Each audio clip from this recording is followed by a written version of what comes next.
And here is the mega bus stop, directly opposite the Javits Center here in New York.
Nissan area.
Here we have Ford Bronco.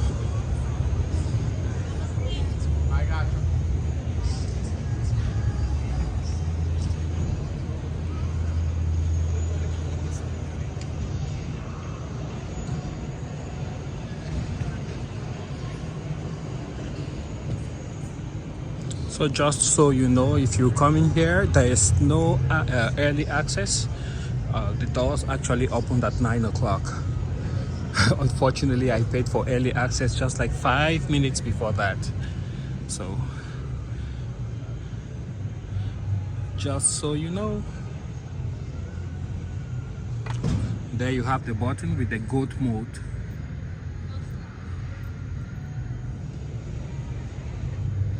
Goes over all terrain.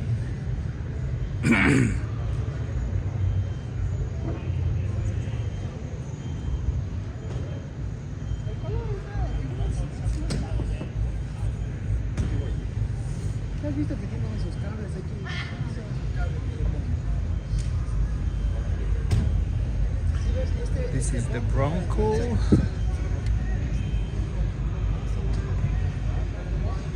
Two doors. Quite impressive. You have the fender flares. You also have the bigger tires, new rims, all in black.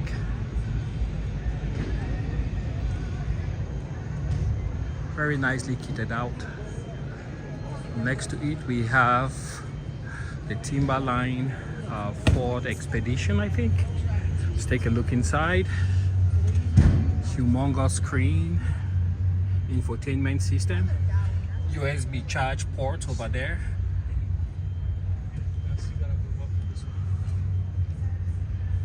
Amazing tech, and you can see some of the details. That stitching, accented stitching, soft touch. It's just humongous. You can see what the rear looks like. 3-row seating. air conditioning. Some controls over there.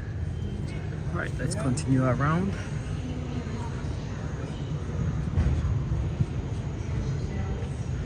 Here you have a Bronco with the top dropped.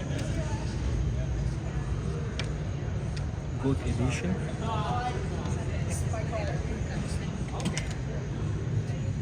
Amazing detail.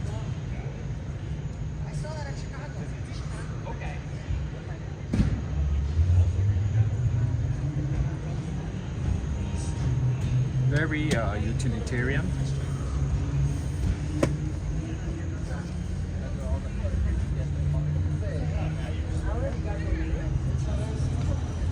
Beautiful car, if you ask me.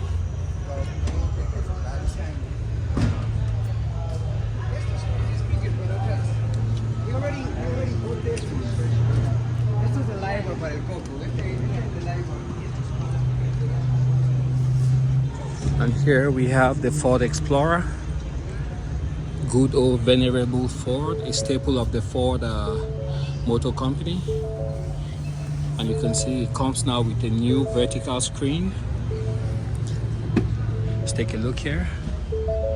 Ford Performance, leather seats, nice speakers, accent stitching. Beautiful vehicle.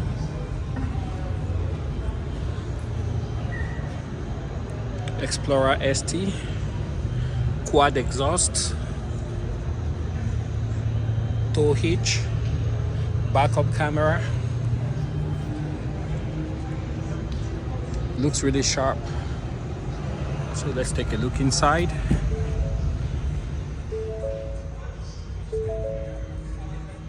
Leather wrap steering wheel, large digital display for the driver and the infotainment display, gear shift with the ST logo on the seat, powered seats, accent stitching. Also have the touchpad, so you don't have to carry a key with you all the time. Blind spot monitoring. Let's continue. Here we have the Ford Mach-E, Ford's take on the electric vehicle.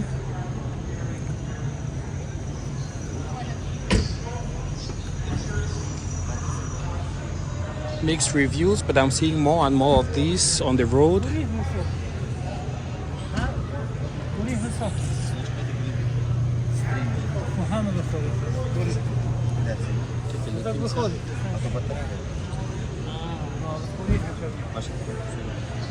Very comfortable seating. Speakers.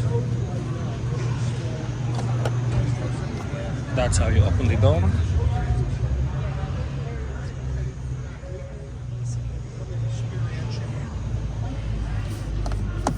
Open the door.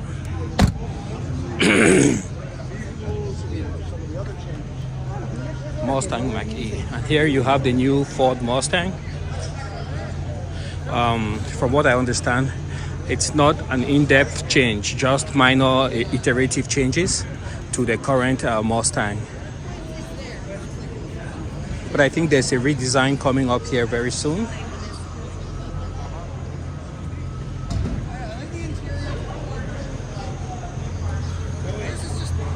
Piano black roof.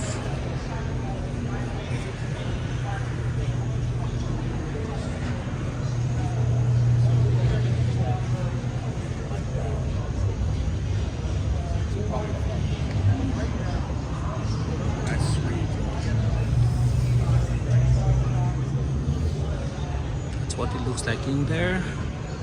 And you can see there's barely any room in the back. Mustangs are not known for back seats. How tall are you? 6'1". Okay, so he's 6'1", and you can see how much room you got in the back. We don't put people in the back seat. Is that your comfortable driving position? Yeah. Okay, cool. Thank you, sir. You're welcome. Here is a Ford Escape, and they come in now with a plug-in hybrid. I don't know if this has been released already. It's pretty nice inside. I love the color of the paint job, and it's got some glitter in it. There's the LED lights right here.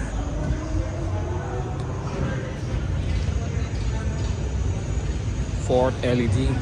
Let's take a look inside. Very wide opening door, as you can see. Easy to get in. It's a bit lower, I would say, than maybe a RAV4. It feels a bit lower, and you can see what it says there. Escape. Large screen, gear shift, controls on the steering wheel, wrapped in leather, manually adjustable, headlight controls, and I would assume these seem to be heated and ventilated seats.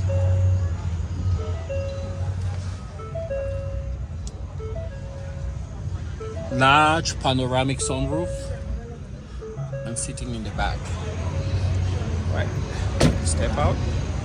So this is the Ford Escape plug-in hybrid. Let's take a look here at this next one. Another Ford. You can see that lighting up front. Like I said, it's the front camera.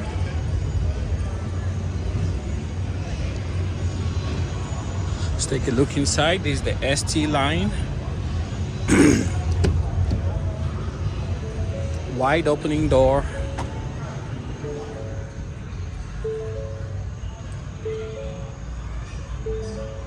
Infotainment system. Panoramic sunroof. Seats that look like they're heated and ventilated. And the seat controls are right there. Soft touch plastics.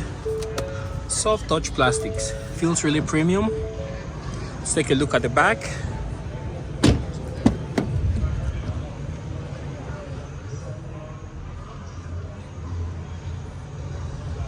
Really nice.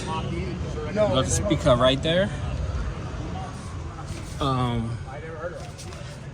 Some controls there. You can actually plug in your USB charger, USB Type-C. Armrest. And you got a dual exhaust in the back, one on each side. All-wheel drive, backup camera, and you got that panoramic sunroof. ST line.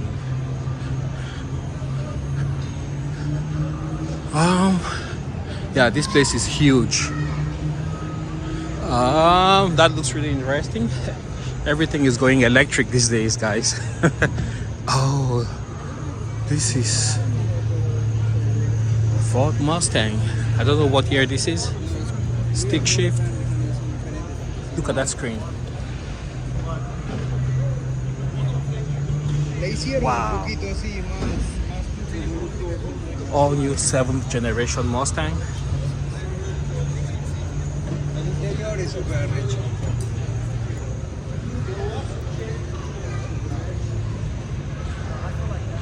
Ford Mustang GT. Let's see if I can switch to the normal camera so you don't see the car twisted and out of proportion. I only really like the steering wheel.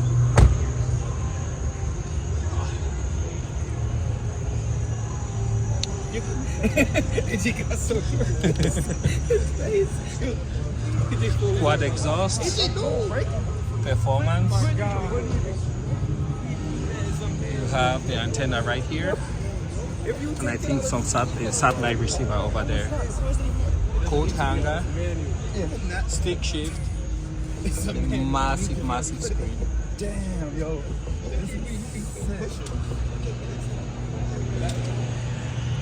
This one is a convertible.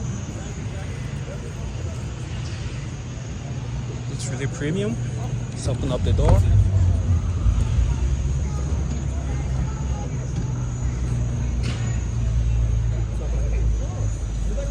Let's take a look at the trunk.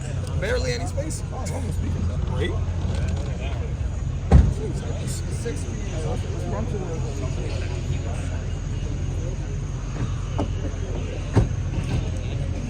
I don't want to really put pressure down.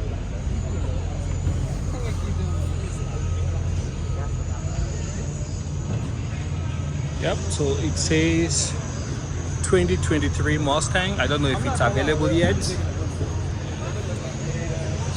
5.0 GT. Looks really pretty.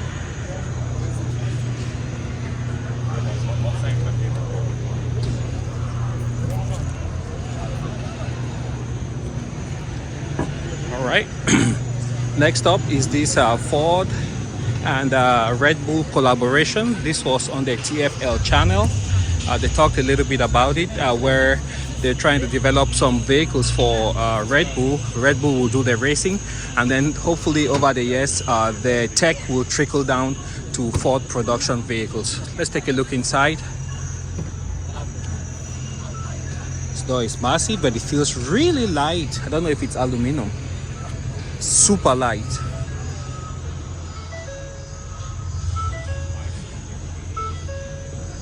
Check out that massive screen. Infotainment center, almost like for the Ford Mustang Mach-E. Screen, steering controls,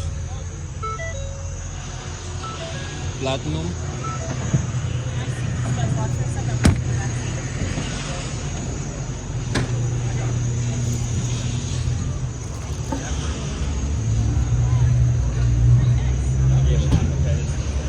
Powertrains. Just take a look inside the bed.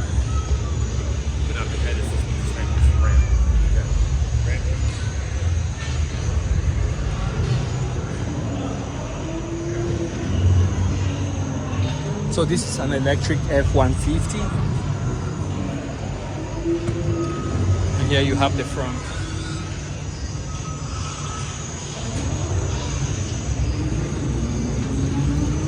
Okay, let's continue here. There's another Mustang hiding somewhere back here. Here it is. Keep off the display. So I think this is the Dark Horse, they call it. Yeah. Here's the Mustang Dark Horse. I don't know what all that comes with, but the paint is gorgeous. And I would say that in person, it looks really, really formidable.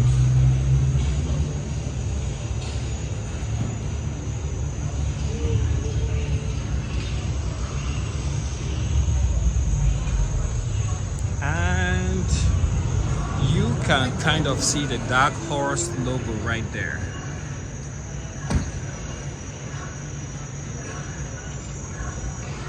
Beautiful car. Okay, let's continue. Mustang Mach-E, Ford F-150 Lightning. Got the power outlet there. I think this is like a base model.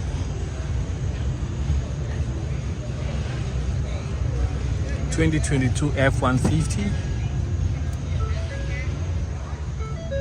This one has a different screen configuration compared to the Platinum we just saw.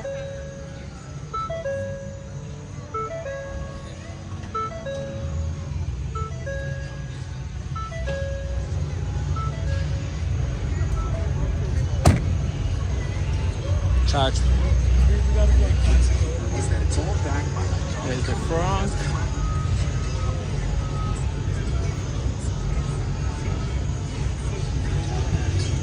Here is the tremor, and I think this one is a diesel. You can see the exhaust.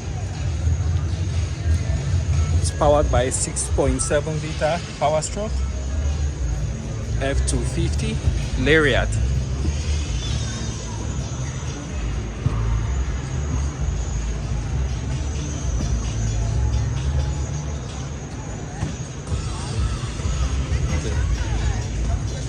Take a look in here.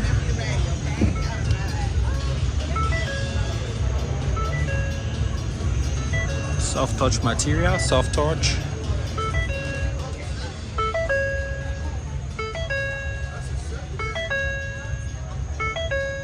It's really nice in here, guys. Look at that seat. It looks like a lazy boy. Beautiful silver trim. Ford.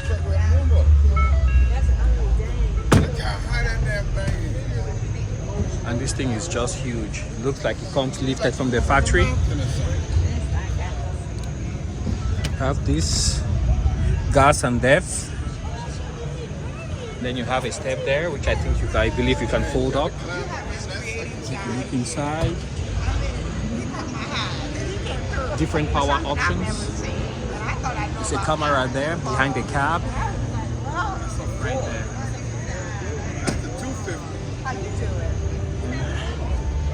Different options, sensors for backup, tow hitch, camera, and some sort of lighting. I think that's an LED light. I'm not sure. It looks like it when you're backing up to hook up to a hitch. That comes on. All right, let's take a look here. Here's a Raptor, and here is a Ford Ranger XLT.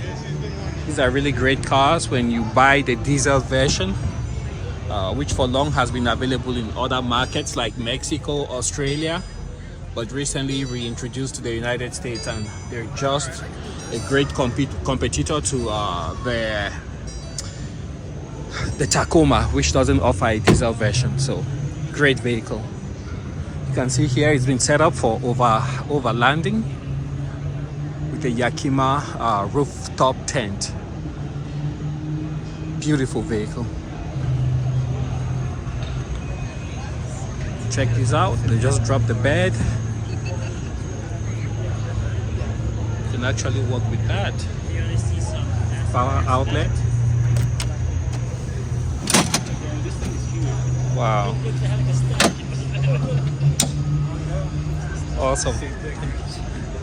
Let's take a look inside. It's a Raptor from Ford. Touchpad. Beautiful inside. I believe this will be well north of $80,000.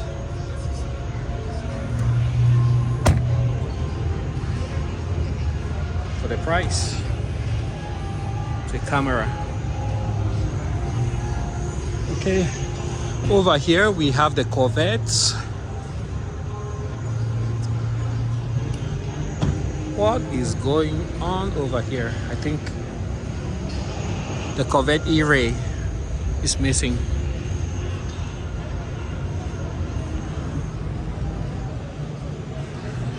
And I think this is the Z06 3LZ.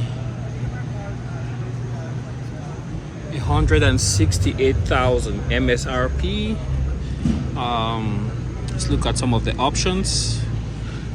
Wheels, visible carbon fiber, $11,000. Yep, carbon fiber wheels.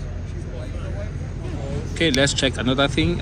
Carbon fiber aero visible, high wing, dive planes, ground effects carbon fiber, and they're all visible for $10,495. So that would be those. And also in the back, the high wing. Sorry. Let's continue. Here we have Ultimate Performance Z06 package, $8,900. Z07 suspension, carbon fiber interior trim, level 2, $4,900. Very nicely optioned, guys. And all of that will be yours for the low price of $168,000.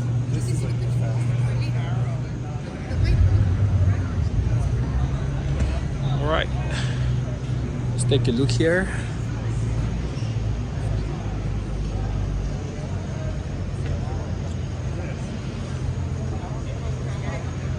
Yeah, that's kind of difficult to read, but I think it says something like 1953 to 2023, 70th anniversary.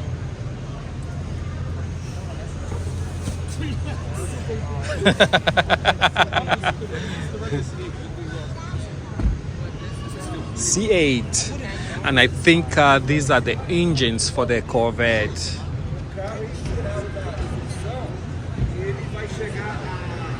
horas vai ter uma parada aqui dentro. Uma parada. You can see the exhaust.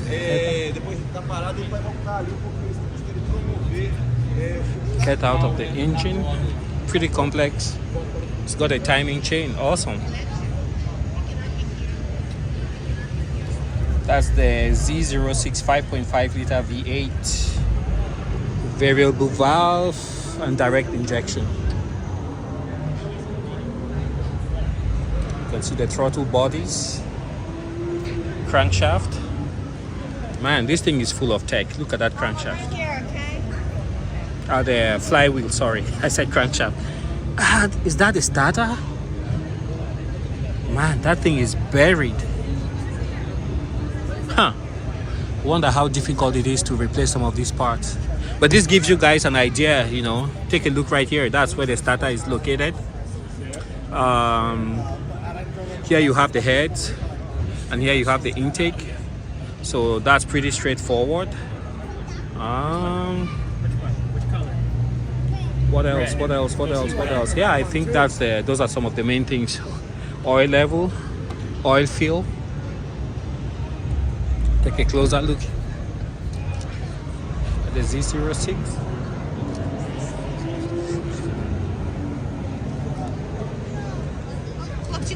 It's okay. Right, and here we have the Camaro. Wait, we're not going looking at the car. And this one is running at $57,000. 19 miles per gallon.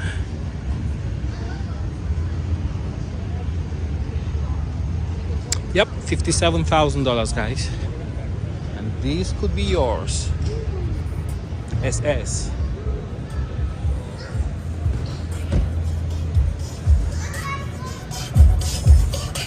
Okay, let's move away before YouTube flags us.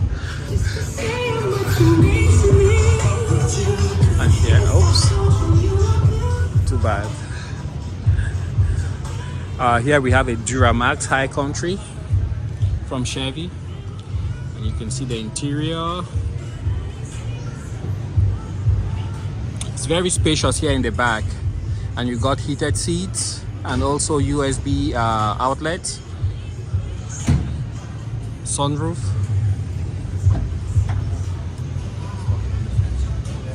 Beautiful bed.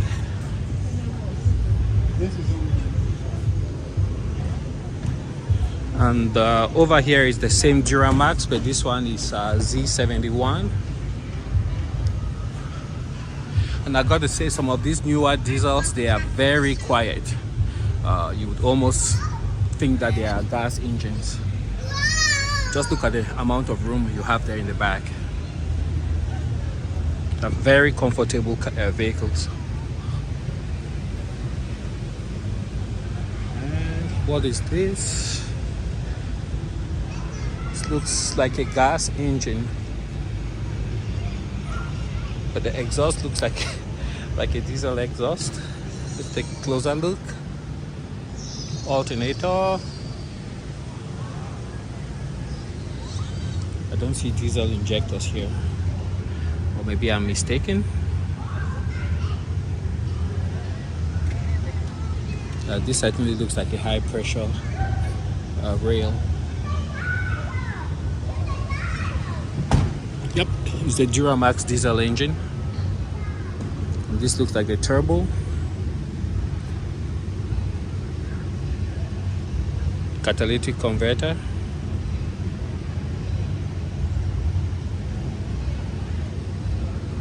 This is all the DPF stuff that some people take out of their vehicles if it's gonna be used for off-road and racing. The EPA doesn't like that. And over here we have another Z71, but this one is a gasser. It's not a diesel. Back here you have some vehicles with for industrial applications, and I think they use this 6.6 liter V8.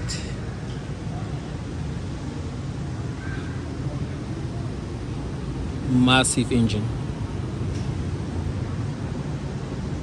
Looking good. mostly for municipal and government entities. There you have a Chevy Silverado.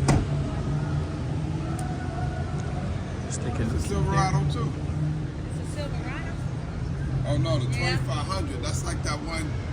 Still, yeah, Silverado. That's like that other one over there, that Ford 250. And this one can tow up to 22,500 pounds, 470 horsepower, 975 feet of torque.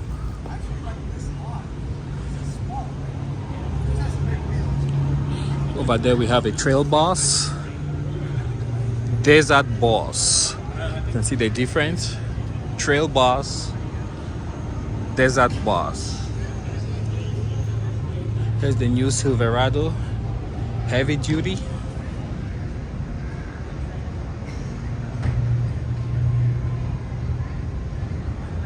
if we can get it to focus.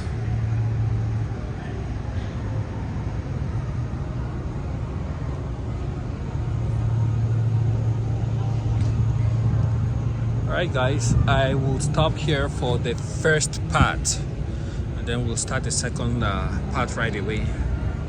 You can see the numbers.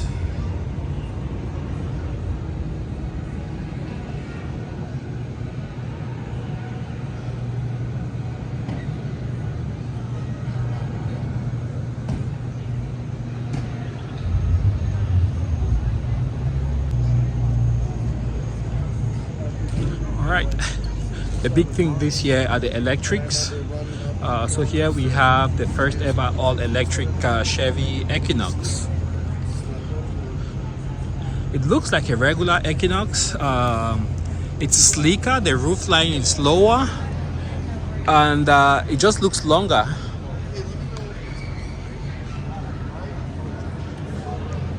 But I guess if you jack it up a little bit, it will be slightly larger than the current Equinox. Very pretty.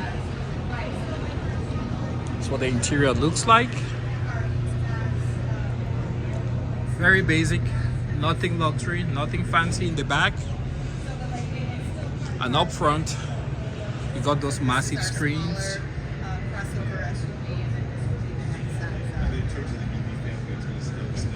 That's a huge stalk on the left. Almost looks like a gear change kind of device. And then take a look at the dash. It has something there on the left side, maybe a speaker or heads-up display. I haven't read much on this, so I'm not sure about the specs. Let's take a look here. And this has a range of up to 300 miles. 30,000. So you're going to go from that to Volt Equinox and then up to Blazer. Looks great.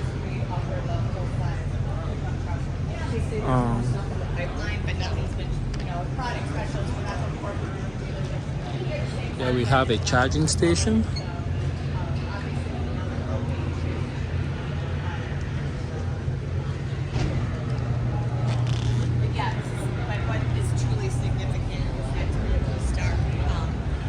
And here we have the first ever all-electric Silverado.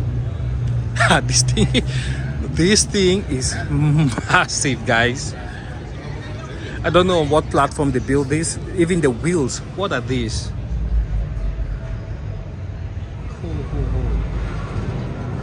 Yeah, Chevy is not playing. 275. These are 24s. Wow. Yeah, it's massive. I like the front. It looks almost like a Bolt. But take a look at that LED line. Lights just going all across the front. And then you have the bow tie, which is also highlighted with LEDs. But it looks really, really sleek, guys. Really sleek. 400 miles estimated range on a full charge. Wow.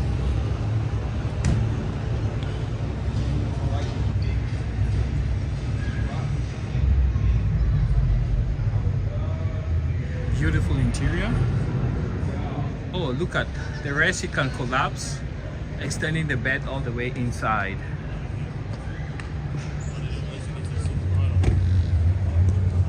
This is insane.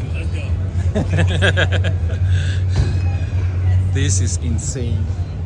And here we have the Chevy Bolt EV 2LT.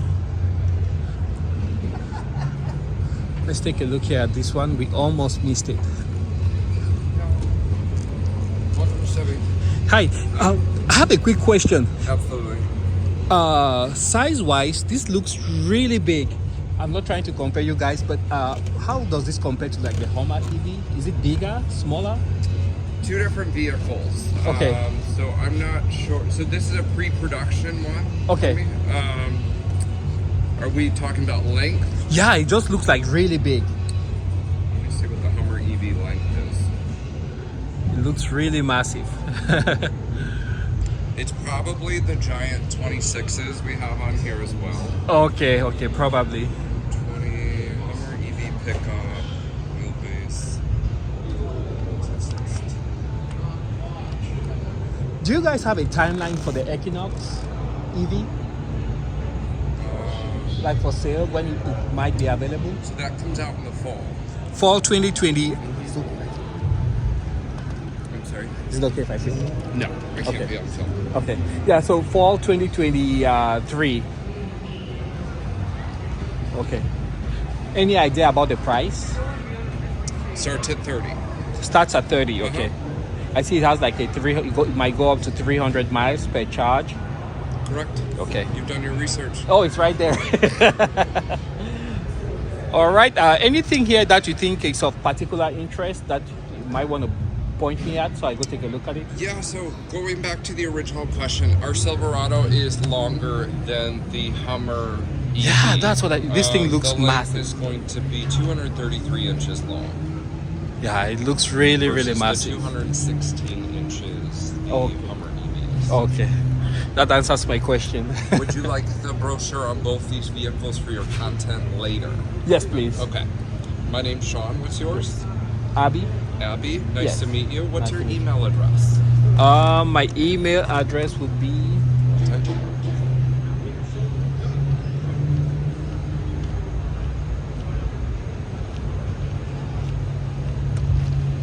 there, you got it. Couple more questions. Just your last name, zip code. Okay. I let you type.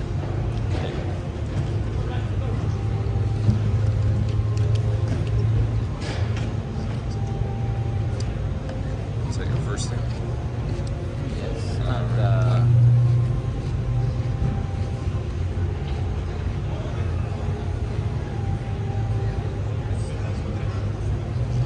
You're in North Dakota? yeah. Okay. Nice to meet you. Thank you. Okay, let's take a look here. This. Welcome to Chevy. This is the Blazer. So as you guys can see, it's like Chevy is going all out. They're electrifying everything. So here we have a Blazer which is electrified. This is an SS. Again, I don't have any timeline on all of these, but you can go on the Chevy website and I'm sure you'll be able to get some more information from there. Really pretty. Looks a bit lower than the Blazers I've seen.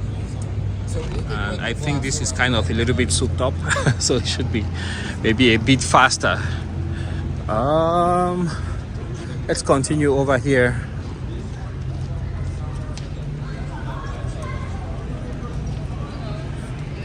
Oh, check this out. They have a charge station here.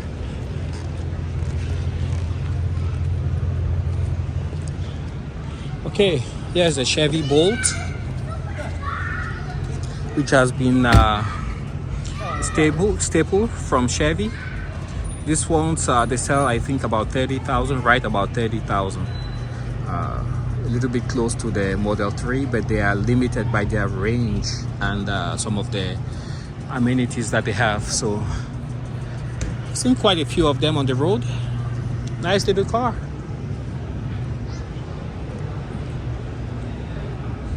EUV Premier 32 starts at 32,000. As option here, 37,000.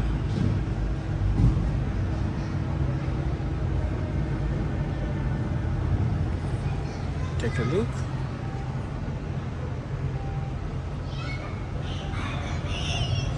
And here you have the Suburban. Don't know if this has been electrified also. Let's take a look here.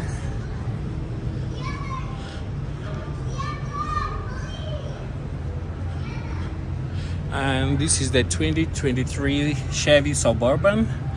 And this one, as presented here, is $71,290.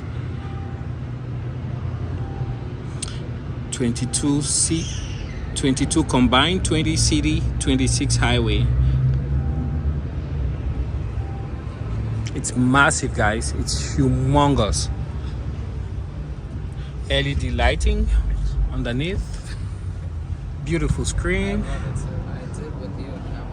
Very nice place to haul the kids to school and back. Only downside I can think of is that these things depreciate like they're going out of fashion. So there you have it. Let's move on to the next SUV. And in this case, it looks like it's a 2023 Tahoe, top of the line high country. And this one is priced at $86,000. Standard vehicle price, $75,000. 20 city, 26 highway, 22 combined. That's what it looks like. Let's take a look in front. Very nice place to be in. Digital dash, infotainment system.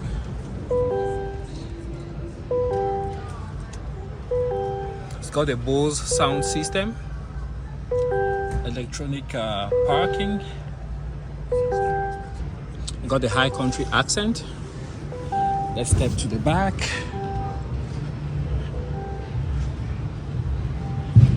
You guys can see what it looks like. They don't even have cars. So your passengers could be watching YouTube. Captain's chairs, seats. Amazing. And here it looks like an Expedition. Let's take a look. Oh, it's another Tahoe Z71, and this one is priced at $76,000. See what we got here. Almost the same specs, but I think this is more performance oriented.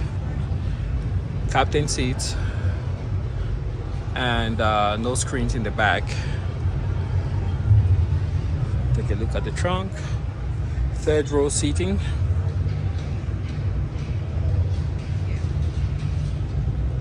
Quad exhaust.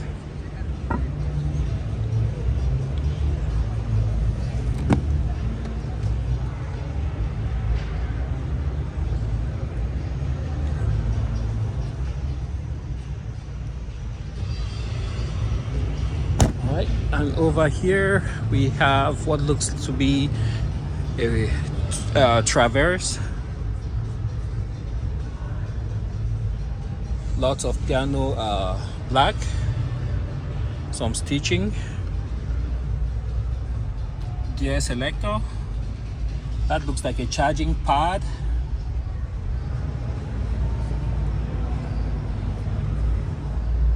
Check that out. That's for the tailgate. And here, this one is priced at $48,000.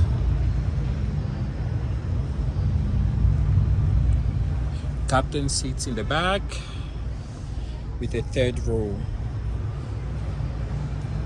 And this is new, guys. Most of the vehicles now, they come with adjustable second row seats. So this one, for example, you guys can see, I don't know how to do it, but you see it can tilt and then you can also move forward, backwards. I don't know where exactly the control is, but somewhere down there you can see the rail. You can move.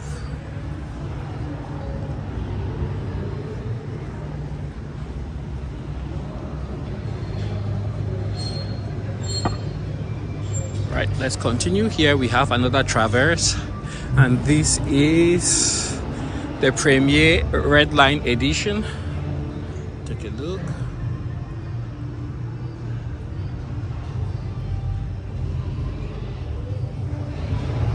Another look.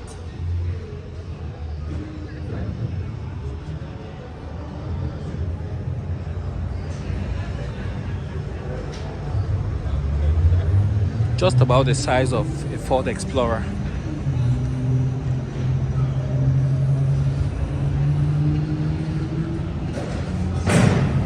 Here you have the Trailblazer RS.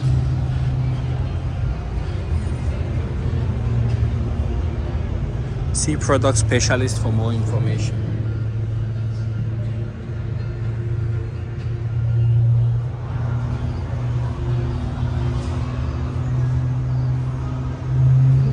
Two rows, very pretty color, and the seat seems to be very comfortable, easy access, and also easy egress. Sunroof.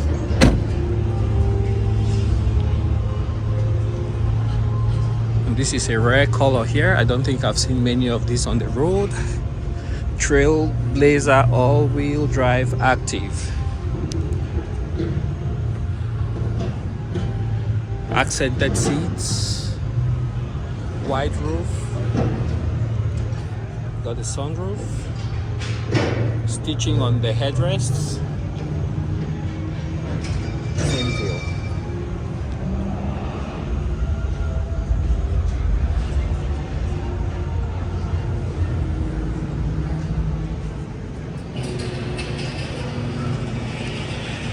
They actually have some trails, I believe, downstairs where you can ride the vehicles here. Oh, Audi is here.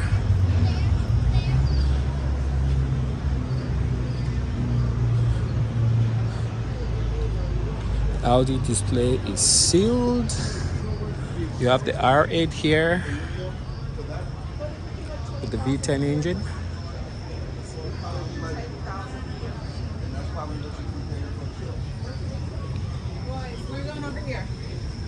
And here we have Polestar.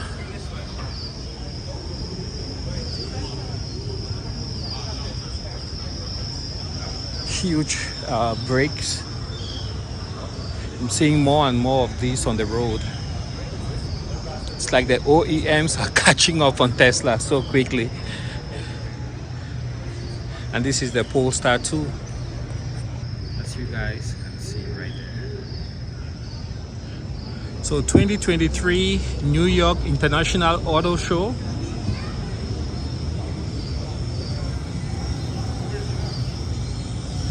Over here, not sure what this is. Subaru. They came out with a new version of the Outback, I think. But here is the prototype.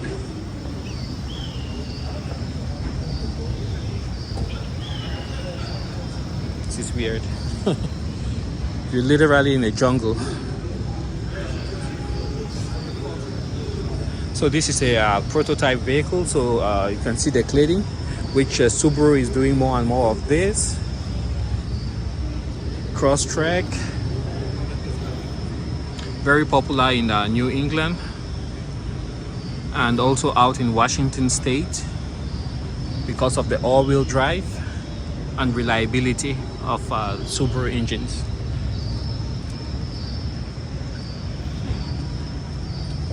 Again, this is a prototype, so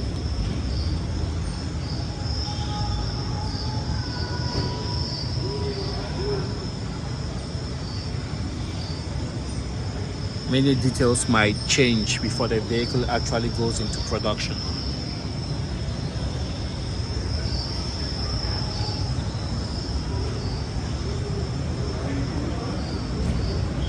have another one.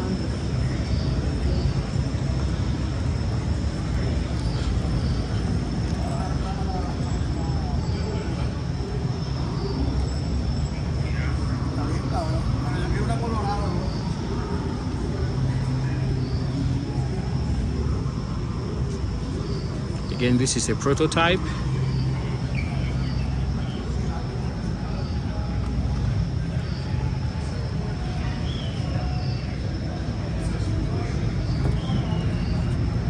Got a backup camera, single wiper.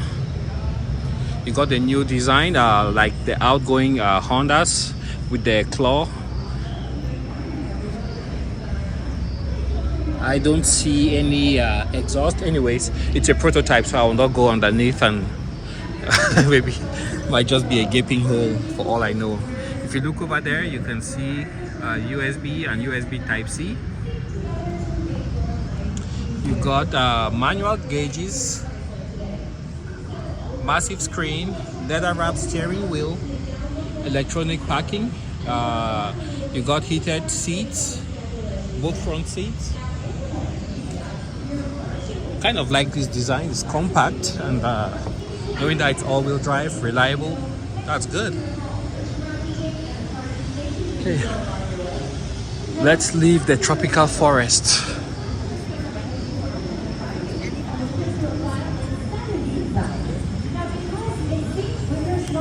Oh guys, let's check out the Toyotas here.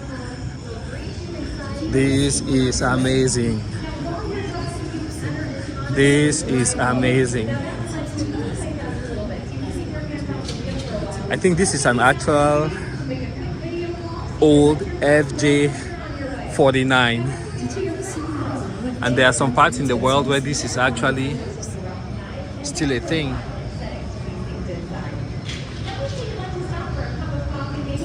This came all the way from Australia, guys.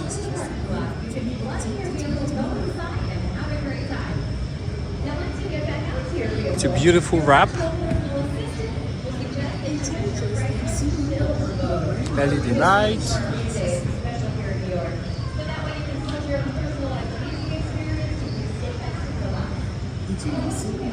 I failed to see if it's a right or a left-hand drive.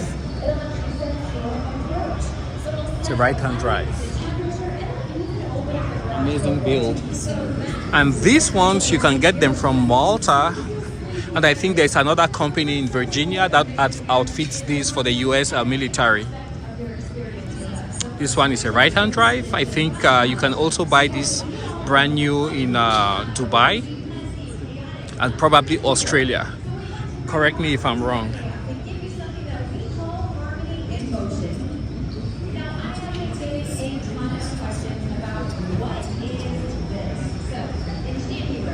Yeah, this is an amazing build, guys.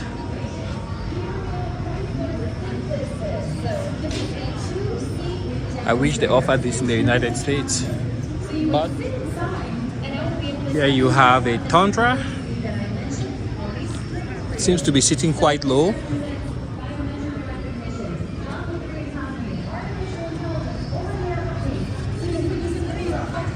$1794 edition. Oh, sorry.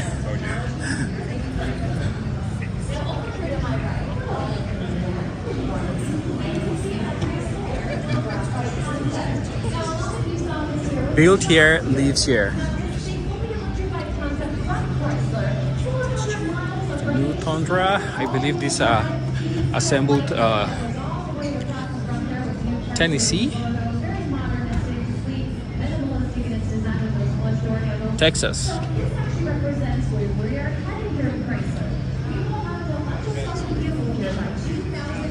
Let's take a look inside.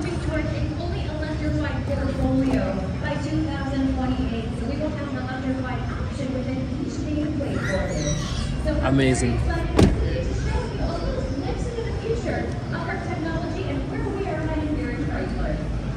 And here you have the venerable Tacoma. I believe the Japanese have something they call Kaizen, which is if it ain't broke, don't fix it. Kai, change, and Zen, make change. They've taken off the knob.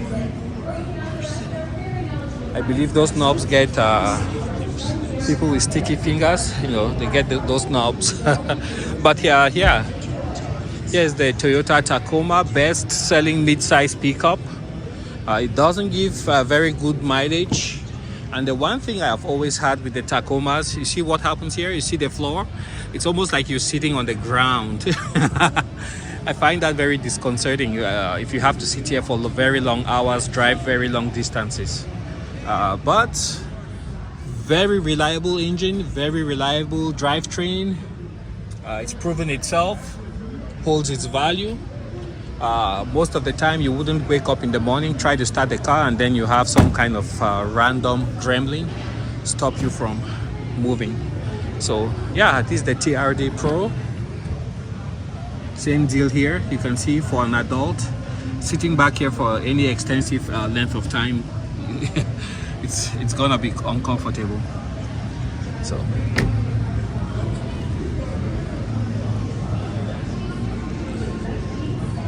I believe over here Jeep they've come out with a 6-cylinder inline 6, and that's gonna be great. This is Hellcat. I believe this is no longer gonna be available. This is the last year, but check out those tires. Those are slicks. And this is a dark horse. Oh, no, not the dark horse. Hellcat Red Eye. Red Eye. World's quickest production car. Alcohol injected. More than 1,000 horsepower.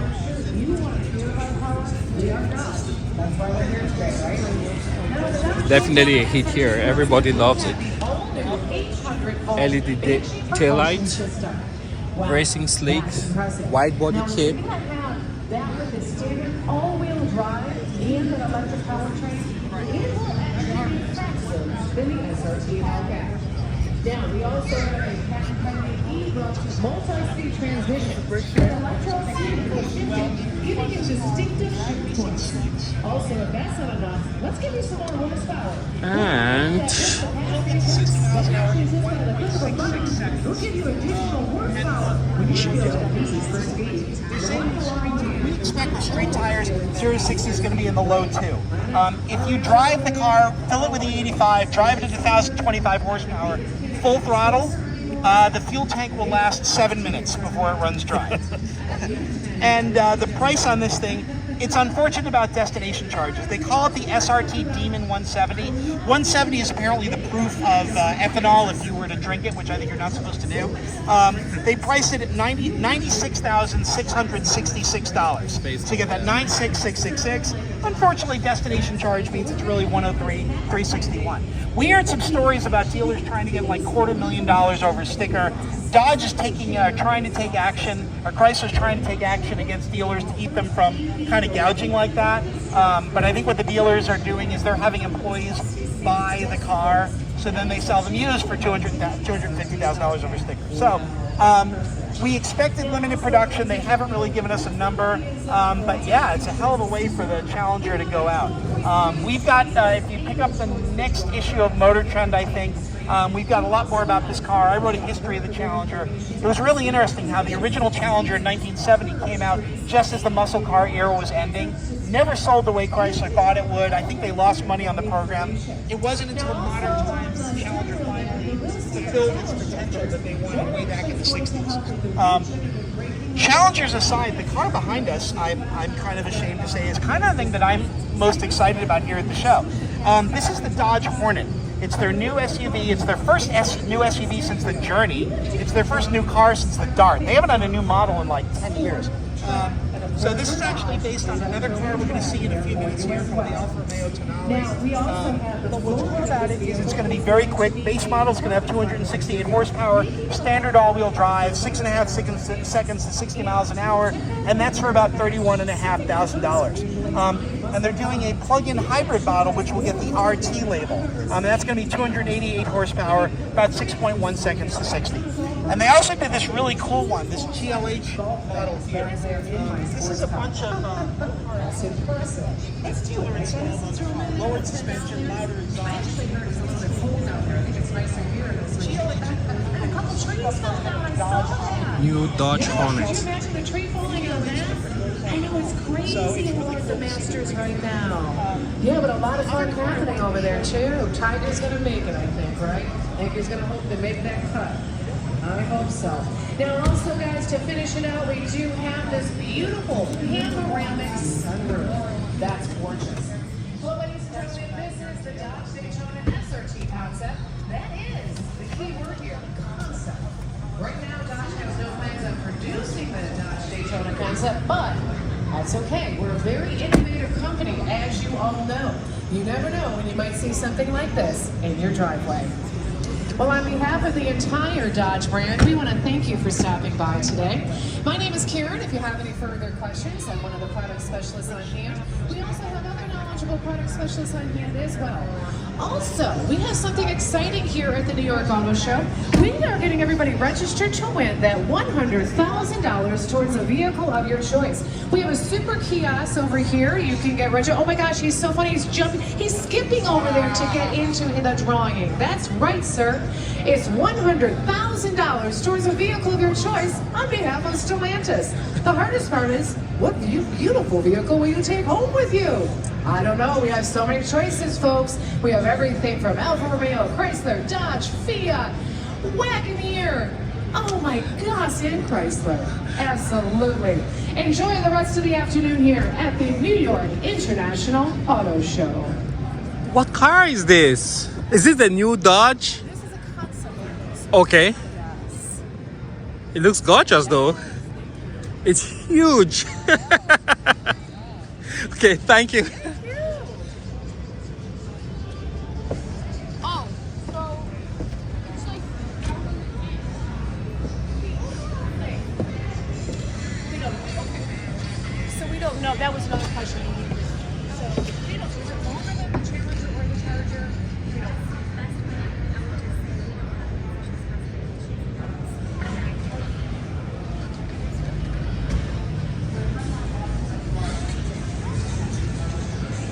It's a four-seater.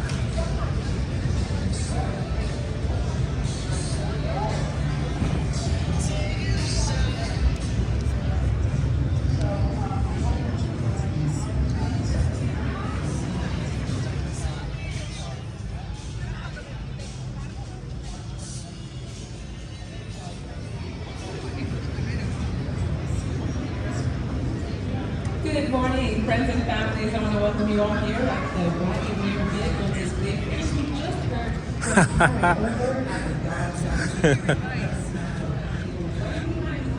That's a great one.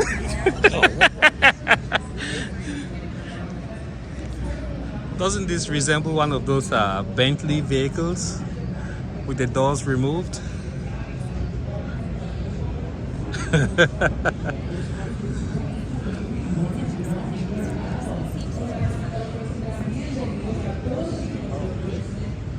It was like a car that we would put on the street or something. There you have this gorgeous vehicle. Let's see what it is. Airflow graphite concept.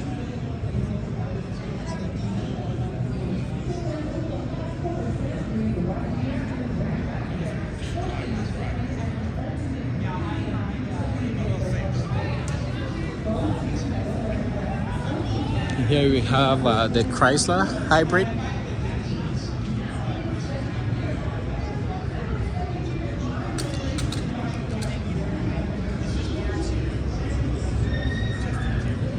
So here they talk about a $7,500 federal tax credit starting the 18th of April. So just in just a few days, there's going to be some major changes for eligibility of the $7,500 tax credit. It has to do with the bill by Senator Manchin from West Virginia. forgotten what it's called. Is it Build Back Better or something? Well, basically what they are trying to do is to make sure that the source of the parts that go into a battery are sourced either from friends of the United States or they are sourced from right here in the United States. And then the second part is the assembly of the battery. It has to be built either in America or mostly in America. So depending on how much percentage of each of those things happens, that will determine the eligibility for the federal tax credit. In the past, it was based on the battery size, but I think Tesla now sources most of its batteries from China, and then the other manufacturers, they get parts from all over the world. So they're just trying to make sure that as the world goes to electric vehicles, America does not find itself captive to a foreign producer for battery parts or sourcing the raw materials for the batteries. So just pay attention about that. Make sure you factor that into your calculations if you're trying to get an electric vehicle this year. These are very, very huge at this 2023 New York International Auto Show. Love the wheels. This is the Alfa Romeo Giulia, and this is $81,000. Beautiful Italian vehicle, just for the low price of $81,000. Here's the Stelvio, $88,000. Man, they could have put a bigger screen in there for $88,000. I mean, exteriorly, it's a beautiful vehicle. Paddle shifters. I don't know, for $88,000. It's a beautiful vehicle. And you got the gills. Clover leaf. And here we have the Fiat 500e, and this was built in partnership with a company called Cartel. I believe Cartel makes plastic furniture, and they're based out of Italy. And the 500, I think, by Fiat is no longer sold in the States, but hopefully it might be making a comeback, because if we see a concept vehicle like this, it might say a lot. Check out those wheels. Yeah, so that's the little story there. Looks like they're missing an L. Let's see what it says. Yeah, it's just to highlight the creativity of the Cartel brand. Cartel, yeah, they're based out of Italy, and they make furniture, plastic furniture. It's a Fiat 500X, $31,000. It's a good price. Actually, a very good price.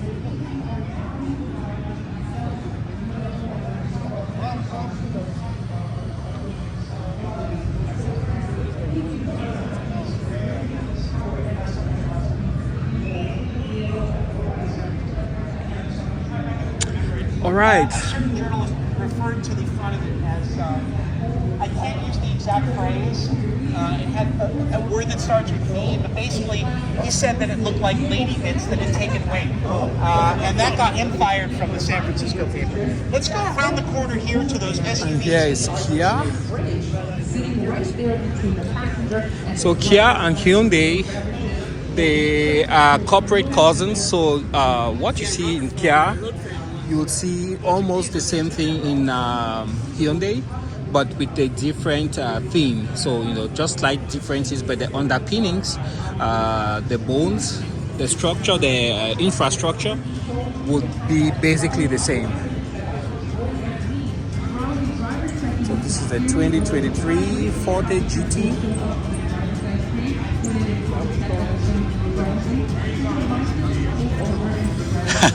$24,000, I doubt it. The full-size car for $24,000 in 2023, I don't think so. And here you have this at $37,000 MSRP. It's the K5 GT.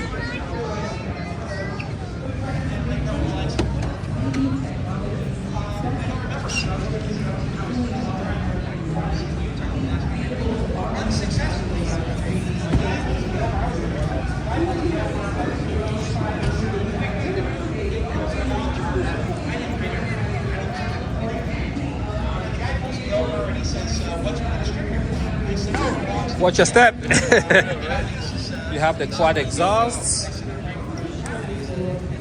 Check out that sunroof.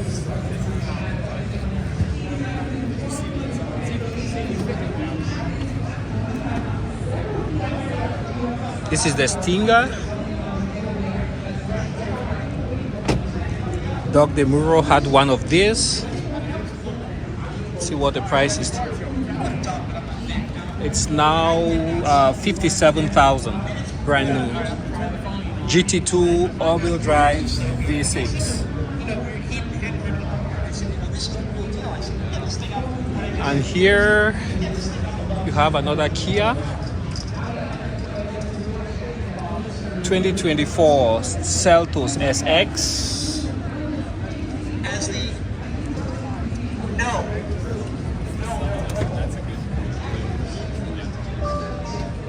Side. Massive screen.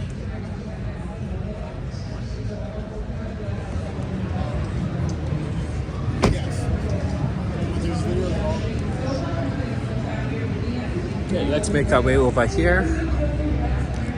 And I'll catch it right here to start all over when we come back.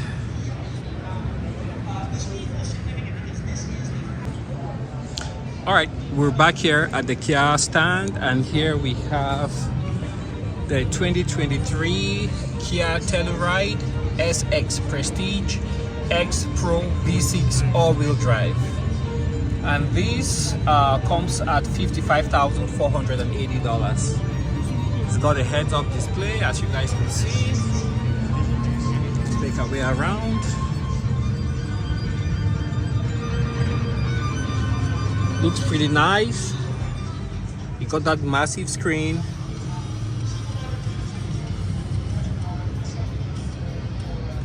Sunroof. Leather seat. Reminds me of what vehicle? Is it a Cayenne?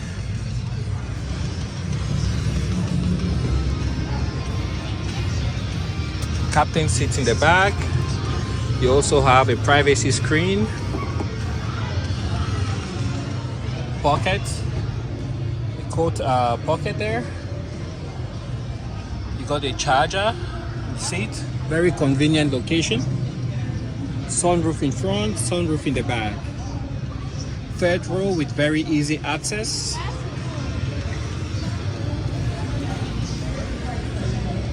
Back here you have the tailgate with the control right there.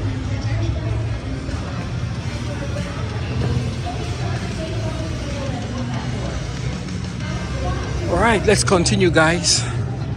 There's just a lot to see. Back here. Hello. Can you look at this?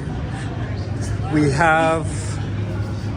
Oh, it has an award from JD Power, and this is the 2023 Soul GT line. This comes in at $24,000 MSRP. Beautiful vehicle. Nice screen.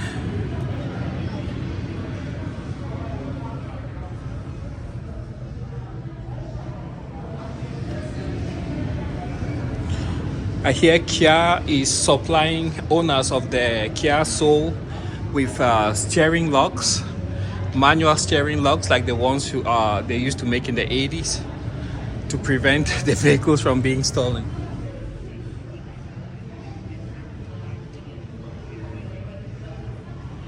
Very basic but functional interior. And what did they win? Micro SUV 2023 from JD Power and Associates. We got Honda in front. Oh yeah, here's the new concept vehicle. Wow. Tell you what, guys, this thing is very long. It's long. It is very long. Check this out. Got the camera there. I don't know if it's still a concept.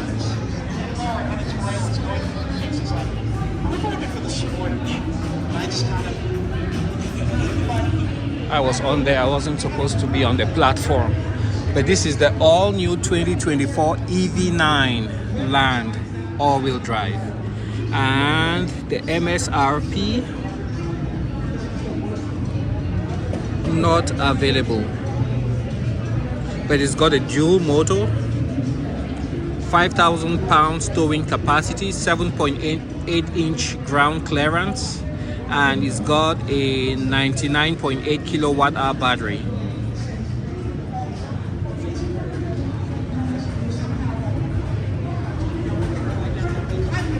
They turned on the seat coolers. So other thing despise that control. Yeah, these things are long. That's it, right over. EV9, and that's for 2024, guys.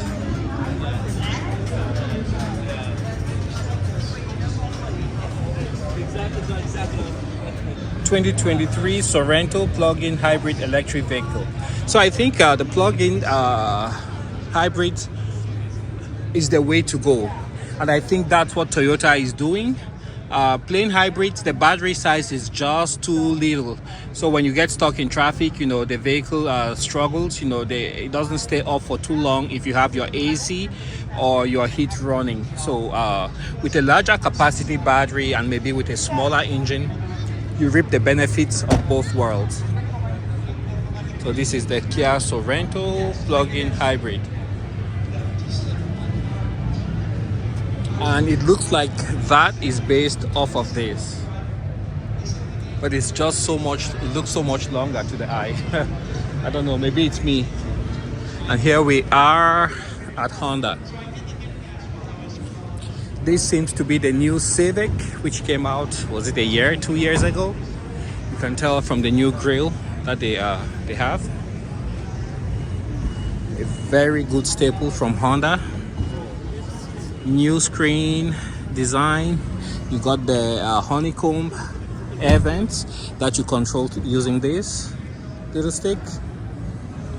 Very nice, reliable and easy to drive vehicle. And here we have the new Honda Accord, just came out recently. But the dealerships I've been to, they had a hard time laying hands on these. But as soon as they got a few, they had 1,000. Because I think new car sales have gone down quite a bit. There you can see this is a hybrid.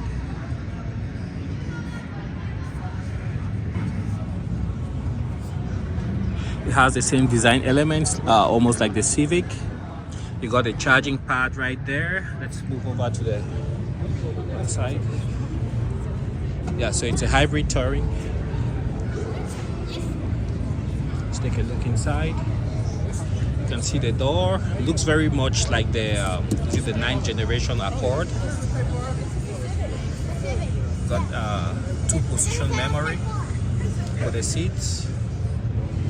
Powered seats for the driver. Leather wrapped steering wheel.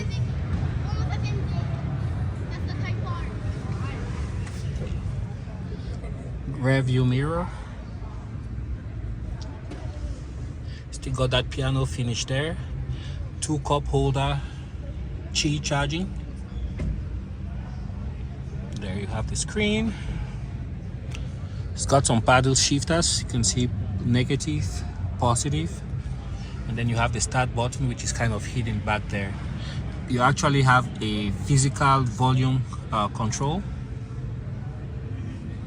Then you have the gear shift.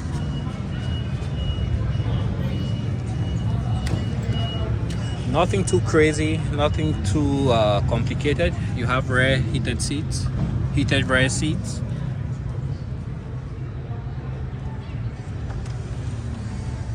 And USB Type-C charging.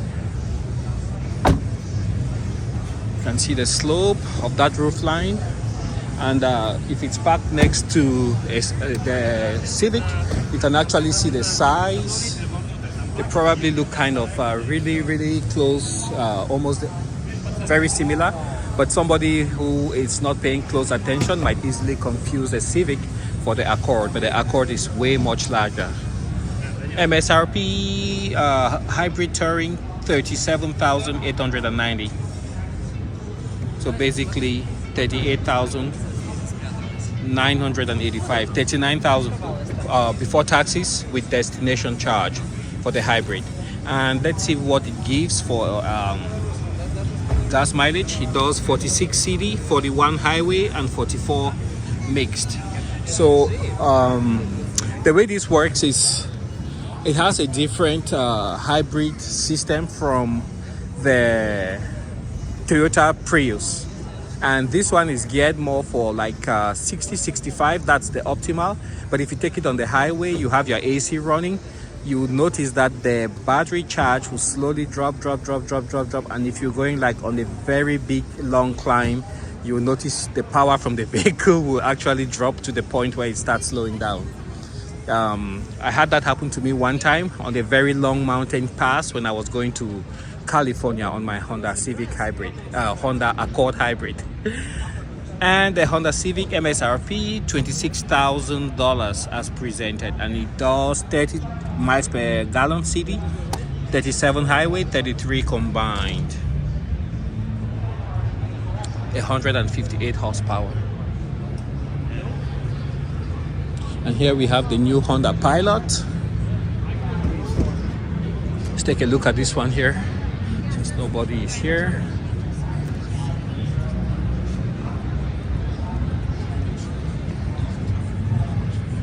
That's pretty. Look at that screen. Very high fidelity.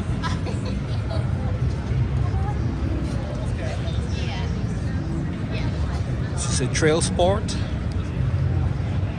Honda Pilot all-wheel drive Trail Sport, and it comes in at $50,000. This is what you get.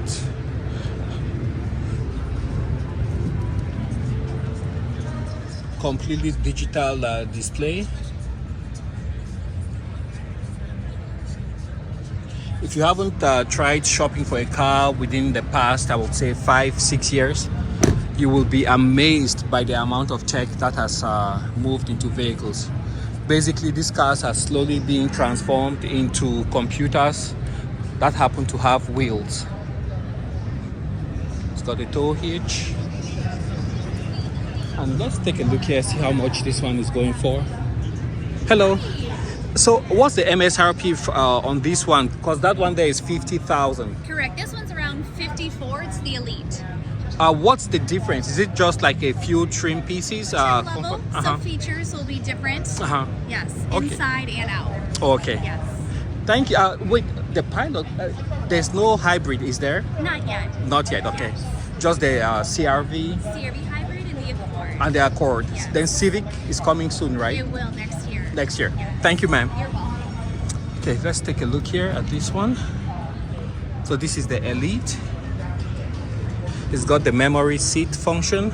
That looks like carbon fiber, leather, soft touch. Lots of storage here. Cup holder. That could hold some coins, your pens. You could use that also to hold your phone. Those are the seat controls. And there you guys can see it's got hill descent assist. It's very spacious in here. The steering wheel, you can see the controls. It's got the paddle shifters. Negative. LED lighting inside. You can see very tiny, faintly, those are LED bulbs. Very nice place to be. And this one, like she said, it comes in at $53,000. Let's take a look up front.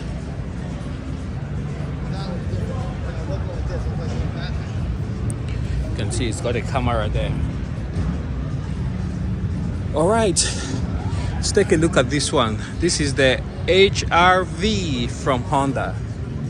Nice little SUV, bigger than the Juke from Nissan. see it's got a pretty interior.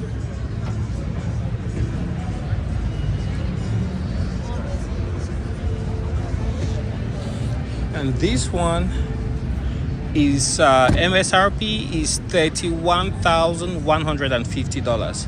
Comes with a 158 horsepower 2-liter engine with a CVT transmission. Let's take a look inside.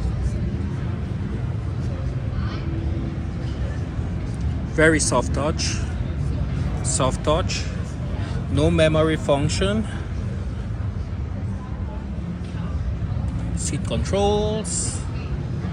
You got a pass-through right there. USB Type-C. Got the screen. Steering wrapped in leather. Digital dash. Sunroof. And rear seat. Nice little SUV. And it's all-wheel drive. Okay, let's continue.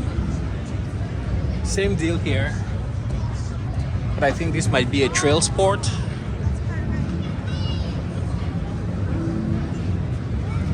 This is the sport, and this one is $29,000. Okay, let's continue.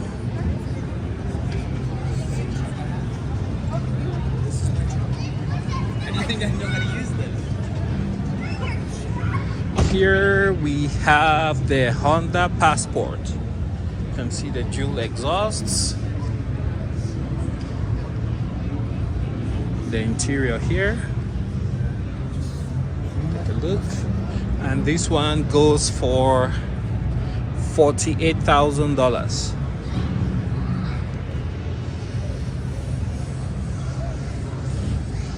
I think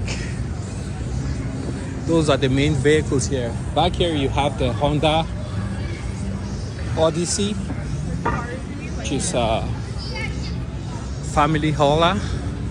Unfortunately, they don't have this in hybrid. The Toyota version, the Toyota equivalent is only hybrid. So there you go. The Toyota Sienna, and this one goes for $43,000. This is amazing. Prices are becoming reasonable once more. And over here you have the Honda CR-V hybrid, and it goes for $40,000. 40 miles per gallon city and 34 miles per gallon highway. 37 miles per gallon mixed. Let's take a look inside.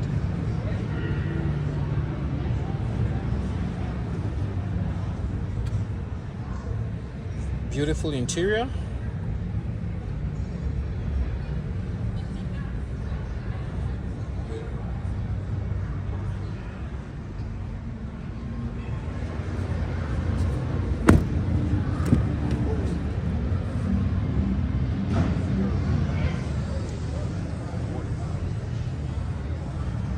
You can see how you can recline the seats. Take a look here in the back. Power tailgate.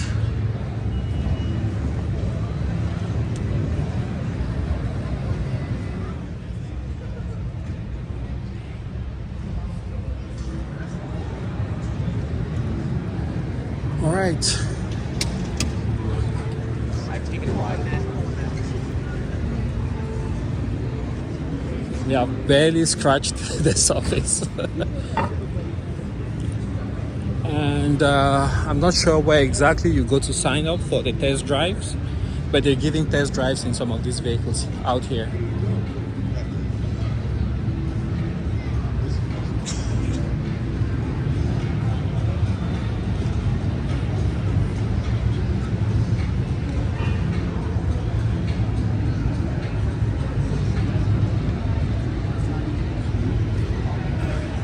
Did I miss this completely? Looks like I did.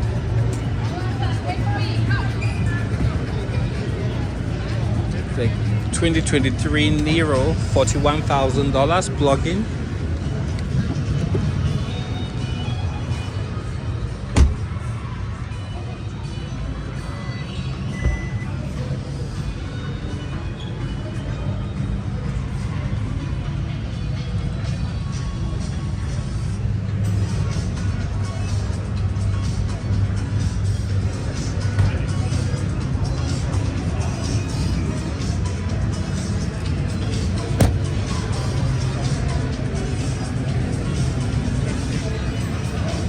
LED lights.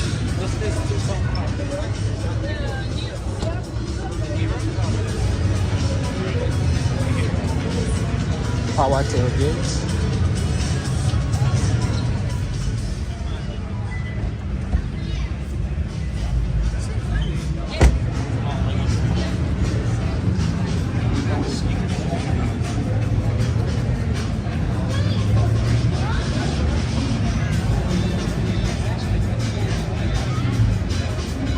This one is 44,000.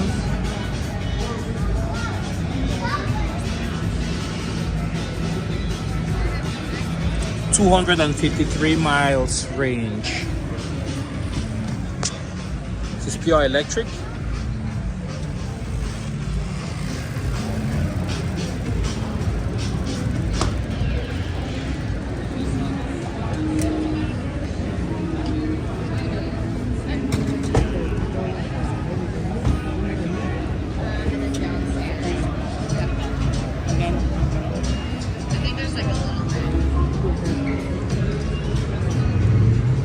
Oh, sorry.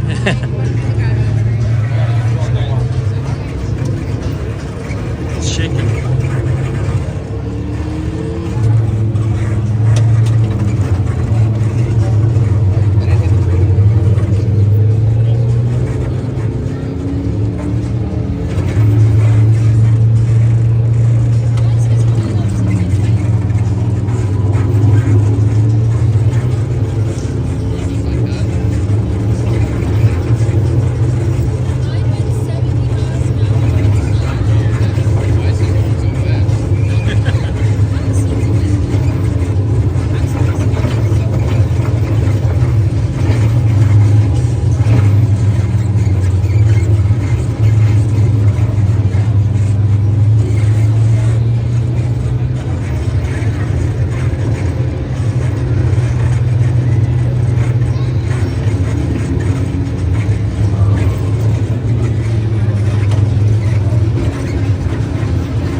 New Sportage.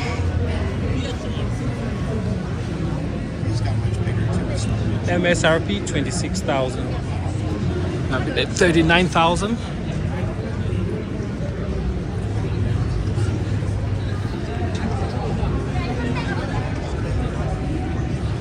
The new Sportage is bigger and bolder and looks awesome.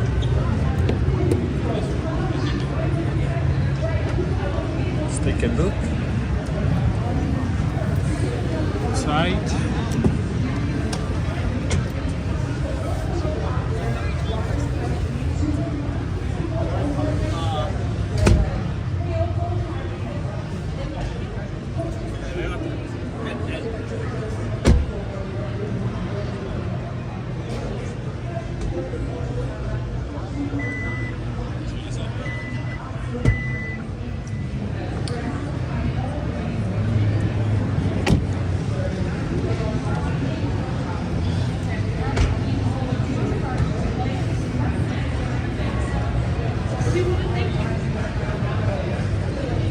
Kia Sorento, one step up from the Sportage.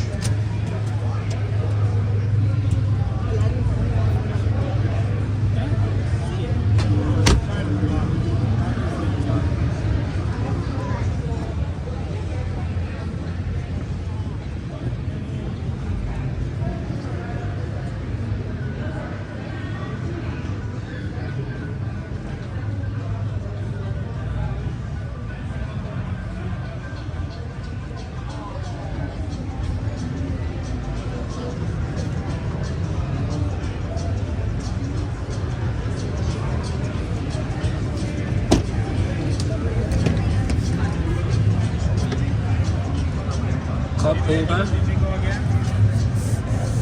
privacy curtain, adjustable seat, Sorento.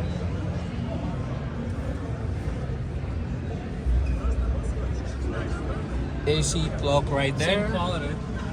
third row, nice place to be.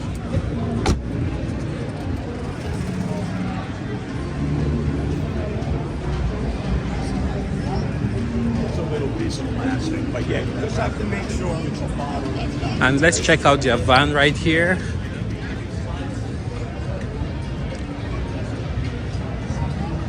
This is the 2023 Kia Carnival Prestige for those with kids. Feels very premium, the door, at least. Cup holder down there.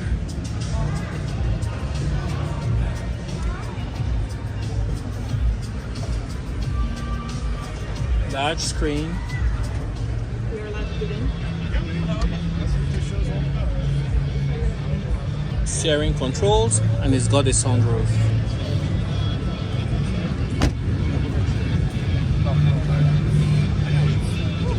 In the back, you can see that's very deep. Powered rear seats,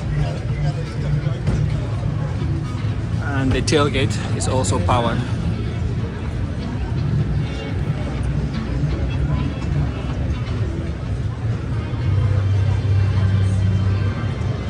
Here we're looking at the Kia Telluride.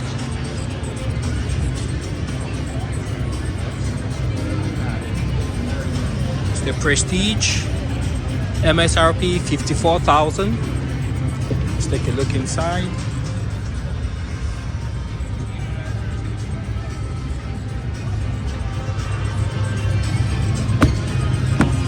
Second row. It's got the privacy curtain. Coat hanger, easy access to the third row.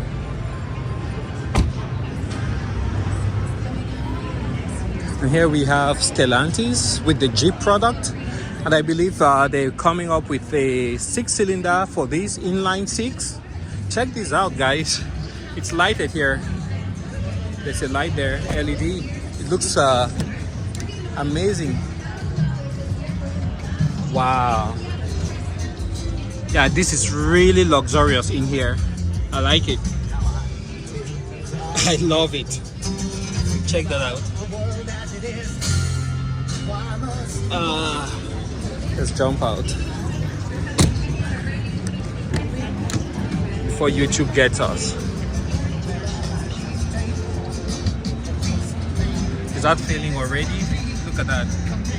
It's like something touched it and it's just rolling. Okay. The first third row Grand Cherokee ever. No price.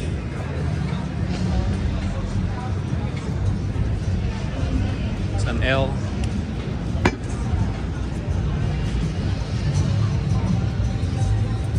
Let's see if I can turn down that volume.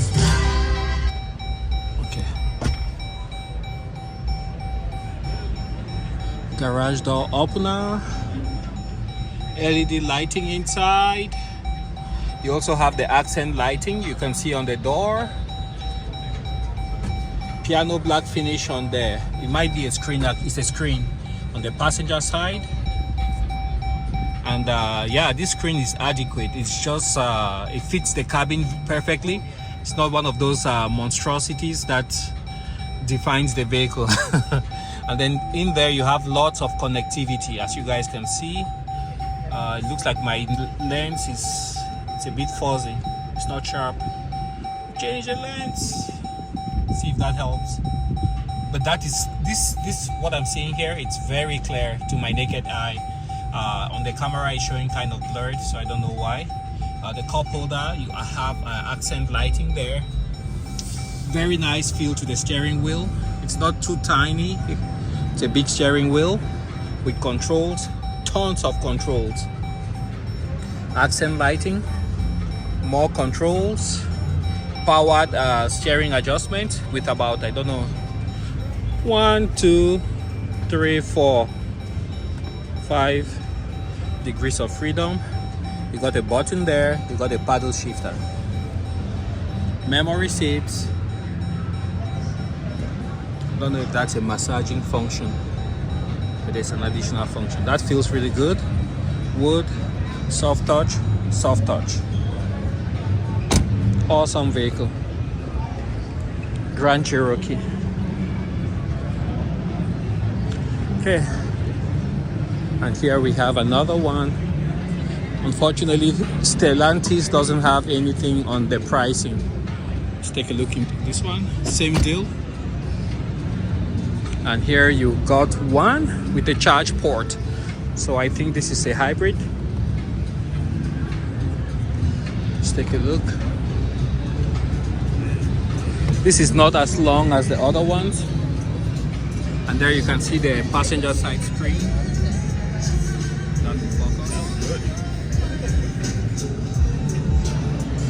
So do be aware though that with all these, it starts at $59,000. With all this connectivity, having YouTube in your vehicle, the manufacturers are slowly moving towards a subscription model.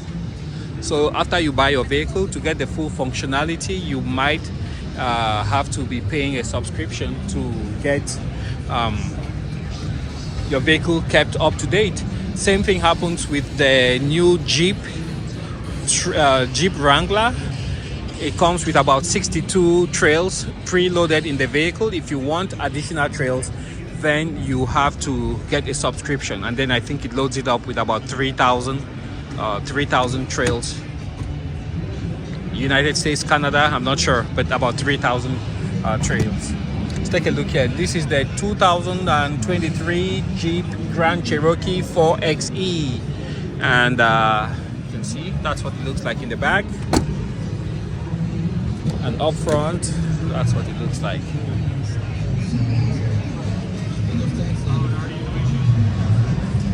All right, we've done about 32 minutes here, so I am going to stop and start another segment.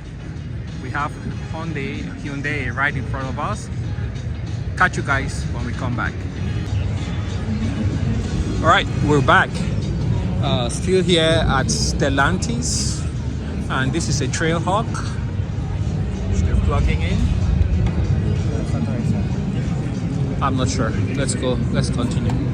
And here we have awards that Jeep has won all over the years. And this is not going very far back. This is just like 2020.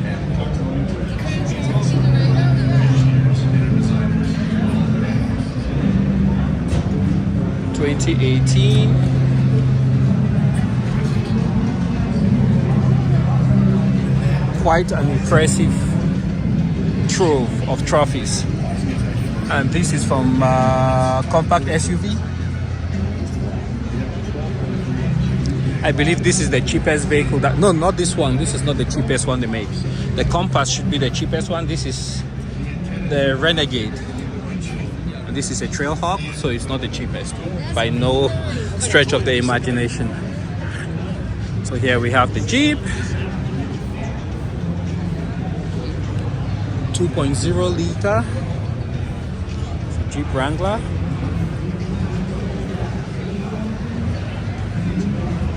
How cool is that?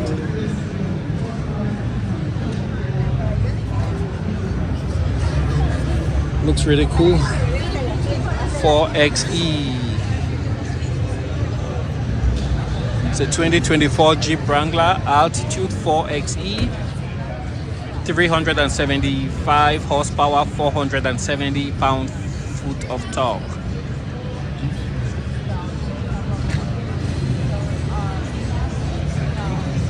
Beautiful. Mojave. This is a Jeep Gladiator.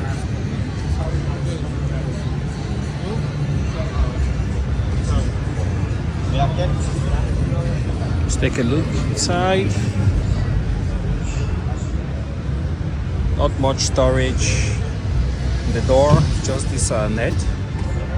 Got the handle here, soft touch, powered mirrors. I think it's plastic. It looks like aluminum, but it's not, it's plastic. There you have the headlights control. Lots of control for on the steering wheel.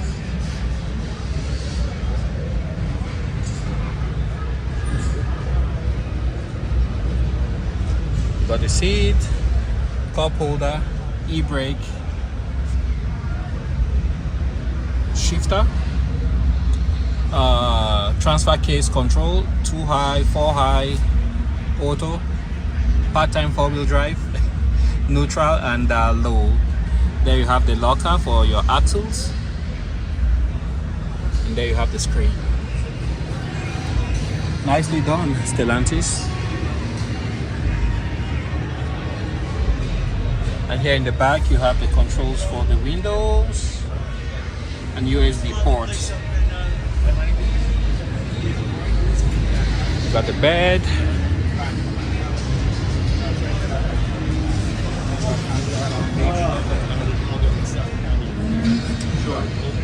Speakers.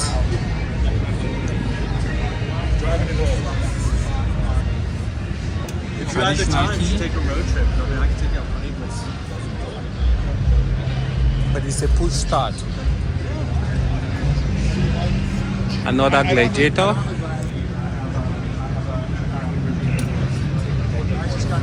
Oh, okay.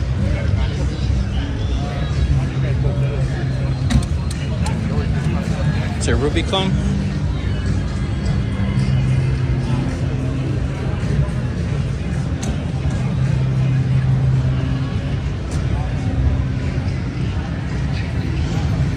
All right. Well, I'm a bit confused now. We segued from there to the Ram trucks. Oh, there's something here we have to check out. There's the new Ram EV, REV. There's a TRX. Where is that one? Nope, not this one. They have, this is the Eco Diesel. They have an EV. Oh, there it is. Yeah. So this is coming soon, and I believe it has one of the largest batteries in the industry. It's gonna be a 229 kilowatt hour battery. It's an extremely heavy vehicle, and with that battery size, it is said to be able to cover 500 miles on a single charge. It has not yet been tested by the EPA, but as you guys can see, all the OEMs are now moving to electric vehicles.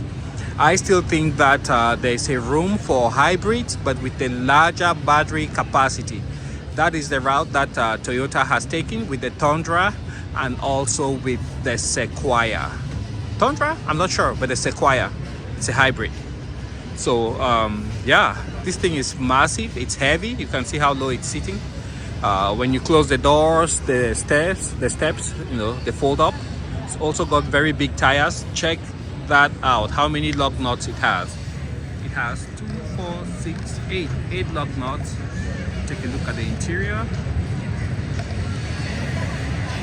That's as much as we can see. It's got speakers right there. pocket.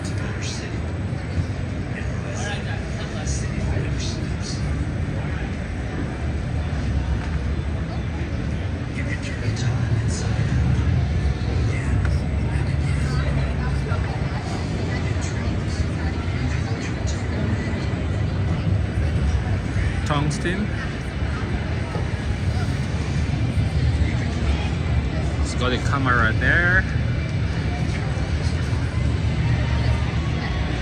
I believe there's another camera there.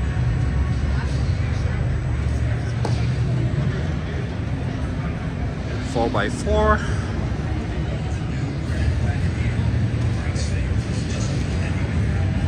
Don't know what those two are for. The park sensors. You can see the grab handle is wrapped in leather.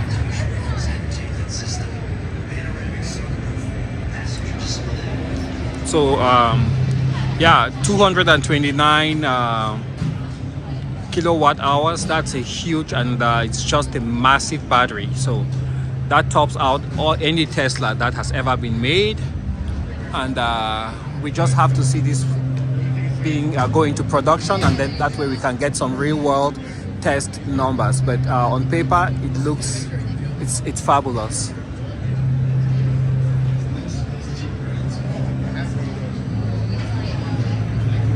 It's got a massive sunroof.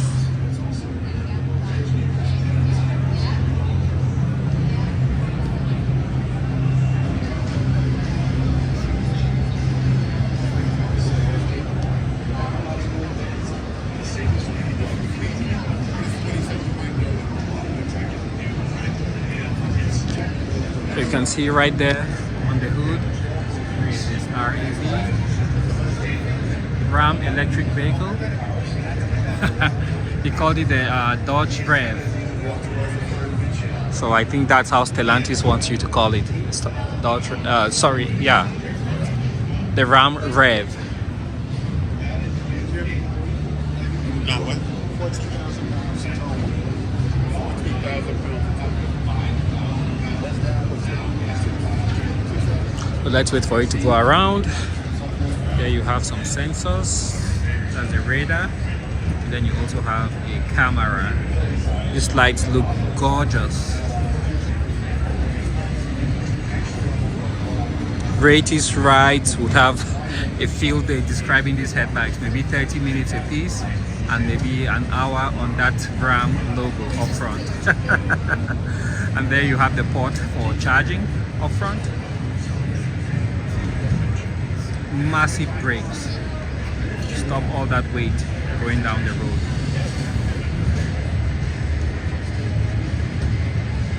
You guys notice how the Ram is sitting correctly there and also correctly there? I wonder if that's on purpose. But let's take a closer look at the interior. I don't see any controls on the seat itself. Take a look inside. That's as best as we can do. Manual steering controls, tilt.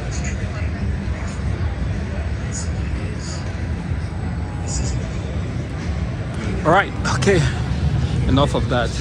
There's still a lot that we have to do here, guys. Let's see, looks like Lexus here on the left.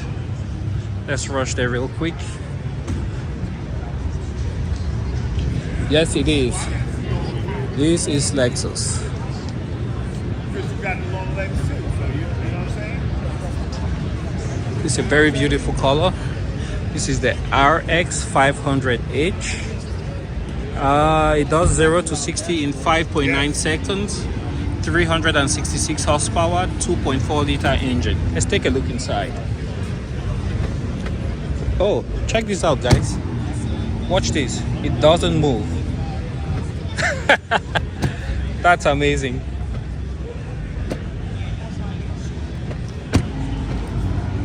All right, okay. Mark Levinson sound system. Soft touch, feels like Alcantara. It's a bit harder than most other vehicles I've met here at the show. This is very soft and feels like some very expensive leather. It's got some piano black over there, heads-up display,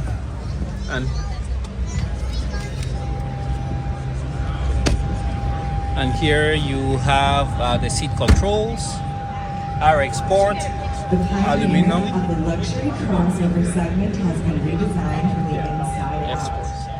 The #1 selling luxury crossover in the world, the Lexus RX.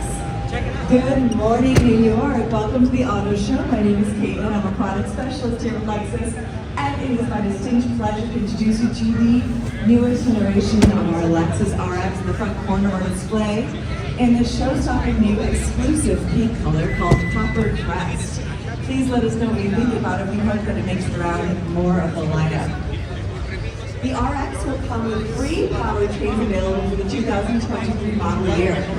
1 gas model, the RX 350, and 2 hybrid models. The RX 350H has more fuel efficiency on the RX line than ever before. I'll let her do the talking. And then we have a very exciting new member of the F-Sport performance line, the RX 500H.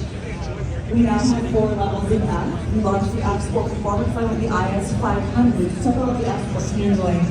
So it has more horsepower and torque in that drive you want with the Lexus F-Sport. It's not quite at that RCF level. So the RX 500H is powered by 3 motors. It has 1 gas engine, a 2.4-liter 4-cylinder turbo, and 2 electric motors. 1 in the front and 1 in the rear that come together to produce a total system horsepower of 366 and 406 pound-feet of torque, making it the fastest and most powerful RX to date. Beautiful smooth out belt line here. As you approach the vehicle, you're going to notice there's buttons on the inside of all 4 handles. So all 4 doors are equipped with sensors that ready to open the door if there's a cyclist or vehicle coming or anything that's going to obstruct your doors. So to exit the vehicle, you would simply press the digital latch in and the door releases. If for any reason you have to exit manually, you override that by pulling that at 2 times. So we call the Lexus digital latch. You're greeted by brand new technology inside the Lexus interface, as well as an updated safety system that houses a suite of safety features most of our competitors only provide as options standard on the RX line. The new hybrid technology also includes our new all-wheel drive system, the Direct 4, that joins the RX, and it also joins the first ever fully electric Lexus in the US, the RZ450E, that is hitting dealerships right now. We have one on the showroom floor right in the center of our display, and another exclusive new paint color called Ether. It looks so dynamic and nuanced with all different lights, really ethereal, perfectly suited for the name Ether. And this dual tone high gloss black hood. Sit inside, experience amazing as like sit here at Lexus. We'll also have yoke steering with drive-by-wire available for the 2024 model year. So a lot of exciting things in store for the future of Lexus Electrified. If you have any more questions or you want a brochure, we can 471 horsepower, 5-liter engine, V8, 4.6 seconds, 0 to 60. To your local dealership and get you behind the wheel of your favorite Lexus for a test drive. I am certain that I've had Lexus enthusiasts and owners on the floor or prospective buyers. So please also check out our Lexus care station we have right here by the information desk. There's also QR codes and windows of all the vehicles you can scan and check out on your phone all of the exciting benefits that come with being a Lexus owner. And now it truly is a lifestyle brand, especially for you tri-staters here in the New York area. Check out the front desk. We'll give you a list of exclusive perks that come with being a tri-state Lexus owner. You have options for Madison Square Garden, Radio City, and so much more. If you have any more questions, again, we can send you that e-brochure, give you that dealer contact, get you behind the wheel and test drive your favorite Lexus. And remember, ladies and gentlemen, here at Lexus, we always craft to amaze. So you can sit inside each and every one of our vehicles and experience amazing.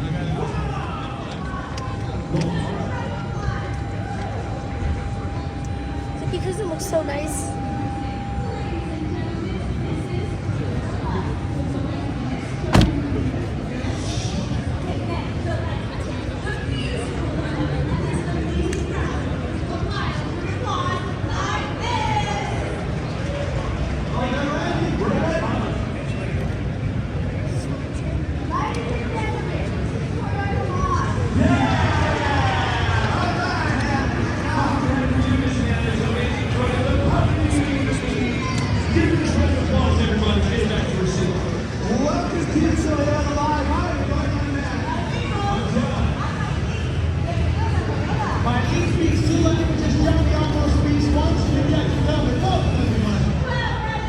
And this is a replica of a race vehicle. It's not the actual one. And 500 horsepower V8, 5.4 liters, 6-speed rear wheel drive.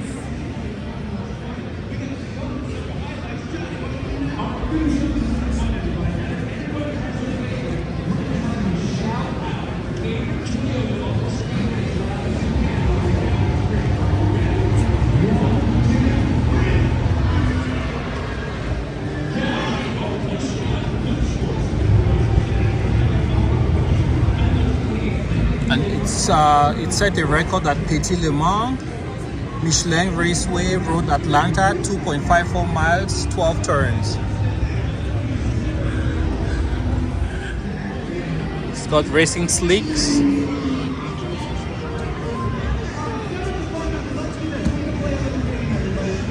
RX 350. And here we have the GX 460. So Toyota, Lexus, they all apply the Kaizen philosophy, which in Japan is a manufacturing philosophy. If it ain't broke, don't fix it. So this is it just gets minor updates on the interior, but the engine, the drivetrain, I think it's all the same. I love the paint color. It hasn't changed much over so many years, guys. I don't know if it's 20, but this is sold in other markets as the Toyota Prado. And here we have the Land Cruiser or the Lexus. This is the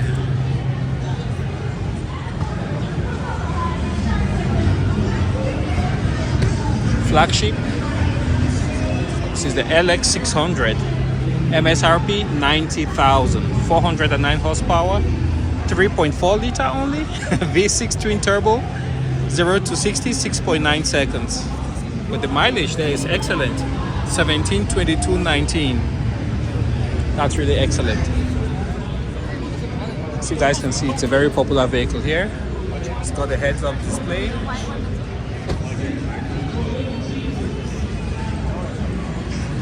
Take a look here.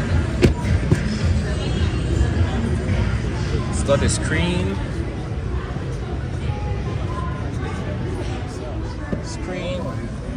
Third row.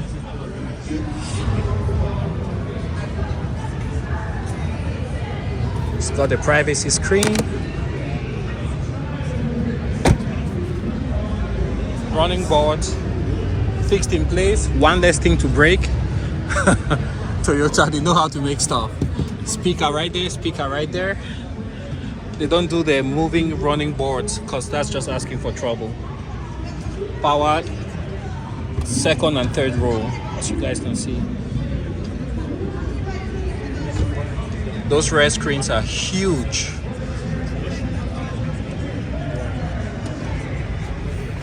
For the roof. Power tailgate.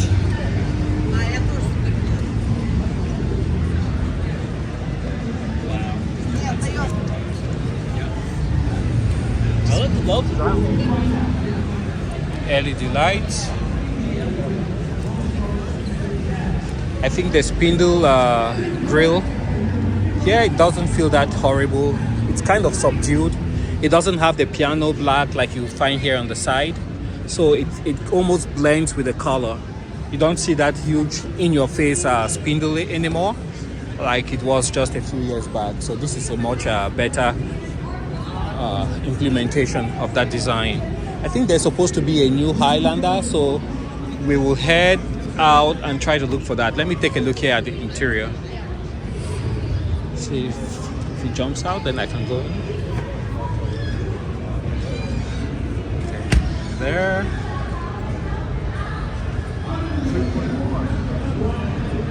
Oh, everybody has a wristband. I don't have one. That's weird. See that? I don't have a wristband. So there you have Qi charging.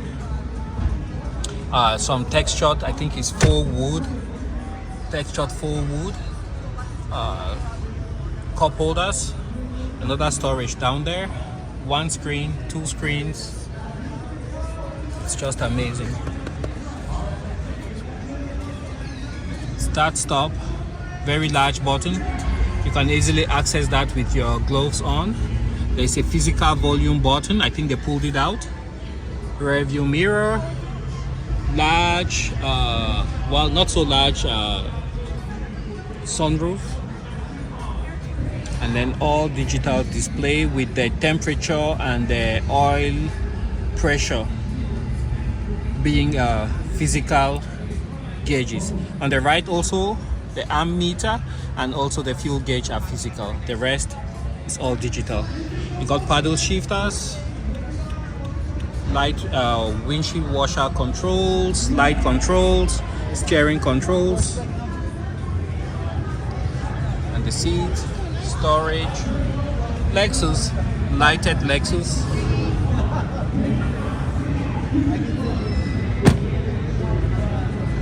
Amazing vehicle.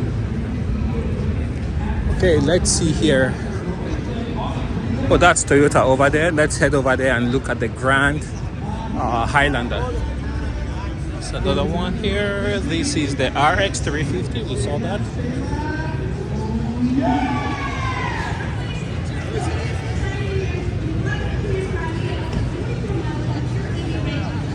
And here is the 2023 RC 350. MSRP 58,920.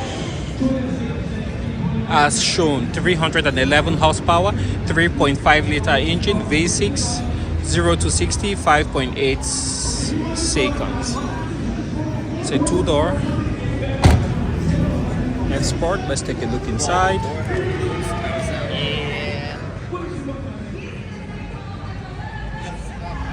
It's beautiful.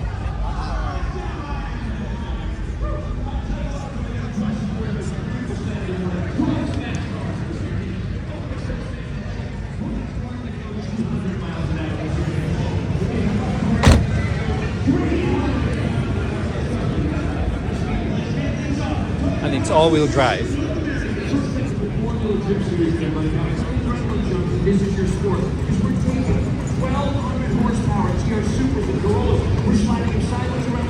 There's Toyota. It's a BRZ. You are behind the wheel of 11,000 horsepower, and in just 3 seconds, Hannah goes from 0 to 330 miles per hour.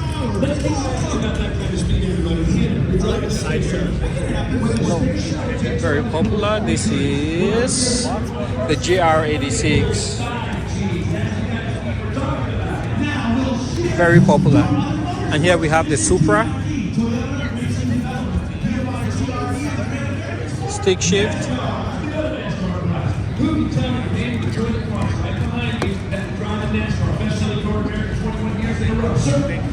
The camera is correct. Nice job. The front row can hook you up. Good job. We got a brand new camera charity. You can get it right over there after the show. So there you go, ladies and gentlemen. TRD and Toyota Gazoo Racing. Their job is simple: to help our drivers have great times at the track. I like it, man. More importantly, everybody, we're learning from those race cars every weekend how to make the cars we build. Very popular in South Florida. Drive every day. Even better. For more Toyota information, Corolla. check out toyota.com/racing and check us out on all the social medias. There you go, everybody. You've been an awesome audience. We're going to Can't go close the wrong. show with a super fun game show. And I think this is the Yaris. Ladies, take it away. The Corolla If SE. you watch the Olympics, like the summer or winter games, yeah, Team USA has this race show. Toyota's just really excited to be a part of it. Toyota proudly supports 29 U.S. Olympic and Paralympic athletes on their journeys to the game. From Tokyo and Beijing to Paris and Milan. Amazing athletes like our Toyota Live Spotlight athlete, Oksana Masters. Here we have the Oksana's remarkable story throwback begins Toyota, when she's born with a number of physical impairments due to radiation exposure from the Chernobyl incident. She spends the first few years of her life in an orphanage, and at the age of 7 meets her adoptive mother and moves to the United States. Ultimately, her impairments caused both of her legs to be amputated above the knee, but that does not hold her back. She's introduced to adaptive rowing, and her passion for competition is ignited. Then, Oksana adds paracycling to her regimen. And during the colder months, she takes a Nordic skiing and the biathlon. That's right, she is the rare athlete. Let's take a look front here. Now get ready for this, ladies and gentlemen. She is a Accent lighting there. medalist. In fact, she is the most decorated U.S. Winter Paralympian in history. Oksana is so excited for the platform this gives her to inspire the next generation. She wants to encourage children who are going through the same difficulties she went through and show them that anything is possible. And we're so proud to sponsor. And here we have the Sequoia. I think with the way things are going, I actually prefer the Sequoia to the Lexus LX. Look at the gigantic screen, capstone, accent lighting.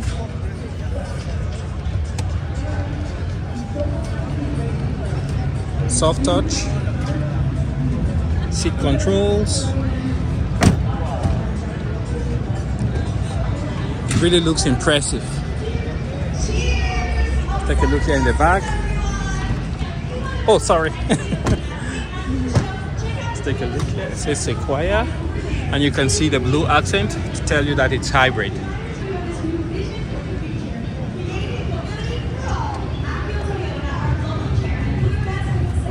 This one has the foldable steps. You can see the accent lighting, memory, some controls, steering controls, moonroof open. You guys can see. It's just a huge vehicle. Seat controls, capstone. And here we have the same thing, but here in truck form. Exhaust comes out the left. You can see LED lighting everywhere. LED.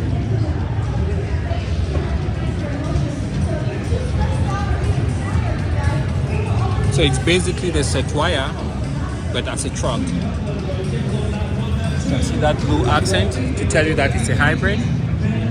And again here you can see the blue accent telling you it's a hybrid. So these are going to become very desirable here soon, because Toyota figured out all these big gas guzzling vehicles, starting with the Sienna, the Tundra, and the Sequoia. The best thing to do is to hybridize them. That way when they are stuck in traffic, when you're in line waiting to pick up your kids from school, you are not burning gas. Because a lot of the times people complain about these vehicles burning too much gas. A lot of that time it's spent with you just sitting in the vehicle idling with your air conditioning on. So when you turn them to hybrids, then you get twice the benefit, I would say. Twice the utility. Let's say one person goes in and is doing shopping, the other can wait in the vehicle and have the comfort accessories running without seriously affecting your gas mileage. Here we have a breakdown of the frame and how everything works with the hybrid. So back here you can see it has air suspension. Air suspension, a huge gas tank, and you can see the battery that resides under the rear seat. It's not a huge battery, as you guys can see. So just like I said, it's just to take off that load when you're waiting in line, and then you just have the vehicle, your AC, your heat, whatever you need, running without the engine itself burning gas. So yeah, kudos to Toyota for doing that. Here you have the pump, I believe, for the air system. You have the little compressor that comes up. You have the massive muffler. You can see how big that thing is. All the new regulations. These hybrid vehicles, most of them are classified ultra low vehicle, ULV or whatever they call it, and emissions vehicle, ULEV. So they have a lot of catalyst material in there. So that's why they are mostly targeted. You can see the complex suspension system in the back. Small battery, really small. I wonder what the chemistry is. You can see how massive that tank is. Massive tank. And then here you have the transmission. And then that's the motor there sandwiched between the engine and the transmission. And here you should have, that should be the transfer case. So excellent implementation. Forward oxygen sensor, the rear oxygen sensor.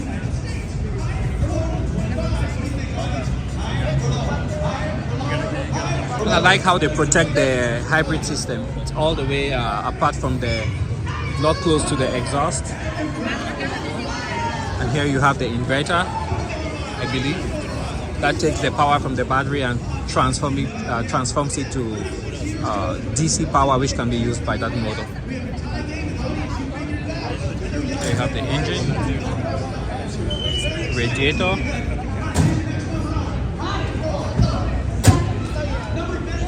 How many different coolers do you guys count? Yes, 1, 2, 3, 4. That's how complex it gets. 5.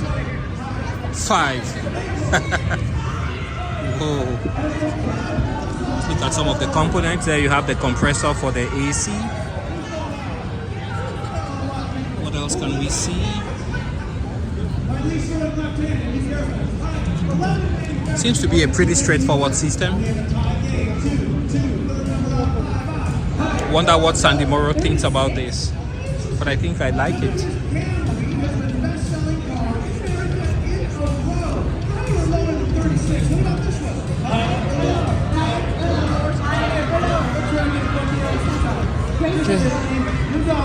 You've gone lower. And this is the all-new Prius. Wow, it looks sharp. Really looks sharp. 36 years we've been building the camera here. 21. Let's take a look here. Nicely done. We've got a tie game. Wow. Yeah, this is really nice inside. Look at that. Accent lighting. Nice small steering wheel. Leather wrapped. Controls on the steering wheel. Manual adjustment. Gas tank, 2 pedals, powered seats. And then there you have the display. There you have the infotainment system, some controls, battery, USB outlet port. Power is right there. 2 cup holders, very efficiently appointed. I like the accent lighting. Nice cab forward design like they do in Europe. Efficient use of space. You can see over there, it's not very large, that centerpiece, so it gives a lot of room for the seats. Let me jump out here. And then here in the back, you can see how the floor is flat. You have 2 outlets for USB Type-C, cup holder, armrest, speaker in the door, electric window. Very simple, straightforward, tiny pocket there. Nothing too fancy, nothing crazy. Okay, you can see the roof. It looks like it's glass. Let's take a look inside. So you have 2 sunroofs, one up front, one in the back. And then you have this sliding piece that you can use to close it. LED lights. And then you can see the headroom seems to be really, they're pushing it. You can see they actually had to mold to give room for, for the head. So this will be good for 2 adults in the back. It's still a small car, about the size of the Toyota Corolla. I like the design here in the back. Looks really nice. You see how you open the door? It's right here. It's electronic.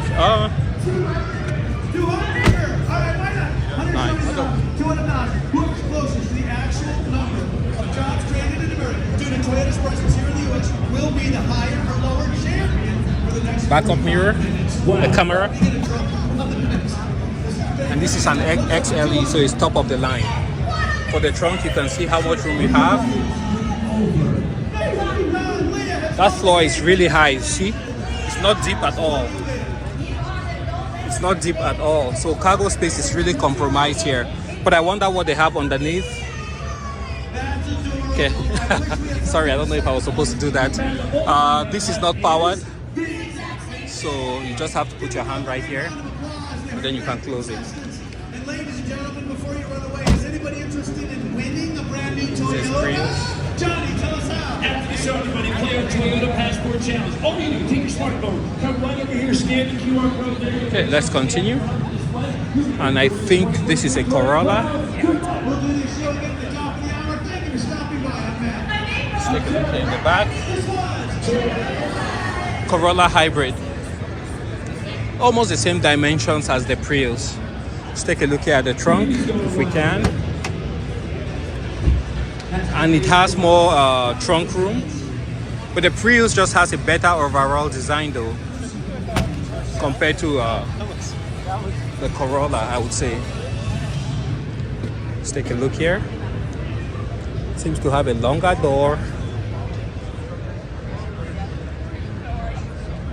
Be tighter in here. And you can see the Prius. It looks different. It looks really sleek. I like the Prius. Okay. And here we have what seems to be, is it the Avalon? Best-selling car, so this should be the Camry. The Camry. Yeah, Toyota is going all out on hybrids, guys. And I think that's the right decision. It says Camry. I don't know if you guys can see. Yeah. Heated seats. Yeah, we're gonna check those out too. You want to see more Toyotas? I think we can probably finish this. Powered seats.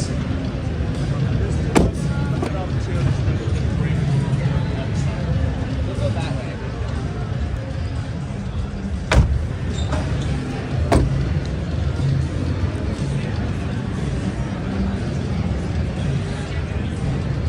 I also noticed on my way here that there is a lot of Toyota RAV4 hybrid as New York City taxis.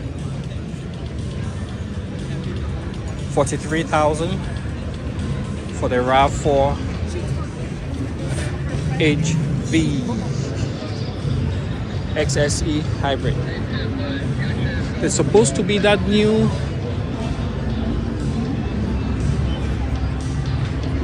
Highlander. Go hunt for it.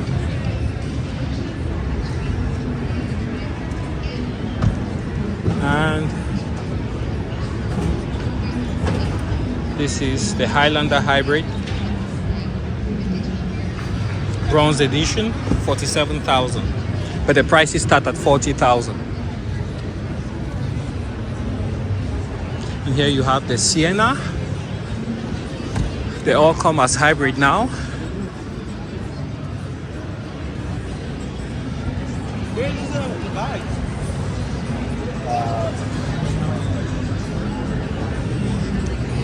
I think we've seen these ones. Oh!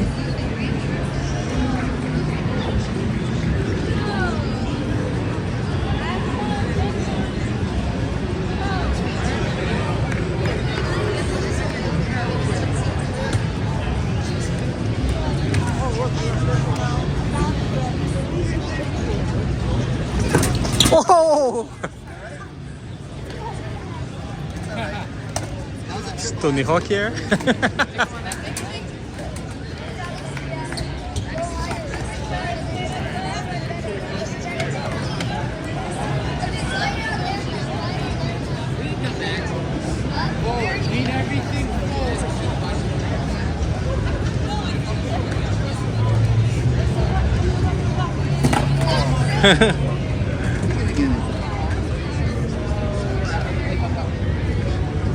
All right, guys, we finished with Toyota Part 1.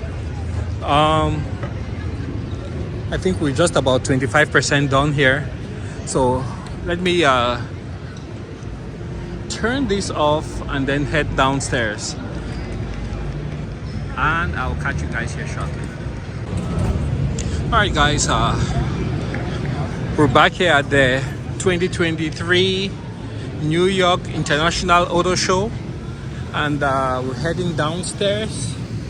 We've seen most of the vehicles here, not all, most. So let's see if we can find the way to go downstairs. We've definitely missed some vehicles, I'm sure about that, but we'll see if we can make it up later.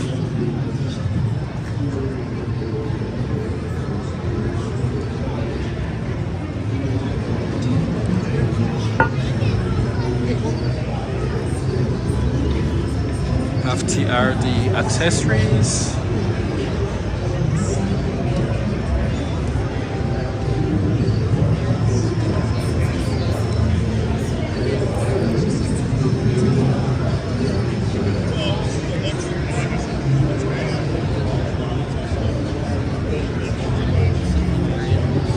Subaru.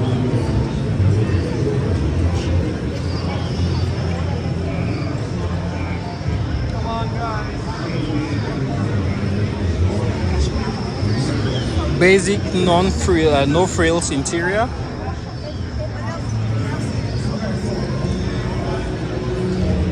That's a Legacy. Here you have the Impreza RSI. They come with a stick shift, no?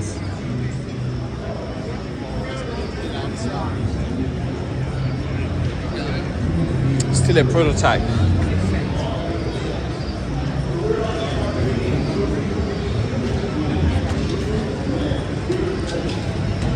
Here you have the Subaru Ascent. Captain seats in the back. It looks very comfortable. Third row.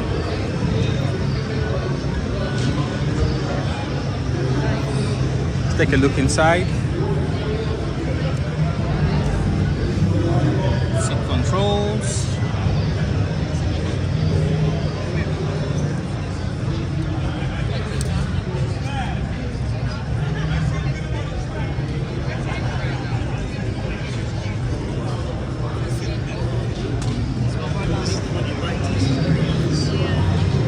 Check out that light.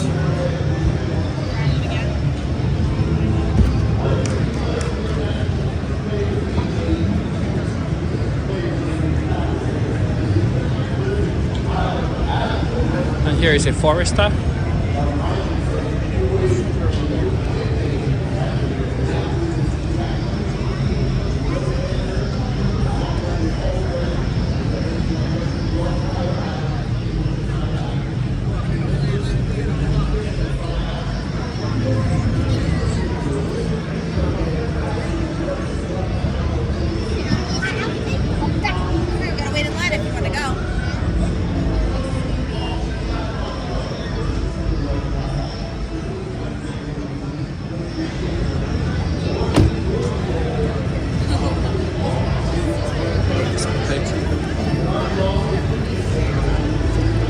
Oh, these are dogs. It's dogs.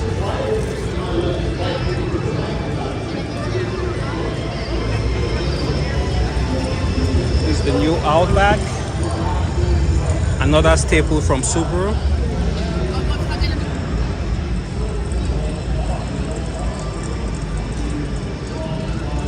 Subaru has opted for the Tesla styled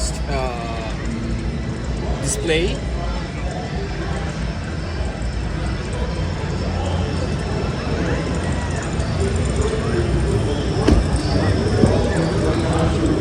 Lots of room here in the back.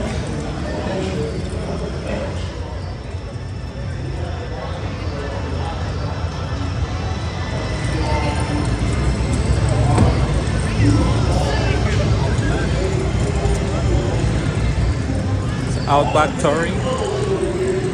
See the lights.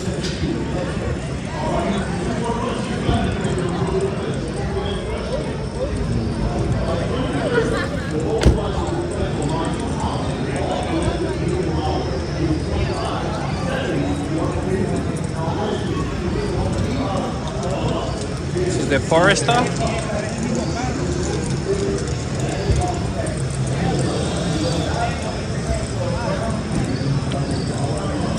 Let's take a look. Smaller screen.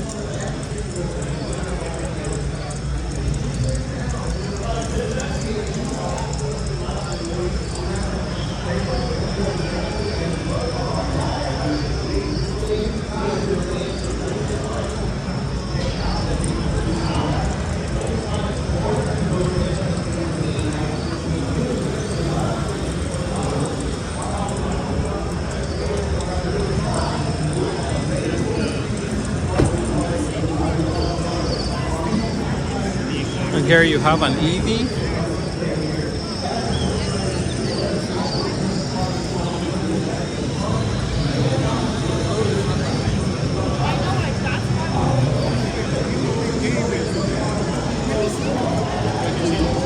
It is the Solterra.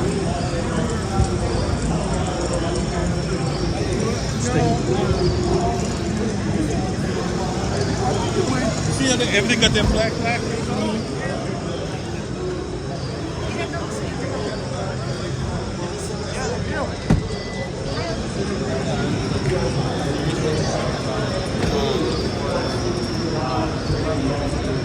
I also hate dusting.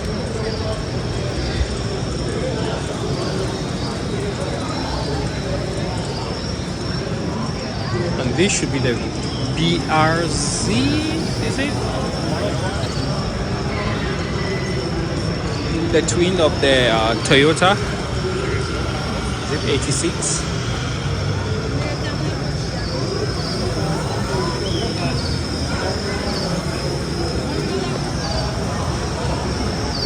The WRX. Getting a lot of attention. Let's take a look inside. It's not a massive screen. Seems to be a stick shift. Let's take a look here.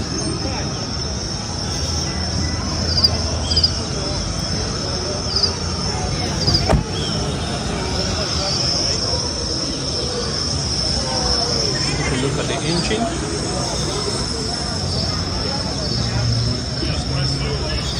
So we have the horizontal engine. Seems to be 4 cylinders opposed. That seems to be an intercooler right there with the scoop on the hood. Easy access to the oil filter.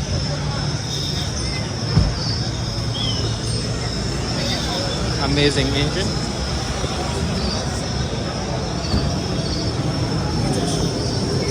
Popular vehicle. Okay, let's move over here. Koenigsegg.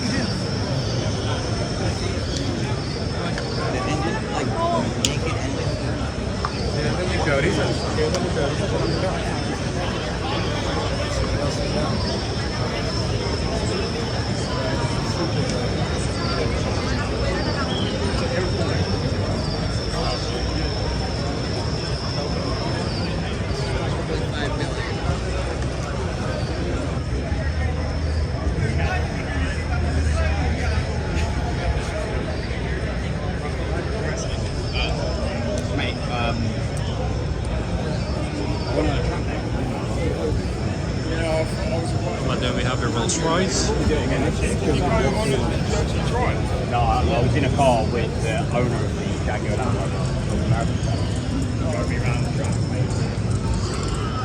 I think VW has a few interesting vehicles, the ID4, and I don't know if they brought their van out here. But here we have the Taos and 34,000 MSRP. Just in case you didn't hear him Small before, crossover. we do the IQ trivia every hour at the bottom of the hour on the 30. So the next one will be at noon 30. That's 12:30 for those Here at of you who are VW. home. And here we have the Jetta. And on the stage with me today, I do have two of our most anticipated vehicles for 2024. To my right, I have the ID Buzz, which is the beautiful, most anticipated recreation of the hippie van of yesteryear. This is our all-electric micro bus. The one on stage with me is our European model. We will be expecting a slightly longer wheelbase, a little bit different version for the US, and we will have more information on that later this year. If you are into EVs, straight ahead of me on the right, you will see the ID4 floating in the sky. Please feel free to check those out. We have a couple on the floor here. That is our first all-electric SUV in the US market, and we also have them downstairs for a little test drive. So check that out if you're into EVs, and if you're not, and you want your standard internal combustion, well, guess what, my friends? We still have some big vehicles that are gas. So to my left here is the Atlas. This is the 2024, this is the full-size Atlas. The model year 24 Atlas family is getting a major refresh. You will notice the biggest changes on the interior of the vehicle. We will have the standard luxury seating. Also coming standard for 2024 will be the heated seats, ventilated seats, and heated steering. So please feel free to check those out. The one on stage with me is actually called the Peak Edition. The Peak Edition is a beautiful available for the model year 24. This is going to be a recreation of the base camp concept models you may have seen. It's a bit flimsy. There's a pocket right there. Got a button here. That's cloth, leather, two-tone. LED light, LED light.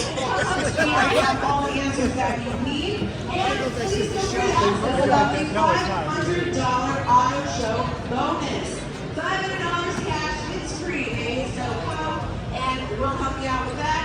And enjoy the rest of the show, my friend. 12-volt outlet.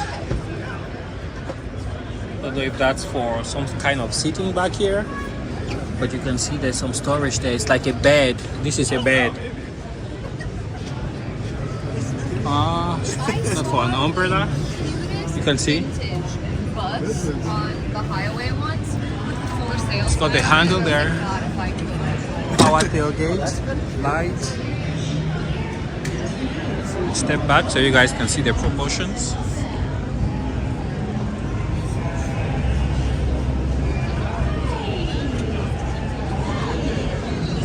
Okay, get closer.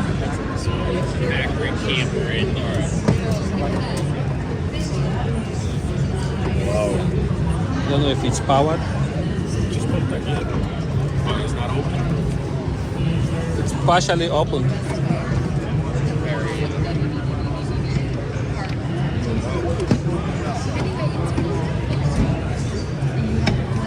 Okay, closed. So here you have a USB port, pocket there, cup holder, powered seat. This one feels kind of weird. ID. It's a really nice interior. Here you have the vent control. Some space here. Rubber. Is this another keyless one? LED lighting in there. You can put your coins in here and the notes in there. Cup holder. No, this is not keyless. Yes, Very high definition screen. Oh, keyless. This is really interesting. There's another screen right there in front of the driver. Yeah, but it's a charger. You have the start button right there. You see, the seat is moving backwards. You can feel the cold air coming out. Got armrests. Open the door, window control. Kind of hard plastic, really hard plastic. Soft touch, hard.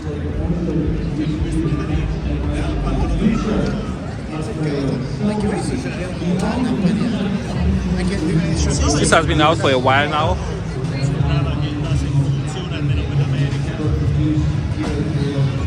There you have the hood. It's like this opens, it's flimsy. Another camera right there.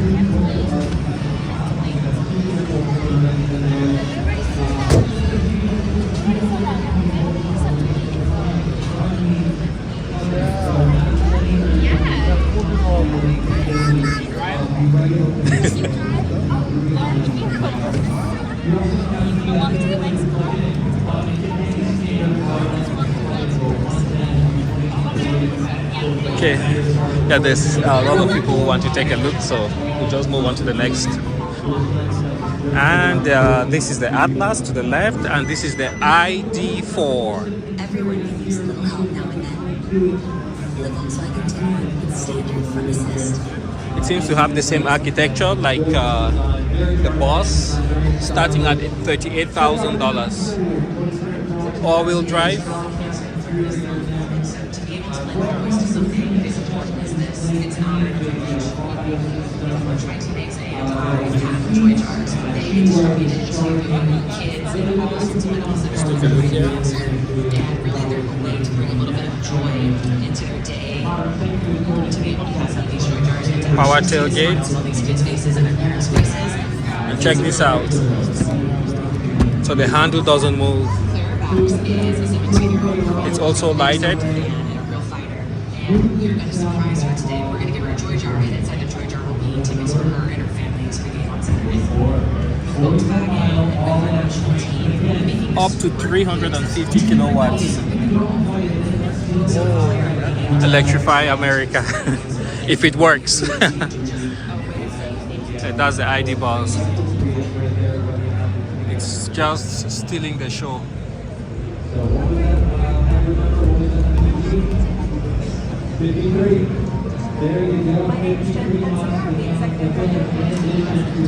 There's supposed to be another floor downstairs.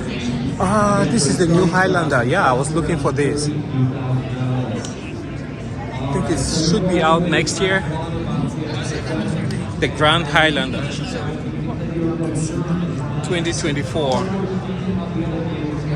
It looks a bit bigger, and you see all these manufacturers, Honda, Toyota, they're picking up this design, which is seems to be like from Mazda with the blonde front.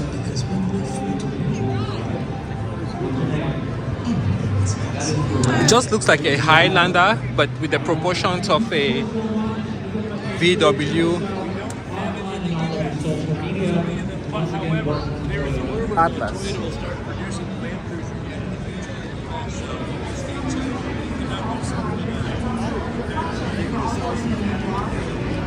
ID4 SUV.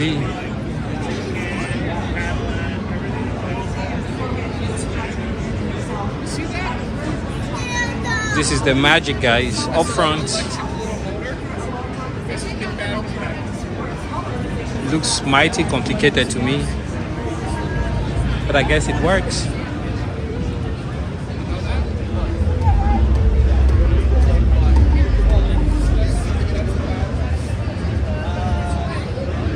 And they'll give you access to the Electrify America network, fast 30-minute charging, unlimited for the first 3 years. So I think it's all-wheel drive. It has a smaller motor up front and a big motor here in the back. And it almost looks like each of the motors has its own like controller on top, so they're not controlled by one single unit. But I'm just worried, it looks like everything is super integrated there. So, well, it's an electric vehicle, so that's the battery pack. It's massive.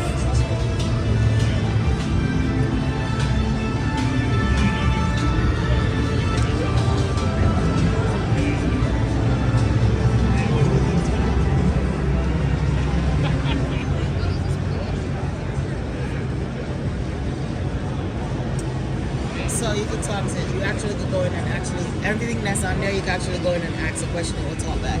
Oh! Yeah, it's a different experience. Artificial intelligence. Let me try. Yes, please do. How was it? So it says, let's talk. It's actually, but we have to keep the door closed just to the noise. You can see. Hello, and welcome to the RAV4 Prime Talking Car. Come on in. Okay, let me step out. I have the backpack. No, that's fine. I got the backpack. I heard it talk. Okay. Yeah. Say hello. Welcome to the Talking Car. Here we have what seems to be, is it a BRC? They're bringing back the retro vinyl. Oh my god. Yeah, this one has a very complicated name, but it looks almost like the Venza. don't know if it's actually in production. That's piano black. That feels almost like a cloth. And then here you have the leather seats.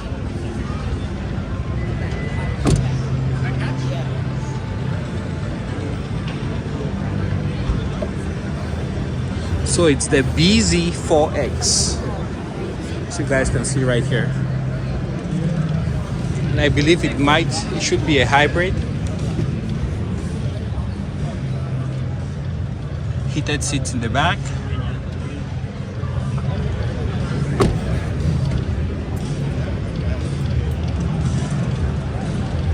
Moving here, that's the new Prius.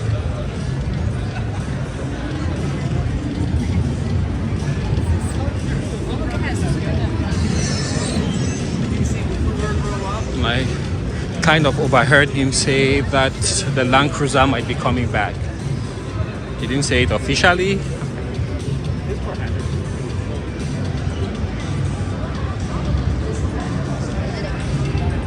Okay.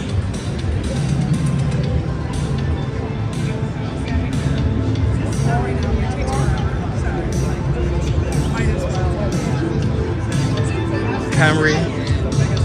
And this should be the Crown. Hybrid. Most dealerships that have this, they are marked up like quite a bit. Take a look inside.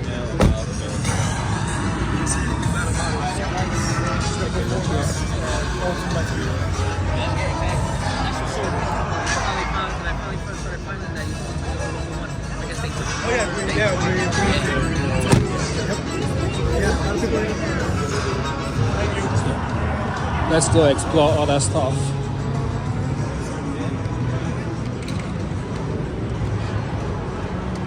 Oh, that's the Corolla with the 3 cylinders, I think.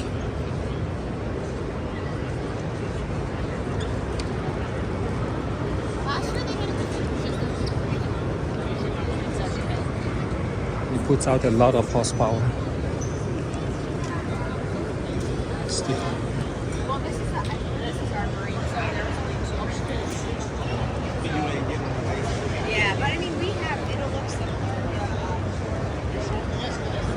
Corolla JR.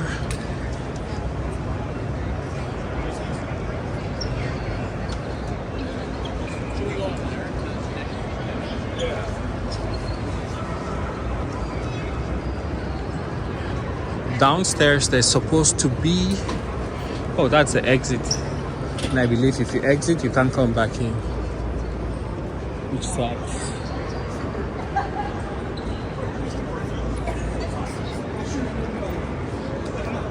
Okay, let's head downstairs.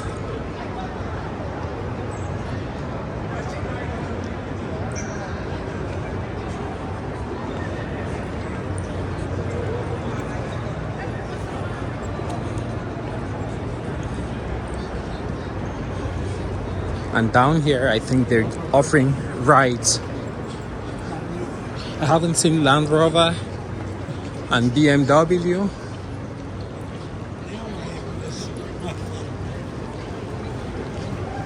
But let's keep going.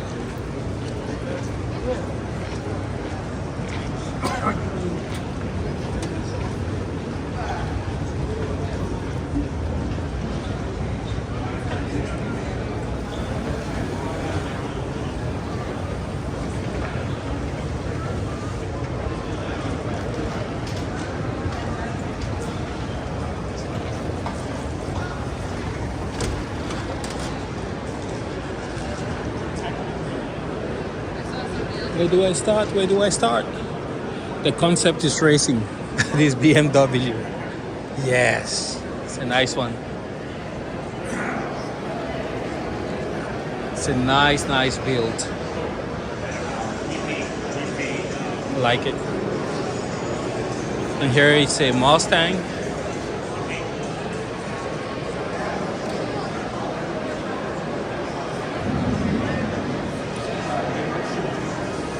There you have a selection of wheels.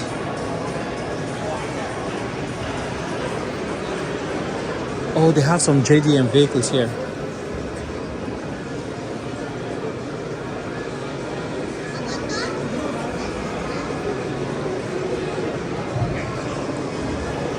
Toyota Supra.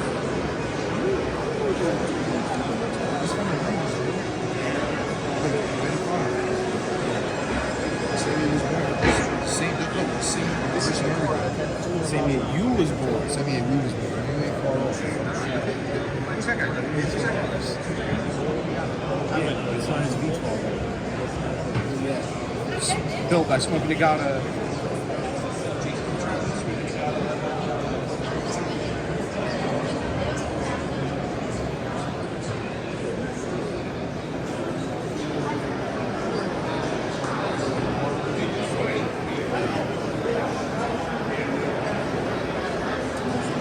Skyline R34. Both people don't go show you.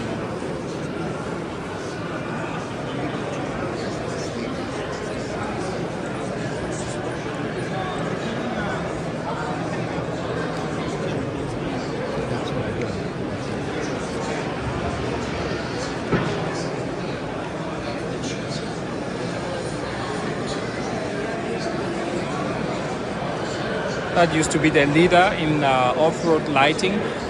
I don't know, maybe they're still popular in Europe.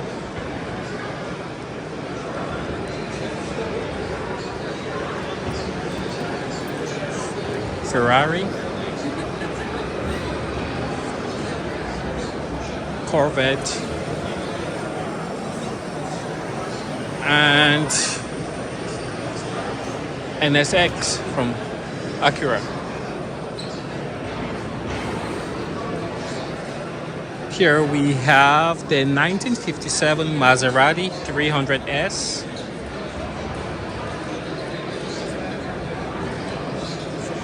No roll cage.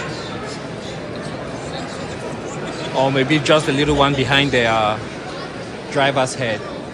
Here we have a Porsche 911.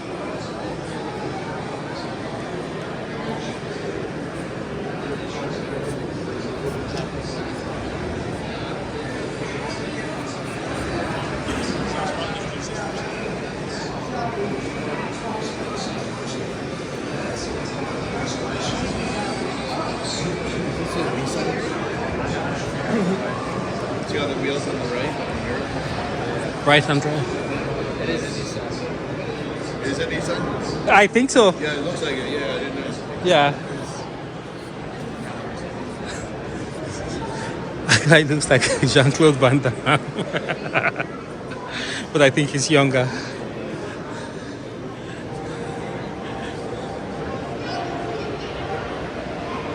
Lots of electronics, guys.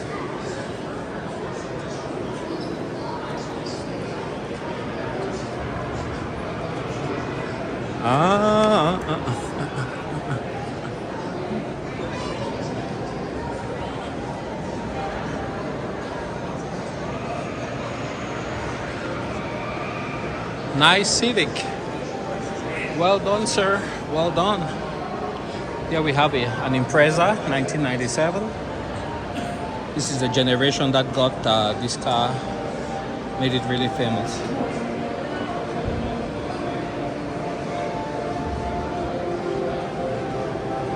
Okay, let's continue.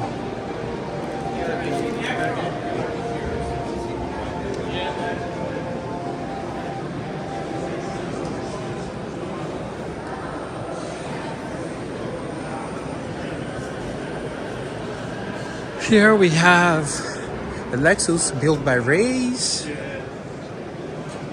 The only problem I have with these ones is just the gas consumption. I think they're better off as the Prado, which is a diesel. Here we have a lowrider Chevy, a stretched scooter of some type. Not sure what it is. It has got a carbon fiber seat. Looks like my white car.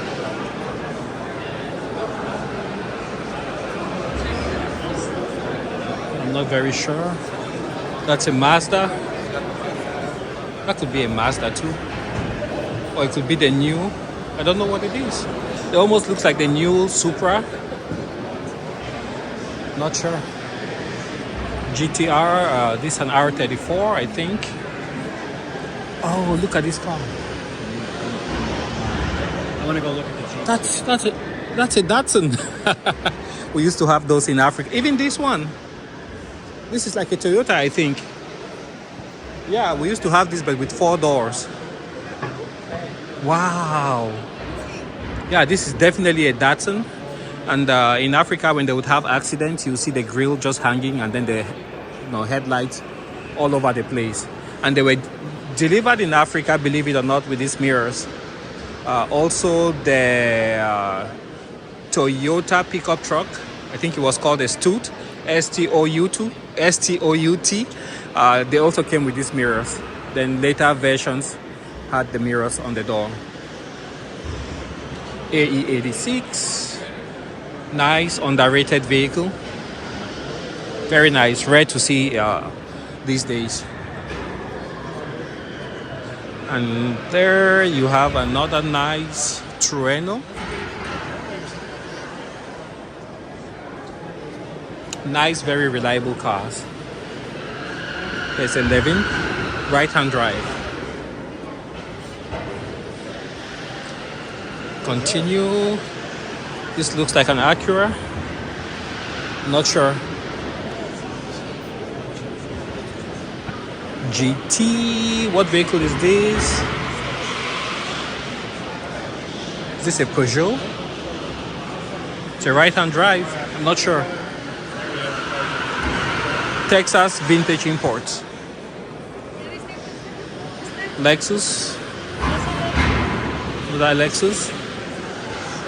Yeah, those guys are killing it with the electric vehicles. They can do the rides indoors because this is a Mitsubishi Pinin, a small version of the Mitsubishi Pajero.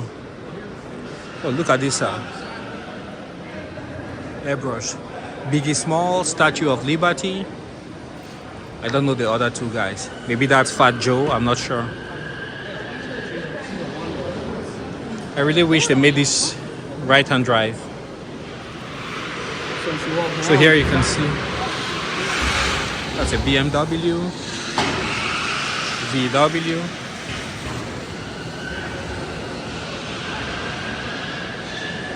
Chevy Bolt,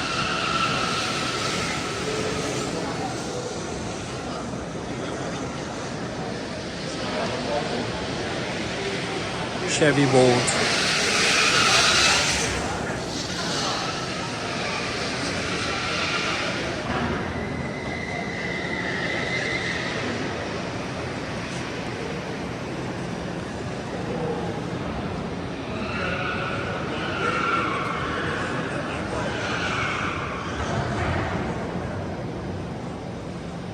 ID4.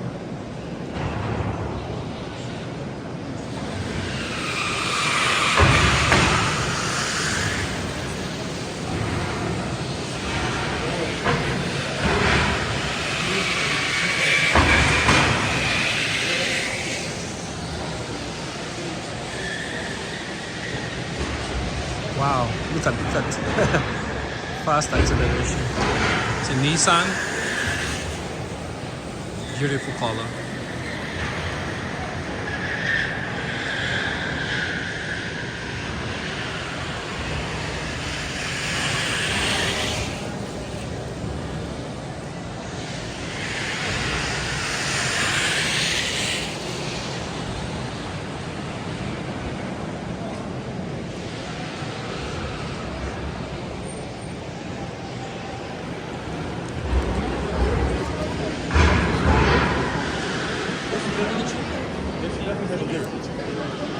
Oh, let's actually go this way.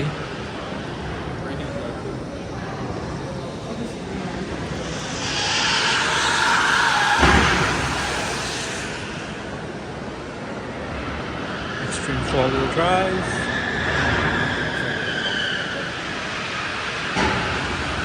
Gen 4Runner Limited. Got the branch risers here. Lift up branches. Carbon fiber snorkel.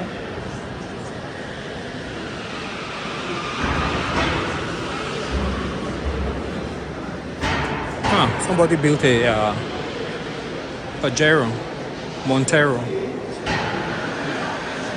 That thing seems to be on 40s. Old school Land Cruiser, came out since 1990.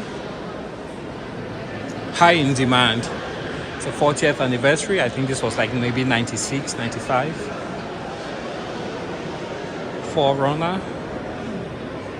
Porsche. I wouldn't take this anywhere far from a garage. And here we have a Lexus. Okay. There's a lot to see here. Life is a trip. Go RVing. Let's take a look in here. This is a Van Gogh built on a Sprinter chassis. You can see the LED lighting on top. And they're looking for a salesperson.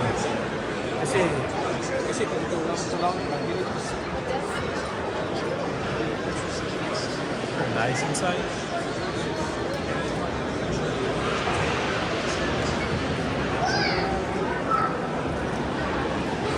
This one is a retro styled. You can rent it for $12.95 a week.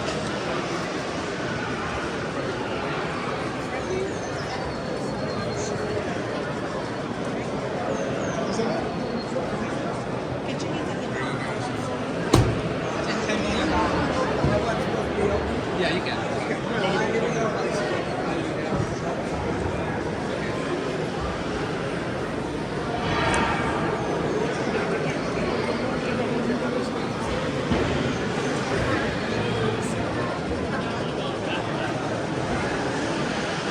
Toyota Supra.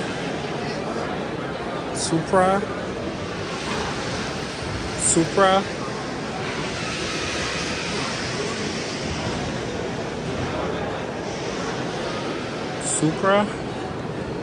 And these have really skyrocketed in price.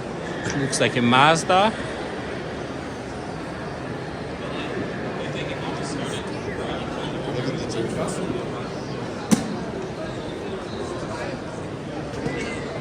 Nissan Z35.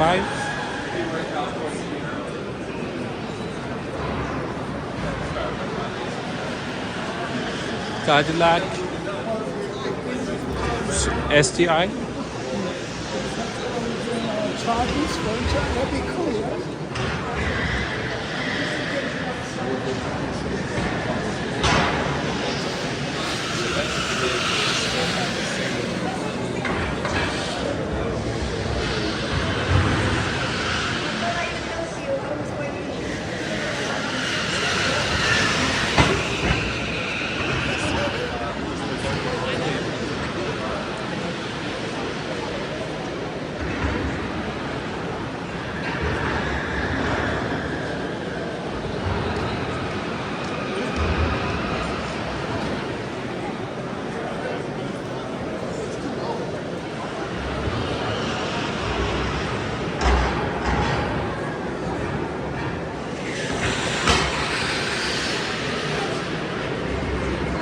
Oh, that's a Lada, Russian made.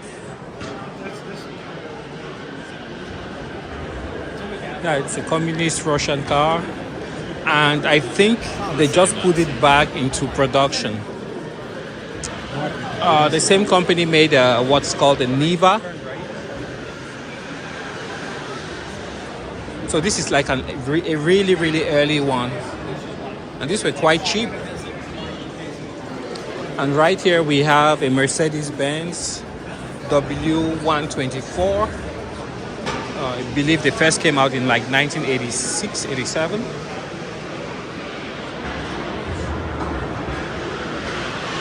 Really hard to find in this condition. They came in gas and diesel engines.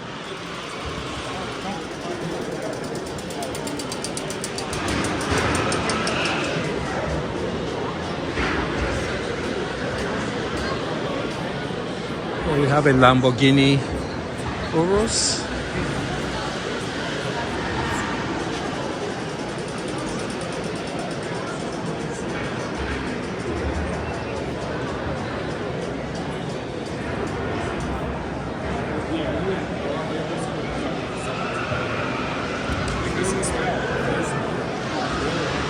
wrap shop.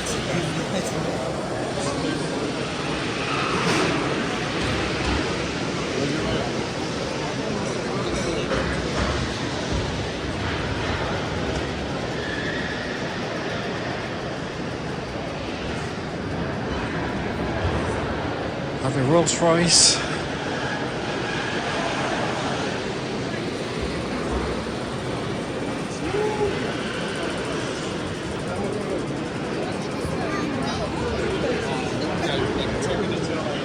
Gold VW.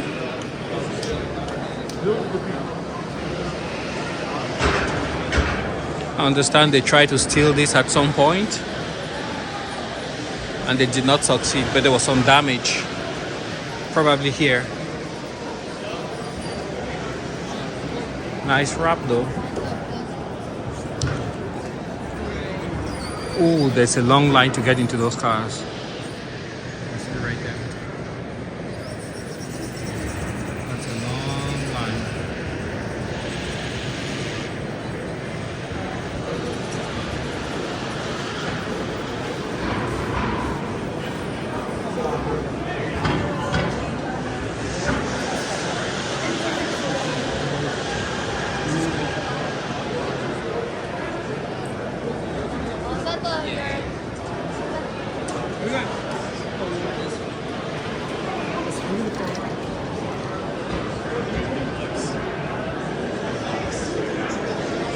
Maserati.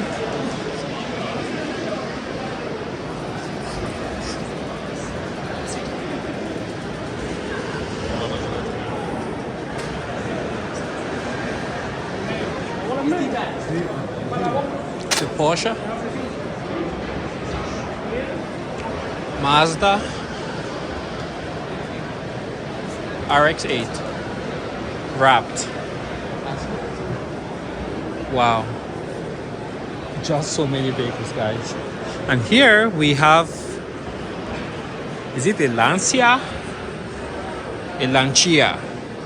So here we have a Lancia, and this also was a race vehicle, but you can see how back in the day they had very little protection. Single wiper blade up front, vents, the grille, pop-up headlights, bronze wheels, and you can see how they open up the hood. The latch mechanism right there, and there's also a ring right there, the latch mechanism, but the interior looks good. It's very well preserved. That's from Lancia, and this looks like it is a W124 with the 500 is that what they call them? Well, it comes with a V8 engine. The way you can tell is by the wheels and also by the flares that you see here. These are very rare and highly desirable. I don't know. This is a well-preserved example. Somebody took pretty good care of it. They've got the single wiper blade, and it makes a certain motion when it's working. Also, the suspension on this vehicle, very easy to work on. And it's almost like you're riding on a carpet when you drive these vehicles. This one, they didn't make too many of them, and they are very, very highly sought after. The way you can tell, again, like I said, you can see the fender flares. It's flared a little bit. It has a big V8 engine under there, and it's powered by AMG. Here we have original Lamborghini. Countach. Oh, with the up to 44 minutes. Let me cut it here. We'll continue. Here we have the OG Lamborghini. Stratman just bought one. Not a very practical vehicle. On this side we have a Mazda, and here we have a Ferrari.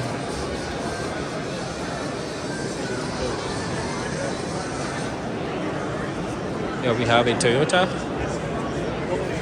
86.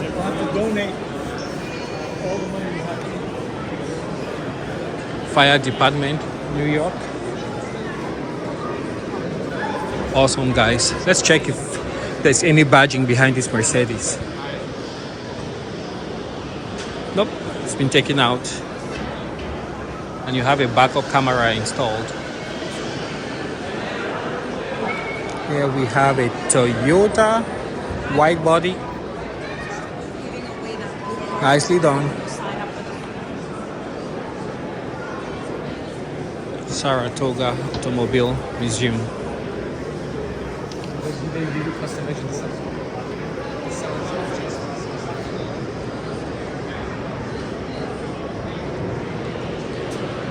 New York Post.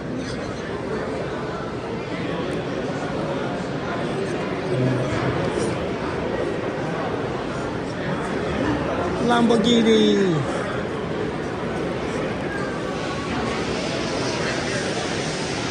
Blue Street Exotics, Miami.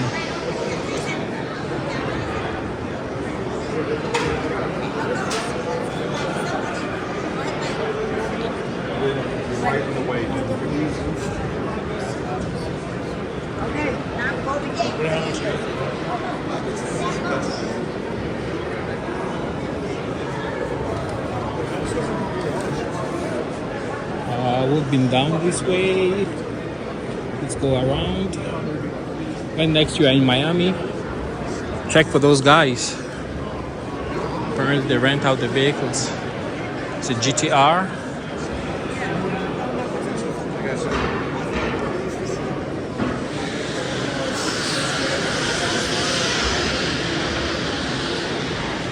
BMW.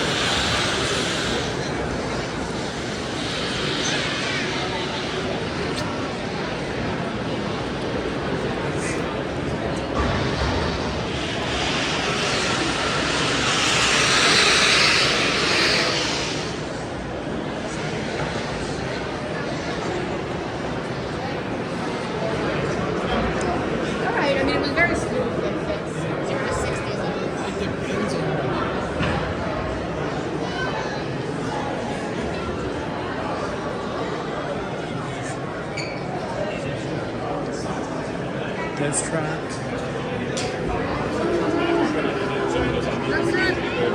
Uh-oh, it's a line.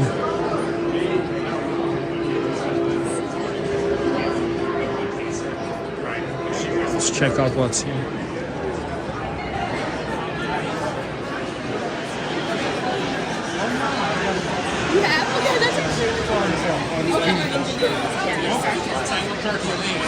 This is the state of New York.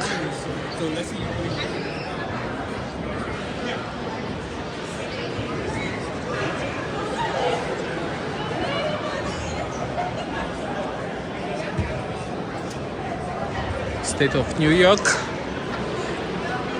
We've always been a leader in adopting alternative powered vehicles. EV6.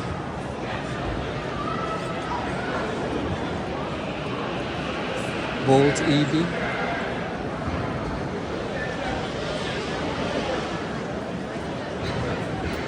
ID4.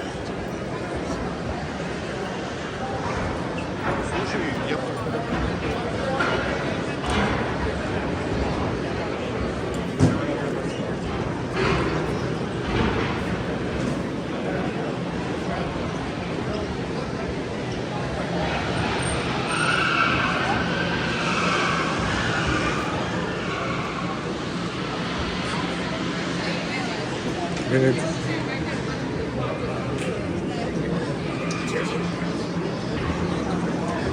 Here we have an H1 OG. It's got the light bar. These are the Marines, I think.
see their faces.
Yo, step up. Just a little.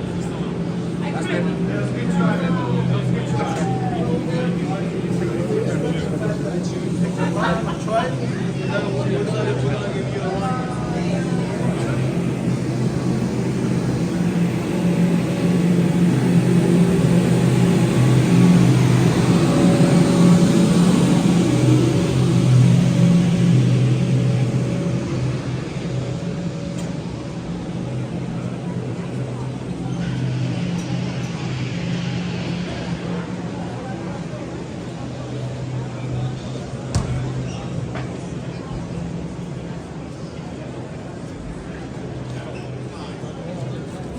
Here we have some history of New York.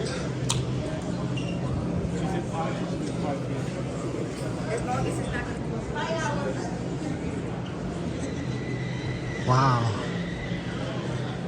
Back then they built the buses with rivets. If you look closely you can see where they put the rivets. It's amazing. 1949.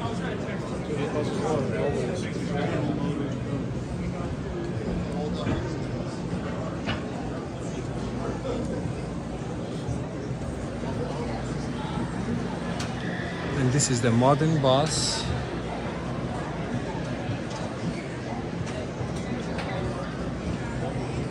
And the old one.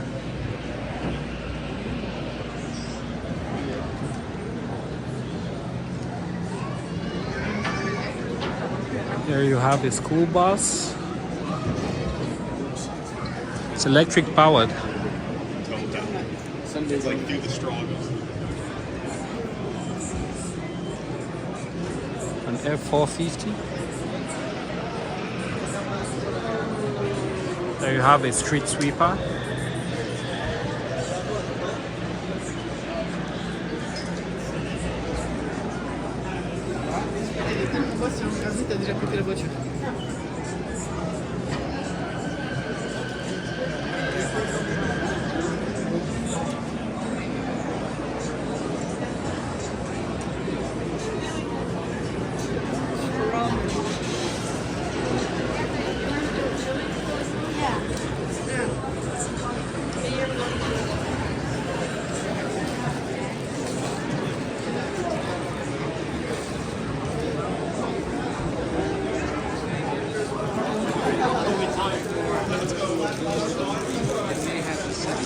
NYPD. Here you have some old vehicles.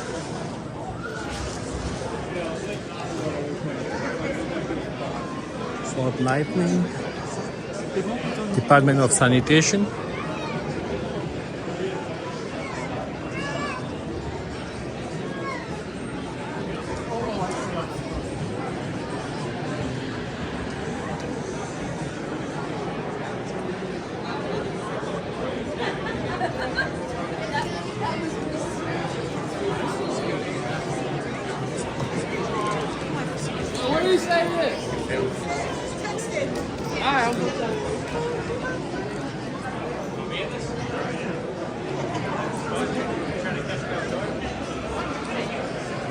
And Hotel is here. I think Hotel, they are very instrumental in putting on this show. I think they should have an information center somewhere here. That's 100% electric. So let's check out Hotel.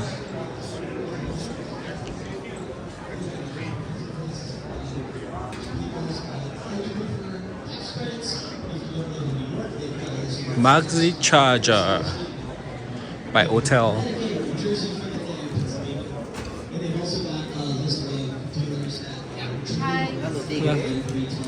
It's a nuts. Viridian.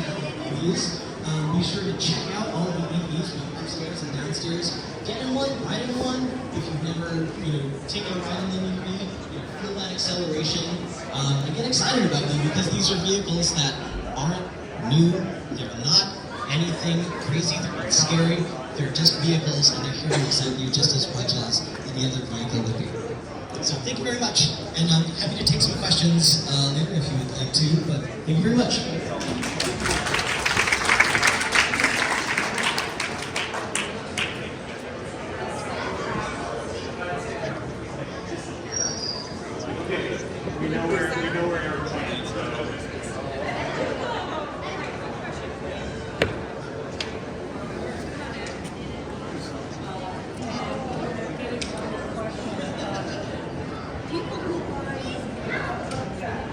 Tesla Model S.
Drive.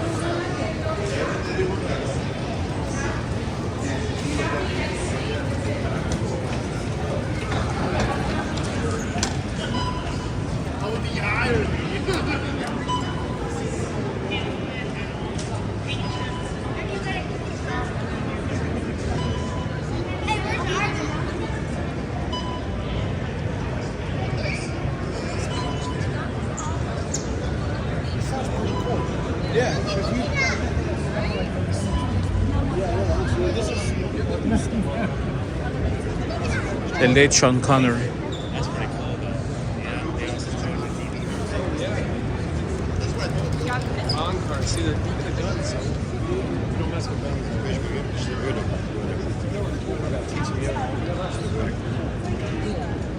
Oh wow, look at the gun. It's cool. James. Jerry needs to get a car like this. Yeah. Fight off all the crazy.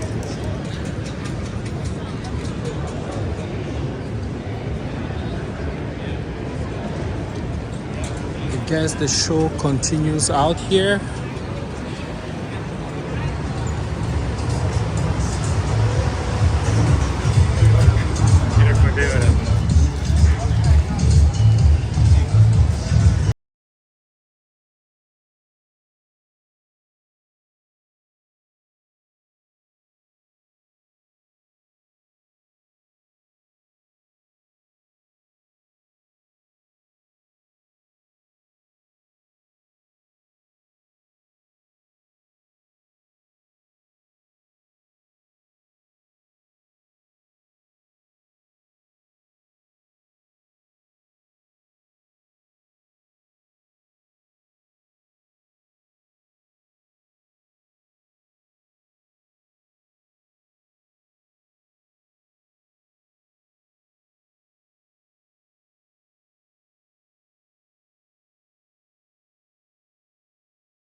you're good. You're good. Thank you.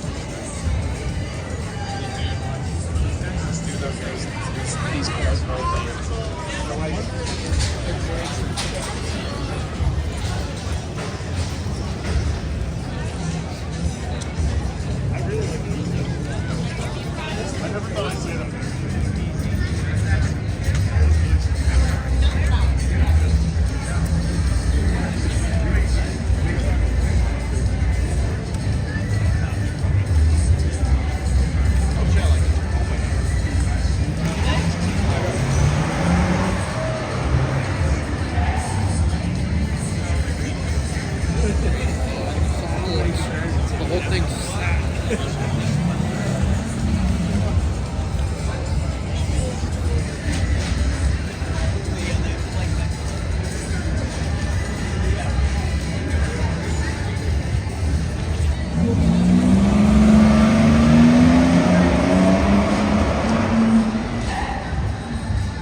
Someone has to win. Your chances of winning this are probably better than actually winning the Hamilton lottery. The Hamilton lottery is literally 20,000.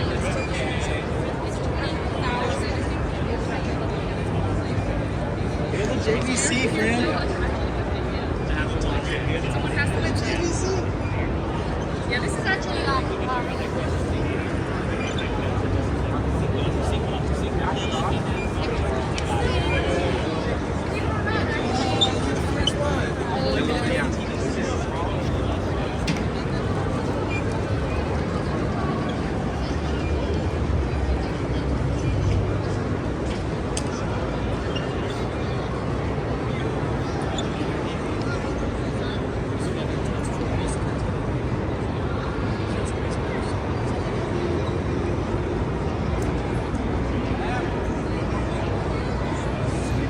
additional exhibits upstairs.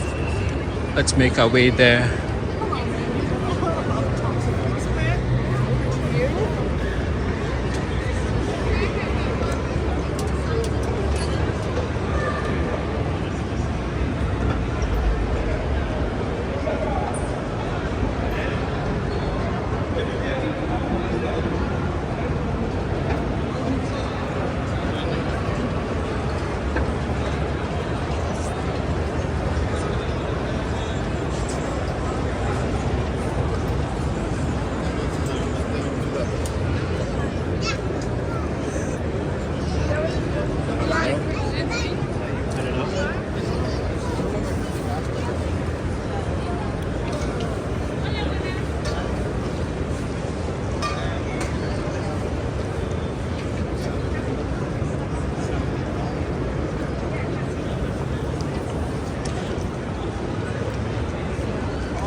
Okay, we'll stop here.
Hey, where you guys?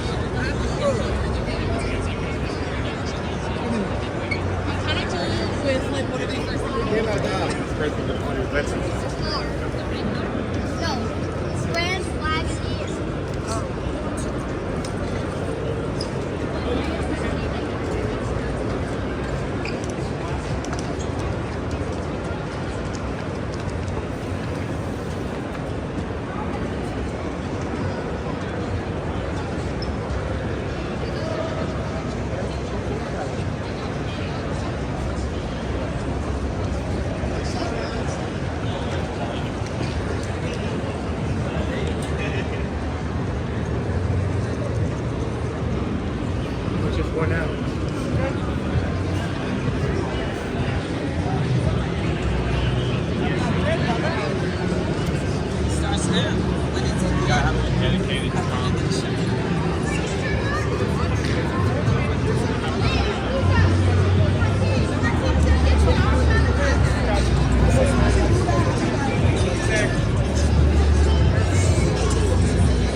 Here's gonna be doing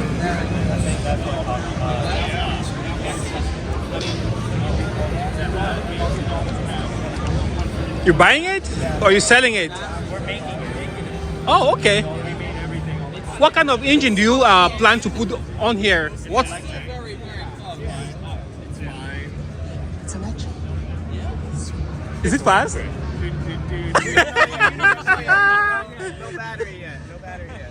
It looks fast though. It should be. Wow. What do you do? So where are you guys based out of? Oh, Okay, so do you have like sponsorships and you're just showing your tech? So all the sponsors, I guess, are on the car. Okay. And then they sponsor us. They give us money or they'll give us parts. Okay. For example, a lot of our companies will order parts from them and they'll give us a very hefty discount. Okay. You know, like 50%. Yes. Like there are these Owens dampers. Yes. Certain things that we do have to buy. Okay. But most other things are made in-house by us. Okay. Raw material. Wow. So how soon do you think you might have the battery and the power control system ready? Yeah, so all the power control systems and everything are all coming in, I think, in 3 weeks or so. Okay. So we should have it running. Our competition is June 12th to the 17th. Okay. So we will have it ready for then. Do you have a website or like Instagram where we can follow your progress? Yeah, so we have this. Awesome. Thanks, man, and good luck. Okay.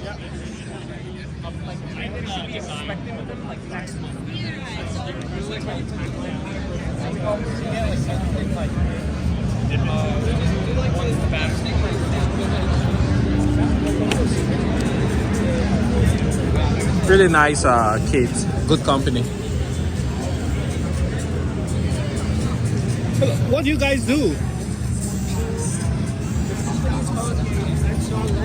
Yes. We build these racing rigs right here, all of it. So it's Wow. motion sensor. Yes. So every time you're actually driving a strip, Yes. it actually moves with you. So if you hit something, you move it, you get the throttle of the ship, all of it happens at the same time. So where can we find you? Do you have a website or Instagram? We have a website. Yeah, it's xrlegends.com, and we have an arcade in Freehold, New Jersey, in the Raceway Mall. Alrighty. And then we have the biggest esports racing center in the country in Jackson, New Jersey. Okay. Sport Team Challenge. Awesome, awesome. And then 4 flight simulators. Yes. And it's pretty awesome. It's an adventure crossing USA. Thanks, man.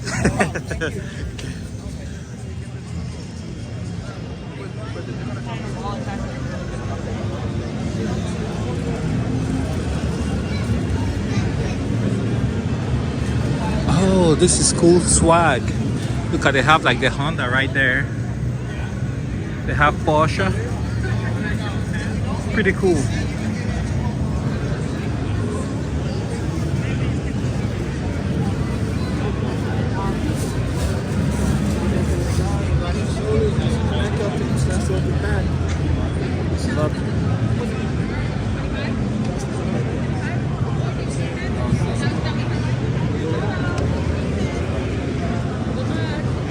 You're outside. Guys, you have $1,000 cash John. He's gonna go out tomorrow. Go Rangers. I like it. You got it. Enjoy the show, man. I forgot what I was ran for. So.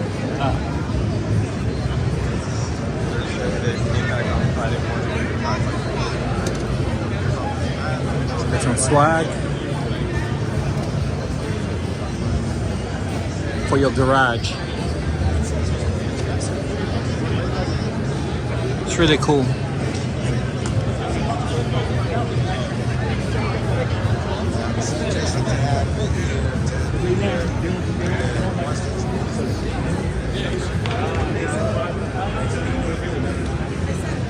Really cool swag for you.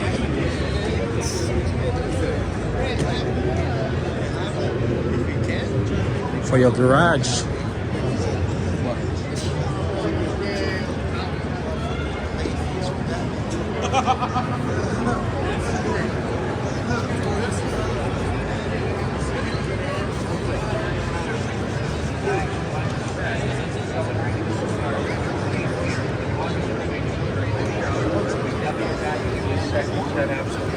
Directly from the manufacturer. So 2 sets for the price of 1, 44. Now, if you don't think it's the best flagship you've ever used on your car in your lifetime, 100% money back guarantee. It's ready for manufacturing.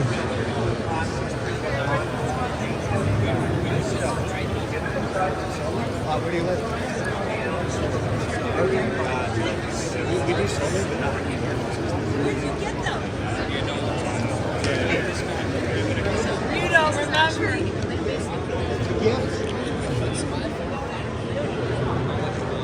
Right here, bro. That's a person's question. That's like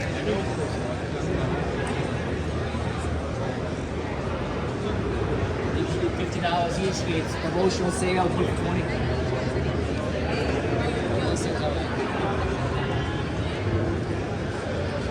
They have a lot of designs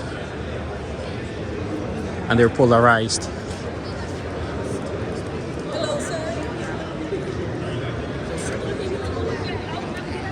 Tempur-Pedic. That looks not a shea butter. It's lotion color. Ah, I want to sleep. Tempur-Pedic.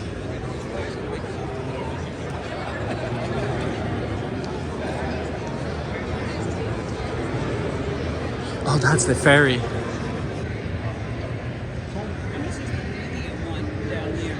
Which one? The medium and the adapt. The king size.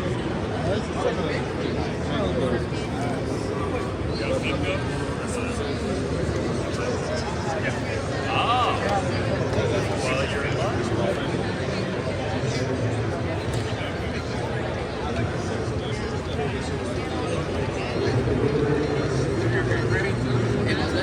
That's the best part about it. What's up, brother? You want to check it out? No, I'll watch. It works better when you try it. That's like watching somebody eat. It makes you hungry. You got me. You got me. These guys are good. Back knees, hips or feet. Have a seat. Happy feet.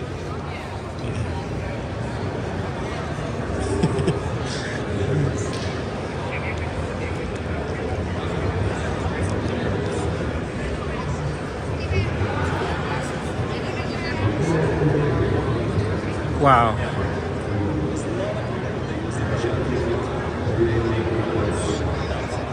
Yeah, this is crazy.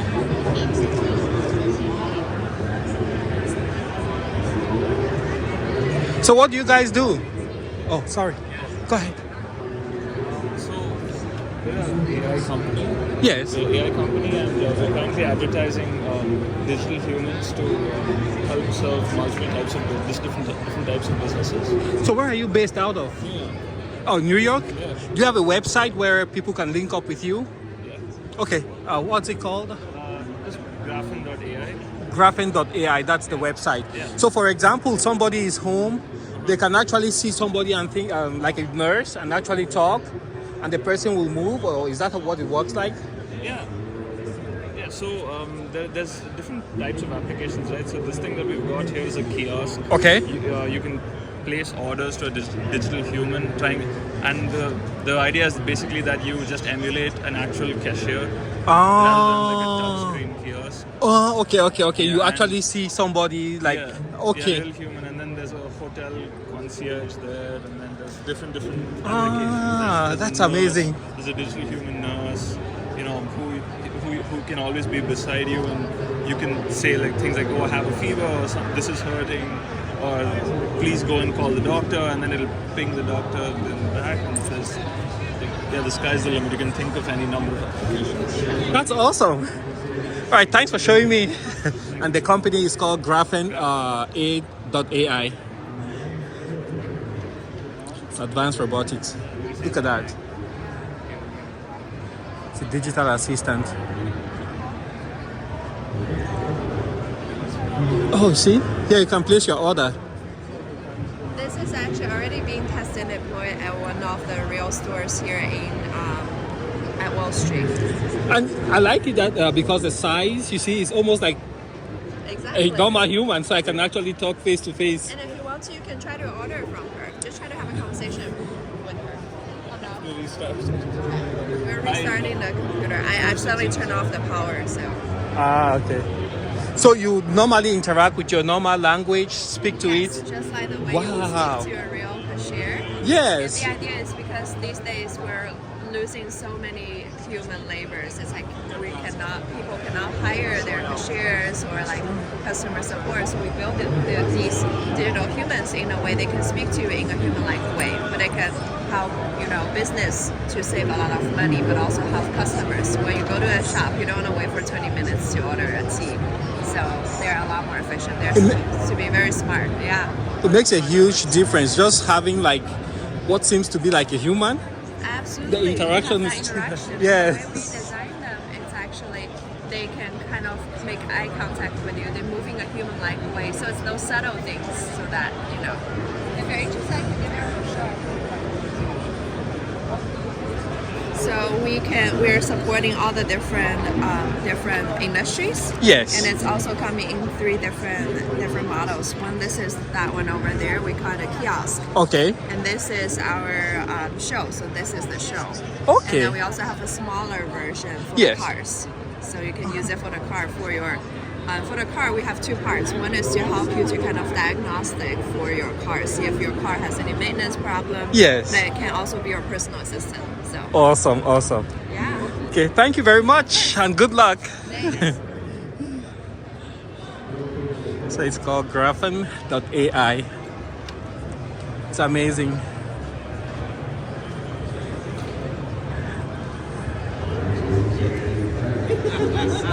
Company seems to be owned by some young people. That's the future.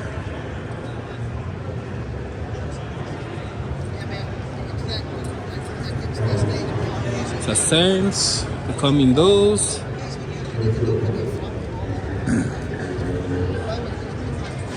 These are getting very popular.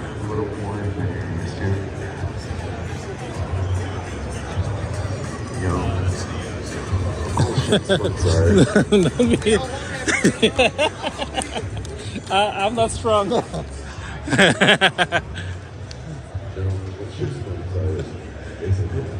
Premier game rooms.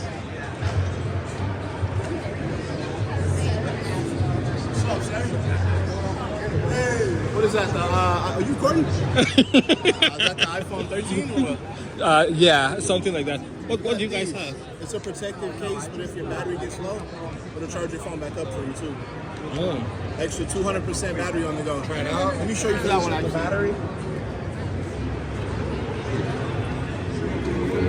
Phone case. This is good all the way down to the 12 Max, or all the way up to the 14 Max. Okay.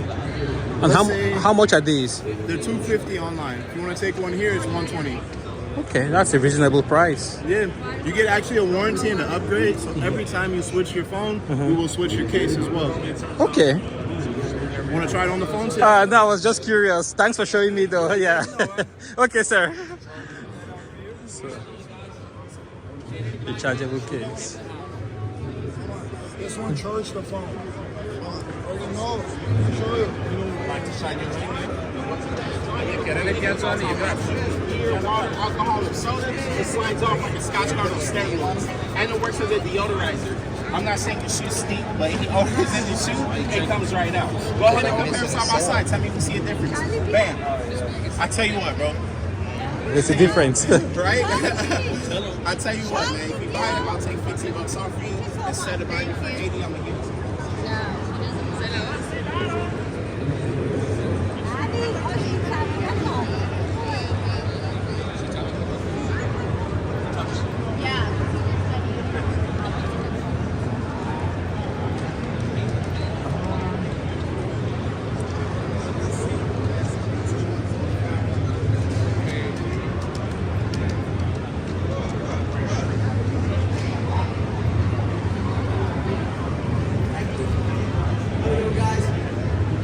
ready for some free Verizon gear?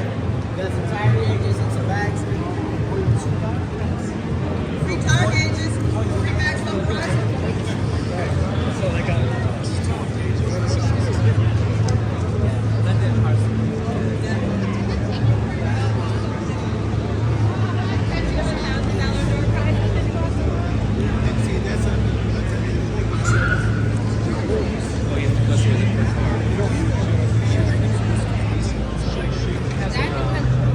website that he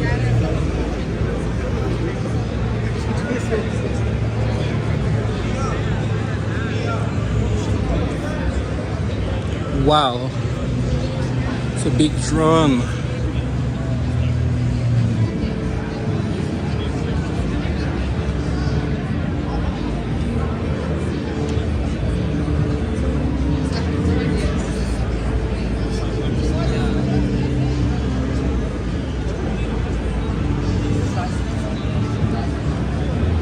You got a race car.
So I think I've made the rounds. And some major guys, I haven't seen them here. Mercedes, BMW, and I'm really surprised with the dominance of electrics. Toyota with its hybrids. So I think this is the new Aria, MSRP $56,000. It's got a heads-up display.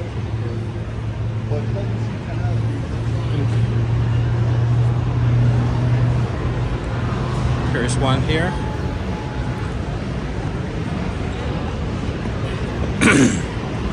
The Nissan Leaf.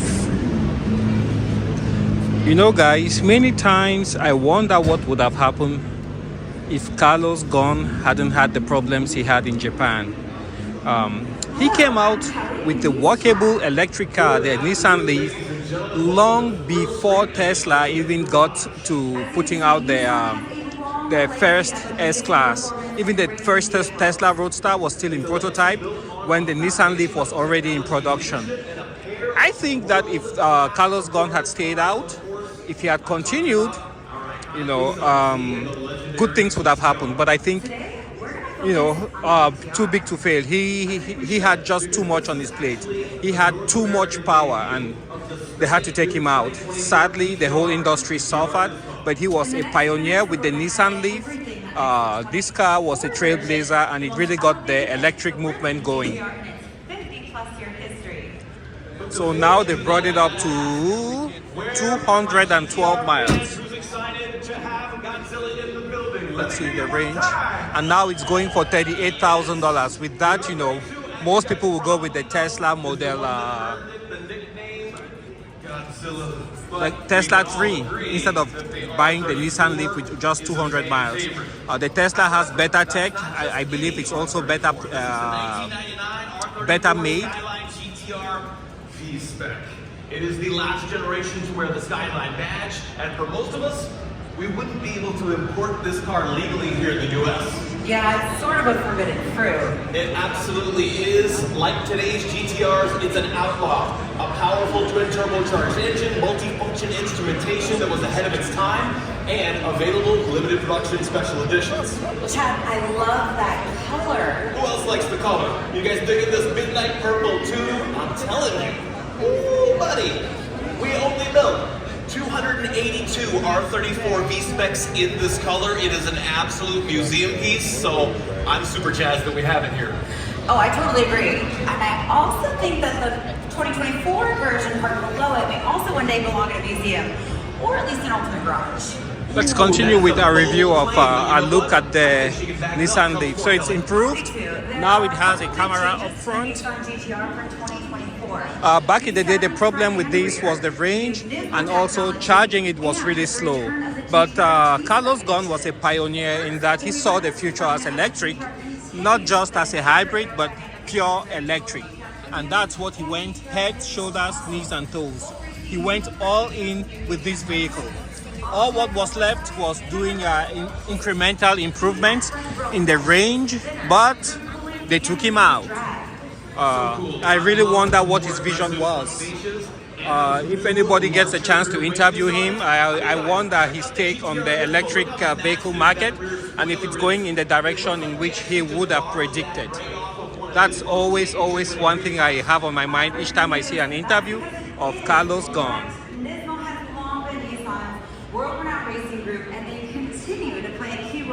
And here we have the Nissan Rogue. Those 2024 bold new wings are not only attention-grabbing, but enhanced rear. And it's going for 13% on that Nismo model. $41,000. Wow. Well, since we're on the subject of Nismo, it's the top of the lineup GTR Yeah, that's Nismo that now offers the best traction and for a Nissan Rogue, $41,000. Non-competition GTR ever. Yeah, guys. One of the keys is the new. That's a little bit of insanity. Check out these antennas on the area. It's got two on top.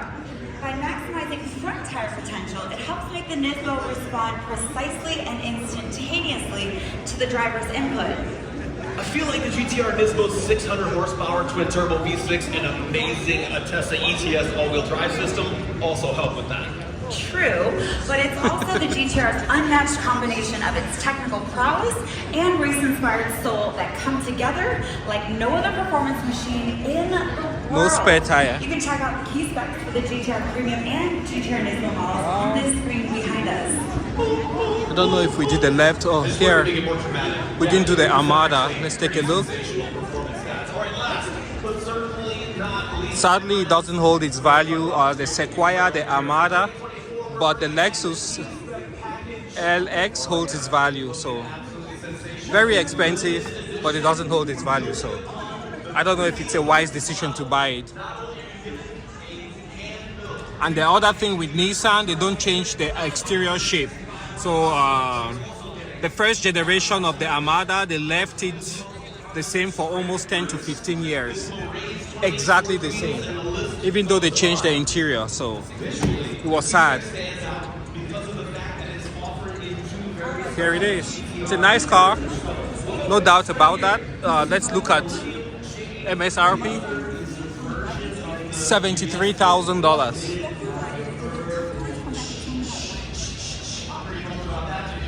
And this is a Pathfinder. It comes now with the third row, massive interior, and here you have the power tailgate.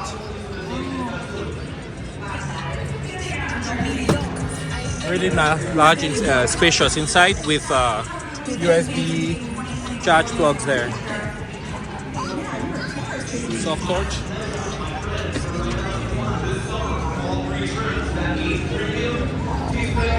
And the Pathfinder, they're asking $53,000. Oh, well, I'm so excited to have you here. And by the way, we have really close birthdays because mine's on the 20th of April. Got AI everywhere. I know, maybe we can celebrate together. Oh, that's so awesome. Oh, well, I'm so glad you got a chance to be here. Stick around because I'll be back in 10 seconds. Bye, my friends.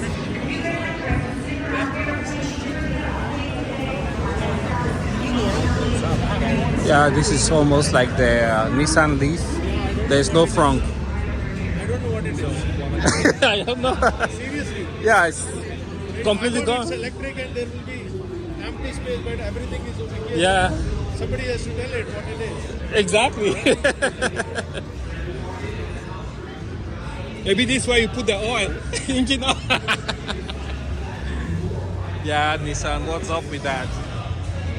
If it's electric, we need a frunk. You have the charge indicator there on the dash. I saw a whole line of vehicles. I think it was the end line from Hyundai. And I have to say, Hyundai and Kia, they killed it this year. I mean, they brought everything in their lineup. Ford also did great. Stellantis did great. And Toyota also did very great. First time I'm seeing the new Prius. It's an impressive vehicle. Oh, here are the Nissan light pickup trucks. There's the Frontier, Nismo, and Pro 4X Crew Cab V6. It goes for $48,000. Nicely optioned. That's a bit more comfortable compared to the Tacoma. You can see how there's a height to the seat.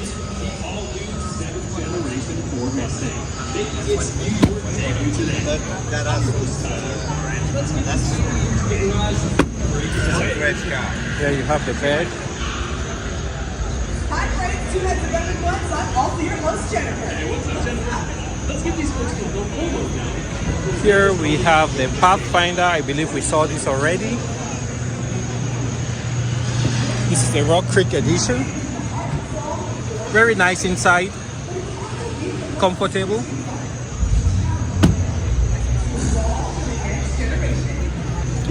I believe this might be, this is the Ultima. Let's take a look.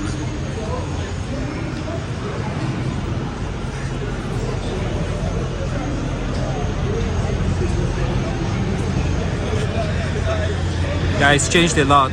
Looks really nice now.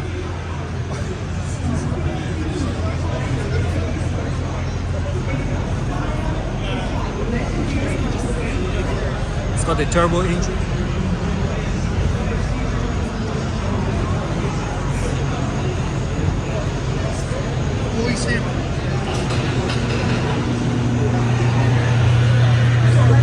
It's like you're in Tokyo.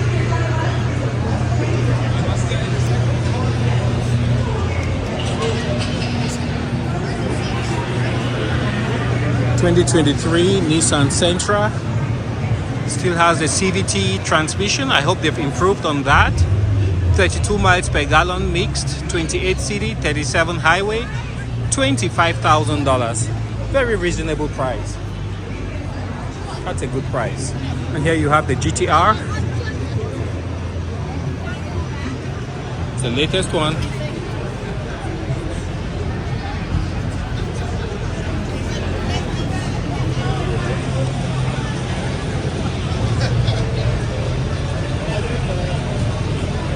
put something in the air. I thought it was me getting blind.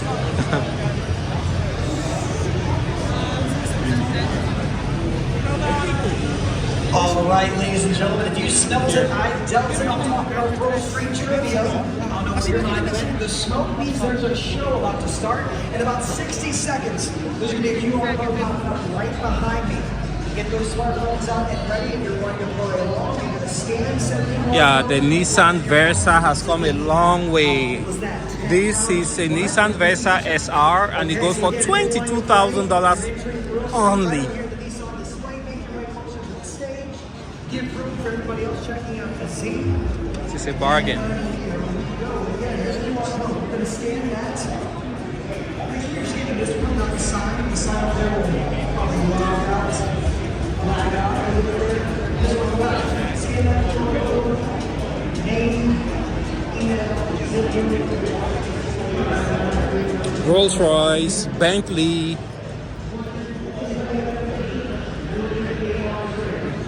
Aston Martin, I think I saw one, but it was a Bond car. So it's Rimac. Czechoslovakia.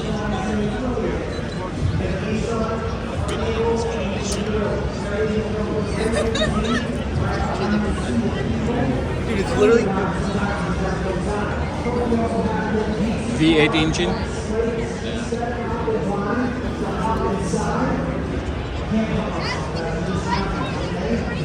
Karma.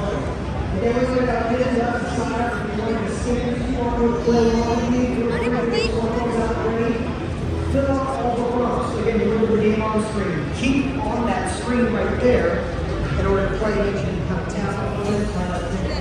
And these are the ends. 45 seconds. So here's what's going to happen. We're going to put 5. There you have the Elantra, and I don't think you can buy this.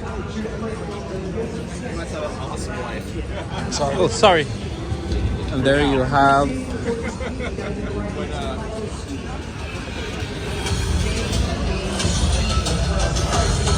Elantra N.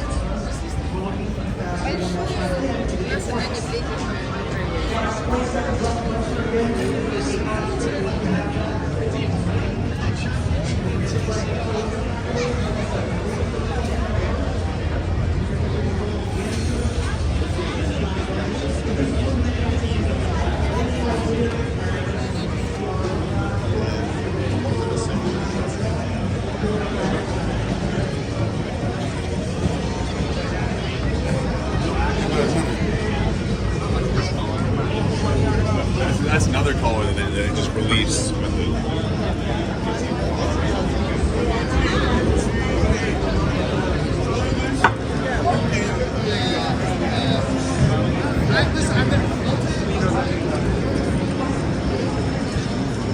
The towels starting at $24,000.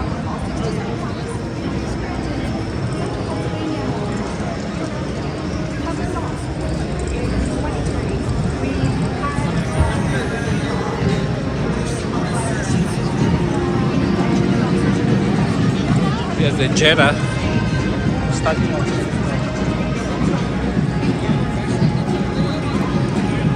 there's a marching band here. Subaru.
We wouldn't have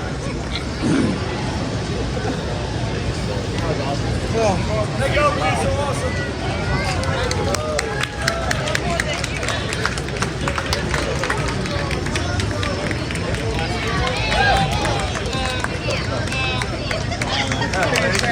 I love the hand waving. Thank you.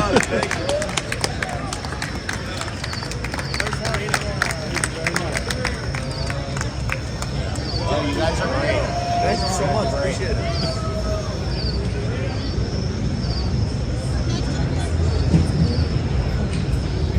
Thank you, Subaru. Thank you, Subaru. Oh, I don't think I saw Mazda. Mazda is not here.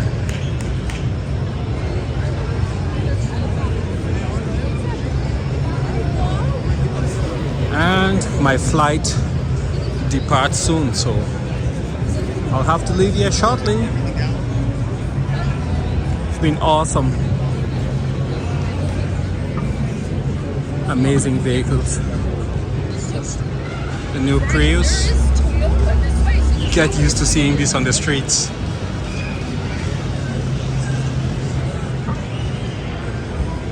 I really don't know what's different between these and the Corolla. It looks like inside it has more space, but the trunk definitely is very small on this new Prius. I just love the fact that it doesn't look like a goofy electric car anymore. It's more, it looks very high-end, if I could say that. Nothing extravagant. And what really makes people buy these vehicles is that they are reliable. Coldest weather, hottest weather, it will start right up. If it's not been in a crash, most of the time you use it at least twice a month, you wouldn't have any problem. So it's just an amazing vehicle. I have a question.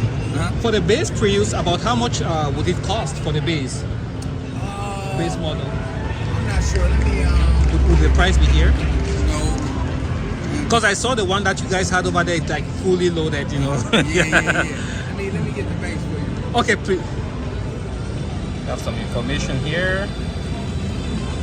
And he will get the price for us. I don't know if these have hit the dealerships yet. I was leaving Miami as of yesterday. There still wasn't, I don't think the local dealership had one in Hollywood, Florida.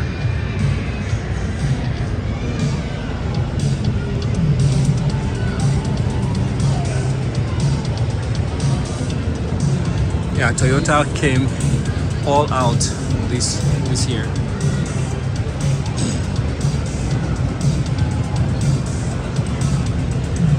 Sadly, my favorite camera shop, B&H, they're closed today, but they're open tomorrow.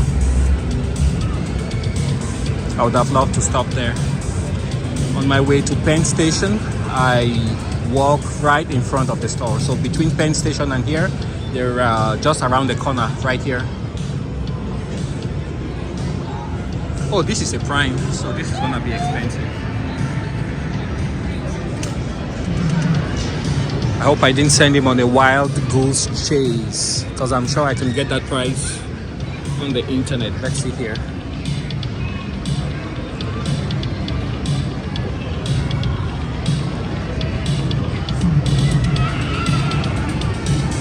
Yeah, no pricing.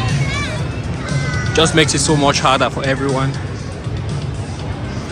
Nissan has all the prices on there, so life is easy, but this one you have to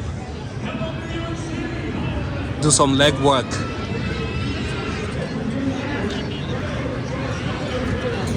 This is the children's corner. They have games for kids.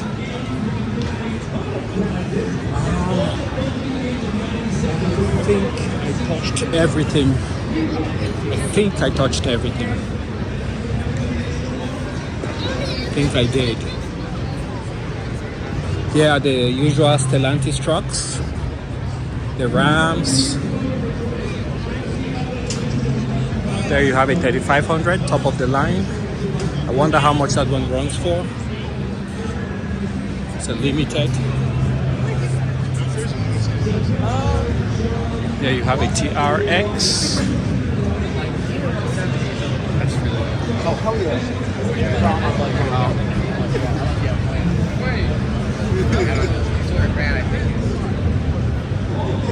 Person limited.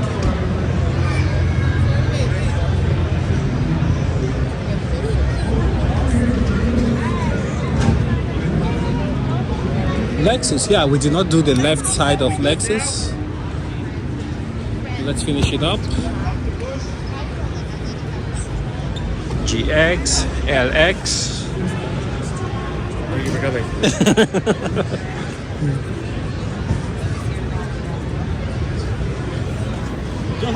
Wow, this looks like it's electric. RZ 450E. I guess it's all electric.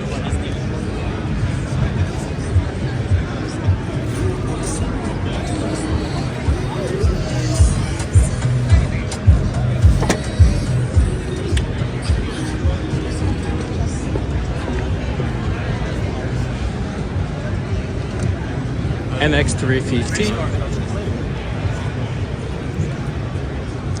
Here we have the UX 250H,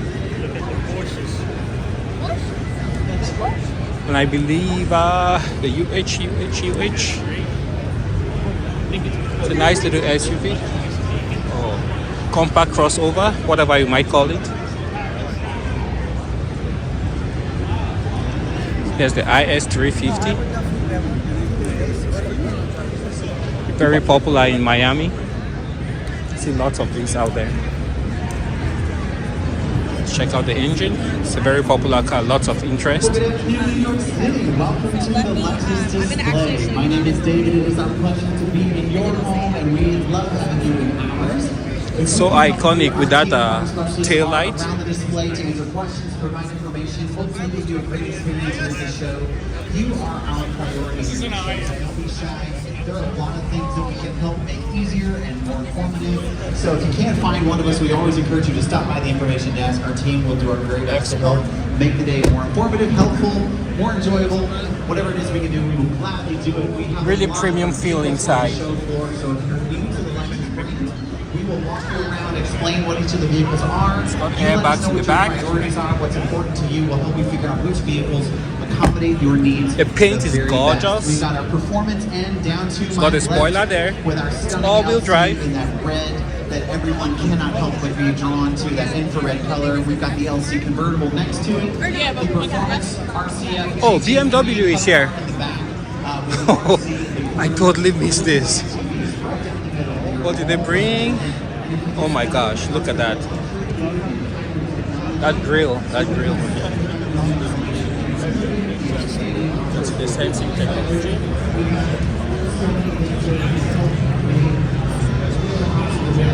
I don't know if this is open. Oh, it's closed.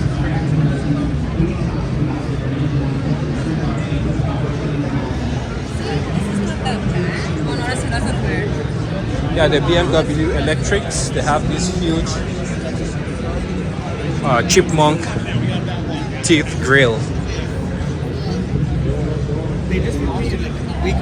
So that's the M60 iX. That's the i7.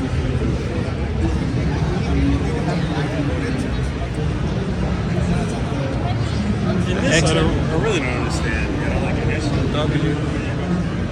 I'm anti-SUV.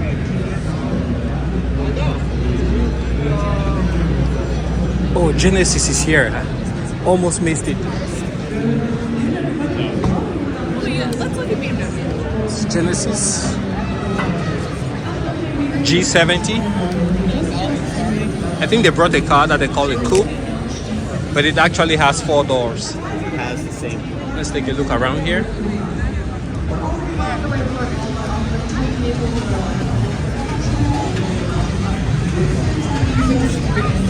The G80 electrified.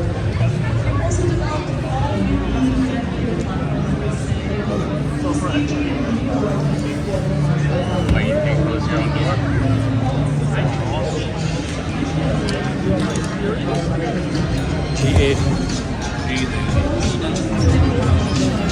Yeah, this is pure luxury here. This is a G90. This is 4-wheel drive or all-wheel drive. I'm not sure, but I think it's all-wheel drive.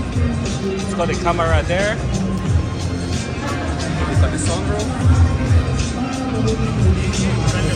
Check those seats at the top. They got something there. I don't know what it is. Check this out. Yeah, this is really, even the lights, they're so bright.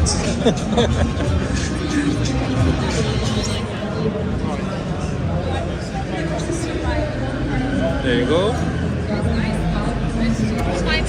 Let's take a look inside. You got the privacy curtains there, and I think these ones are powered actually, so you don't touch them. You got the controls. Back there is just amazing. Take a look at that screen. Hey, bro. I feel in my lower back. Is it comfortable? Yeah, oh yeah. Is it massaging? Huh? Is it massaging? It's massaging, yes. Yeah. Oh my goodness. Sit down, sit down. Oh, let me see how you control it. Hey, my brother. Oh, yes. Wow. Oh, yeah. This is pure luxury. There you have USB. It feels like wood, carbon fiber, I'm not sure. It's just so luxurious. Look at the leg room. And this, I don't know, it feels like maybe it's aluminum. Yeah, it's cold. That's aluminum. Got the mood lighting there. I don't know what that does. I think this might be to open the door. Oh, sorry. Go ahead. It's got a massive screens. Three.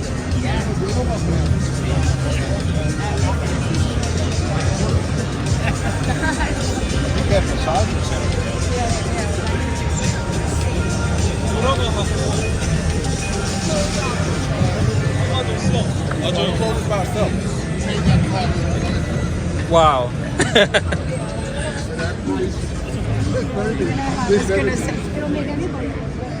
How much is it? 98,700. I could buy a house for that much.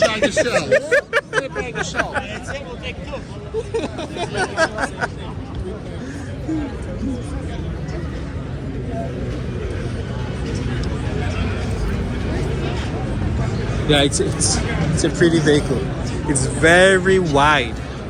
It's got a camera up front. Genesis.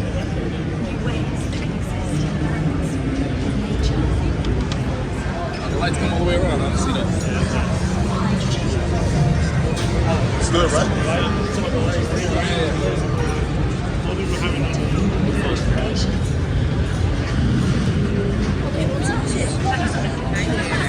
Why is she laughing at us?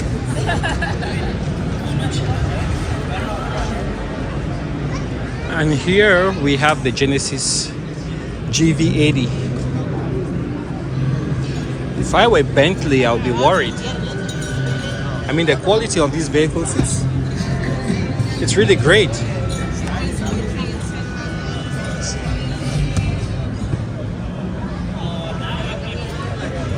I mean, it has everything I would expect from a luxury vehicle. With my limited knowledge.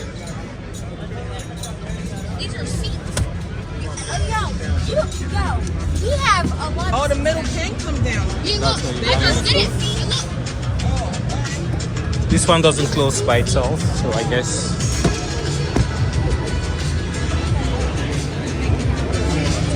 That's me. I believe this is a new one that just came out. Oh, okay. Okay. I was just gonna ask, is this the new one that just came out? Yeah, this is the concept GV80 coupe. Oh, but it has 4 doors though. Yeah, so the reason why it's a coupe is the shape of the vehicle. So if you come around right here, compared to a regular GV8, the shape of the vehicle slopes down. That's where the coupe aspect of it comes to show. It's got some massive rims and tires. 23s. Wow. Yeah, it looks gorgeous. Thank you. Yeah, if I were McLaren, Lamborghini with the Urus, yeah, this guy is gonna eat your cake.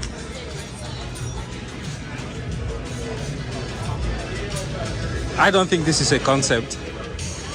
This car is gonna hit the shores here very soon. It looks like a finished product to me. It's fantastic. Something is happening. Oh, there's free coffee, I think.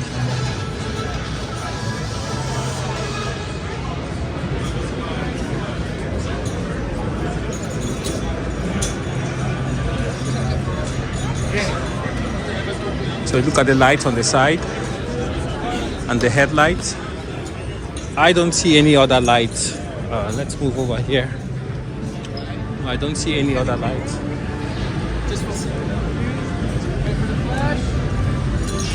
And here it looks like it's still Genesis. I thought it was Bentley. Wow.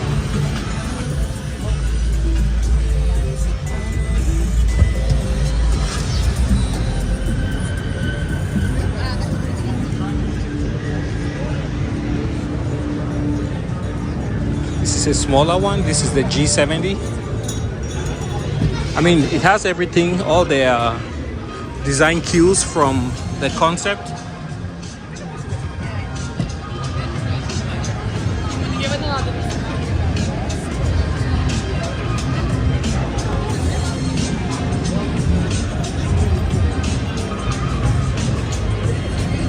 If I'm Bentley or Lamborghini, I will be worried for sure. I'll definitely be worried. These cars have come a long way, guys. This looks like it's all electric. The quality is there. It's got the lighting there. Vents.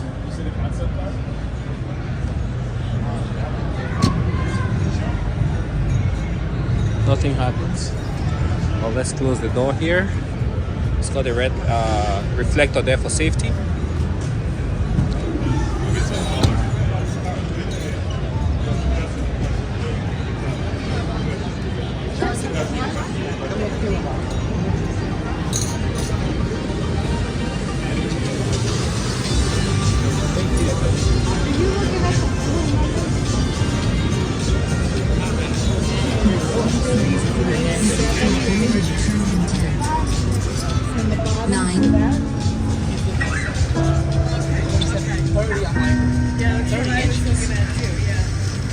These? Oh, look at that. It's coming up. Wow, it's fully powered. Puts all four of them down. Yeah, these guys, they've killed it.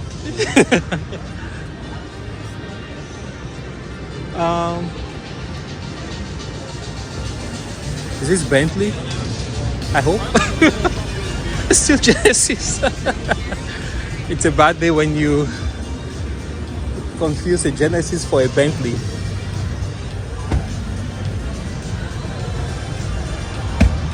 Look at the detail. Like a snake skin. Look at the detail. It's just amazing.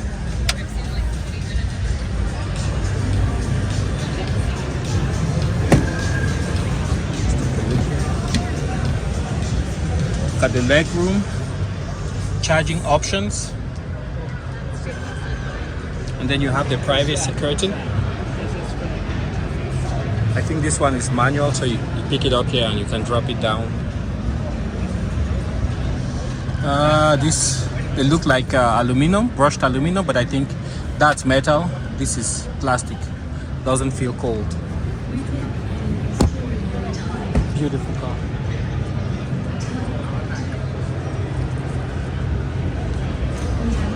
3.5 liter turbo engine.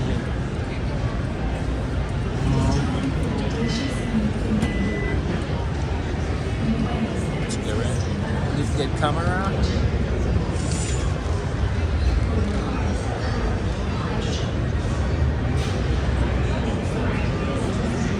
Right. It's just like a festive, very festive mood here at the Genesis booth. Lots of action, lots of traction. Oh, Porsche is here. Almost totally missed this.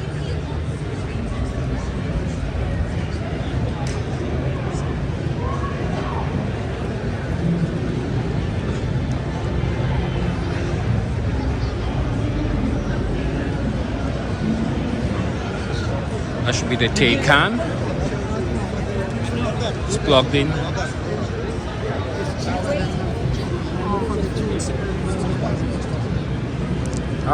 The future is electric. I think partially. Still gonna need a little ICE engine to keep these cars going the full range.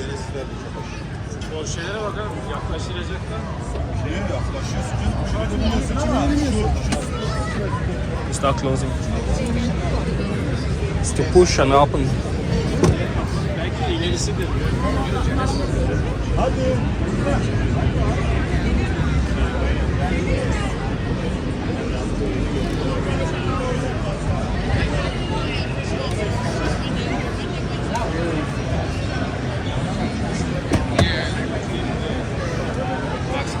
Massive screen. Does Lexus still make the GS? Here it's the ES, the IS over there, the ES here.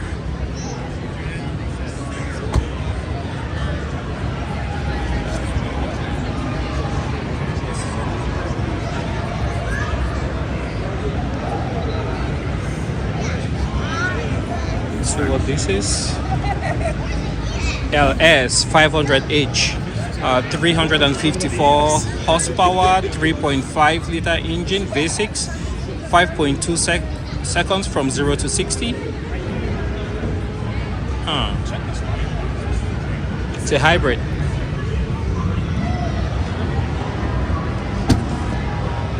Car territory.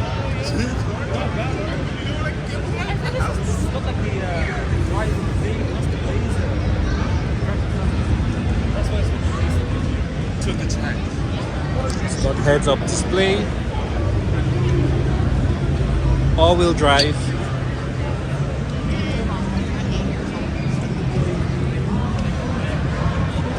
Check this out.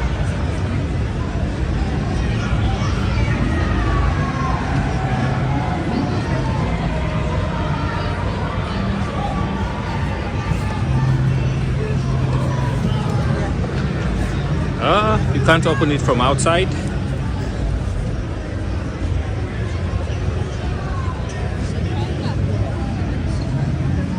Yeah, it looks like you can't open it from out here. Let's take a look inside. Thank you. You got some vents right there. Nice touch. Stitches. Soft touch, real stitching. Great attention to detail. I like the brushed aluminum look. It's plastic, metal. You have the EV mode, heads-up display, mirror. Oh, you can control that from the back. Yeah. That's amazing.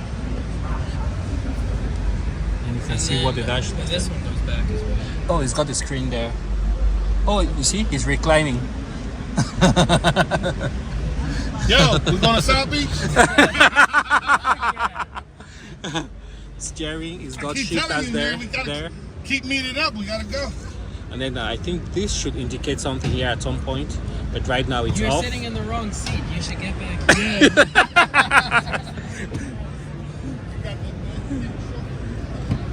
I love the paint. can see how long this door is. It's very long. It's the extra window here with the privacy thing, the privacy curtain, but I think it's electric. So there's an airbag here. There's a vent here, I think, for the hybrid battery. The seat is really manufactured with very high quality materials. You guys can see attention to detail. And there you have, oh, does it have the massage function? I think it does, Okay. but I don't think that you can use it right now. Okay, so you see there's a screen there that he's using right now to change some functions. This door, I think you have to actually pull these doors. They don't have a button that you can press and then they shut on their own. So bummer, but still a beautiful car. Oh, somebody was able to open it. I couldn't. Probably figured out. I'm sure they touched something and it opened.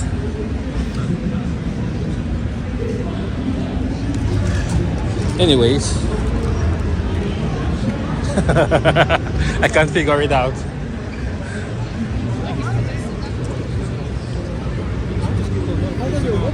I think I've seen everything that I wanted. This RX 500 is great. So we will begin slowly to make our way out.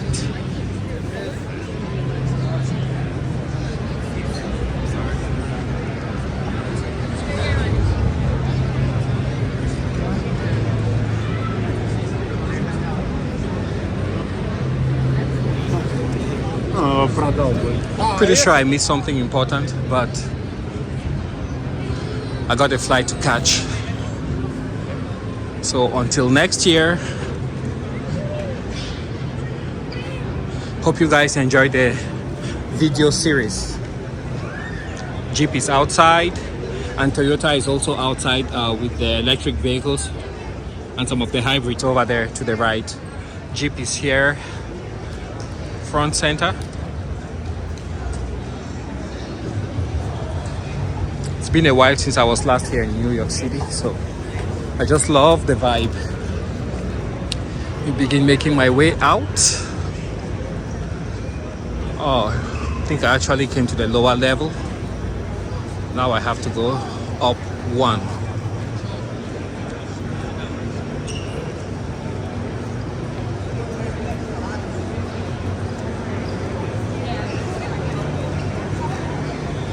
And with these conventions, you end up walking a lot. So I'm really tired right now. Feel like I need a burger, but the New York burgers, I don't know. They're great.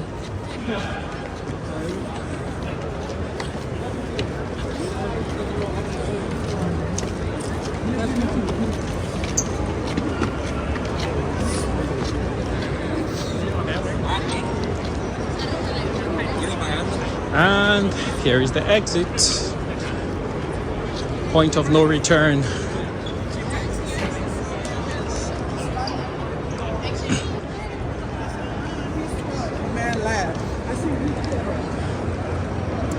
Hot man.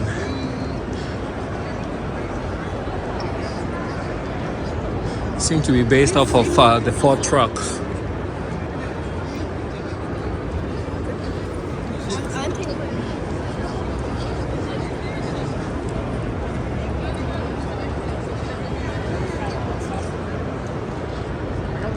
And you can purchase your tickets right here.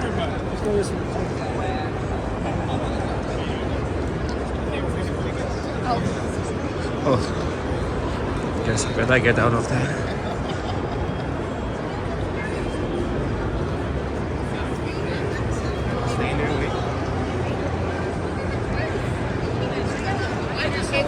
F-150 Lightning.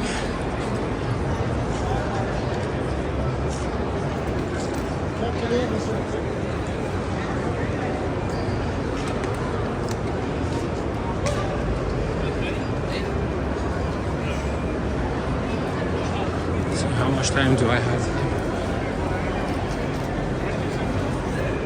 Yeah.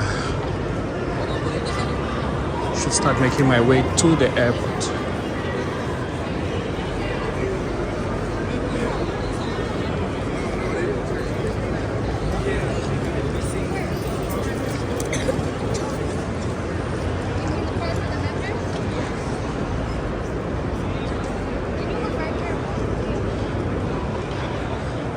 The memorial.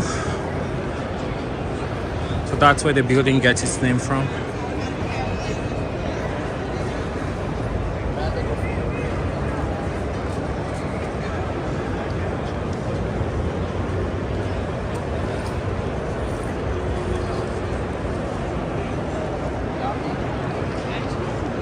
Let's check this out.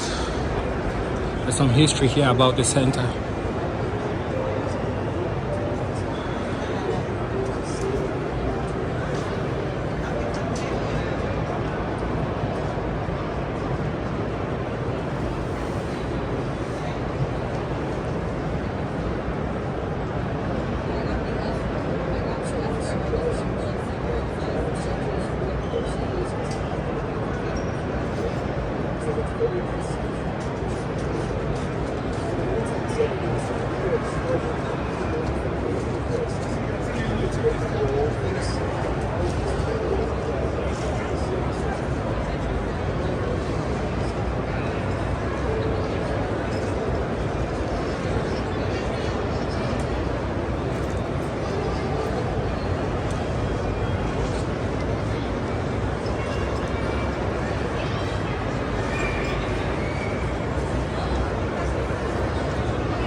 That's a little history about the center, and it's good that they recognize people who have served their community over many years. And this is also a very historic place because they said they staged vehicles here that were responding to the 9/11 attacks. So it's hollowed ground.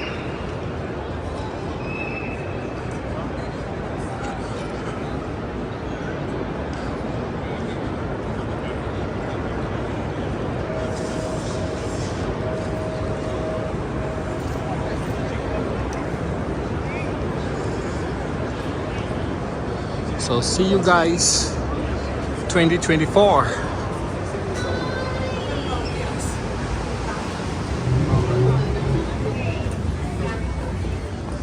Little warmer outside.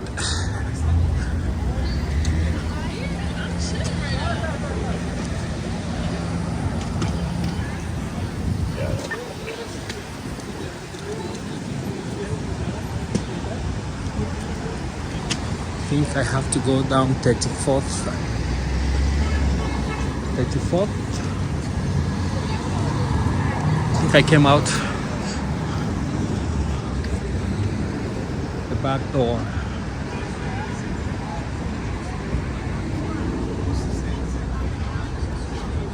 Yep, I have to do a left up front there.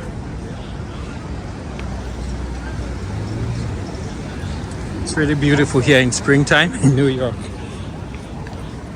Not too cold. People outside.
Oh man, the street food looks and smells so tasty.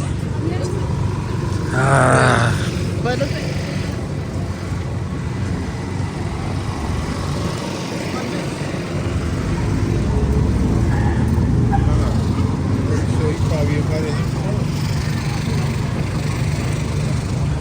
So I continue filming so you guys can have a sense of direction. There you can see the ferry. It's just leaving.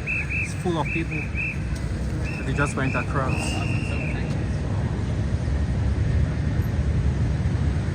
Are the Toyotas?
Bacana 10, isso por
Once I get the bags done,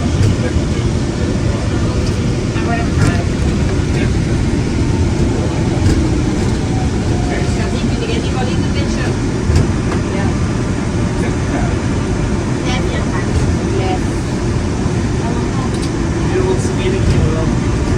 You made me pitch this show to. You made me pitch the show to Liza, and then when I'm here to like finish it, like jump in there. You're like, no, you do it yourself. It's your show.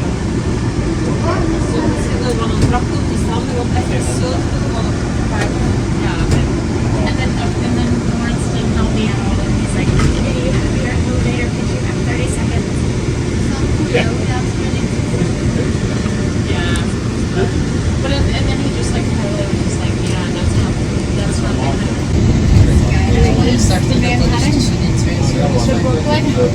the Williamsburg. Oh yeah. Who was I talking to last night? But I was like, we talking about her mixed-up with BMW. Brooklyn is not in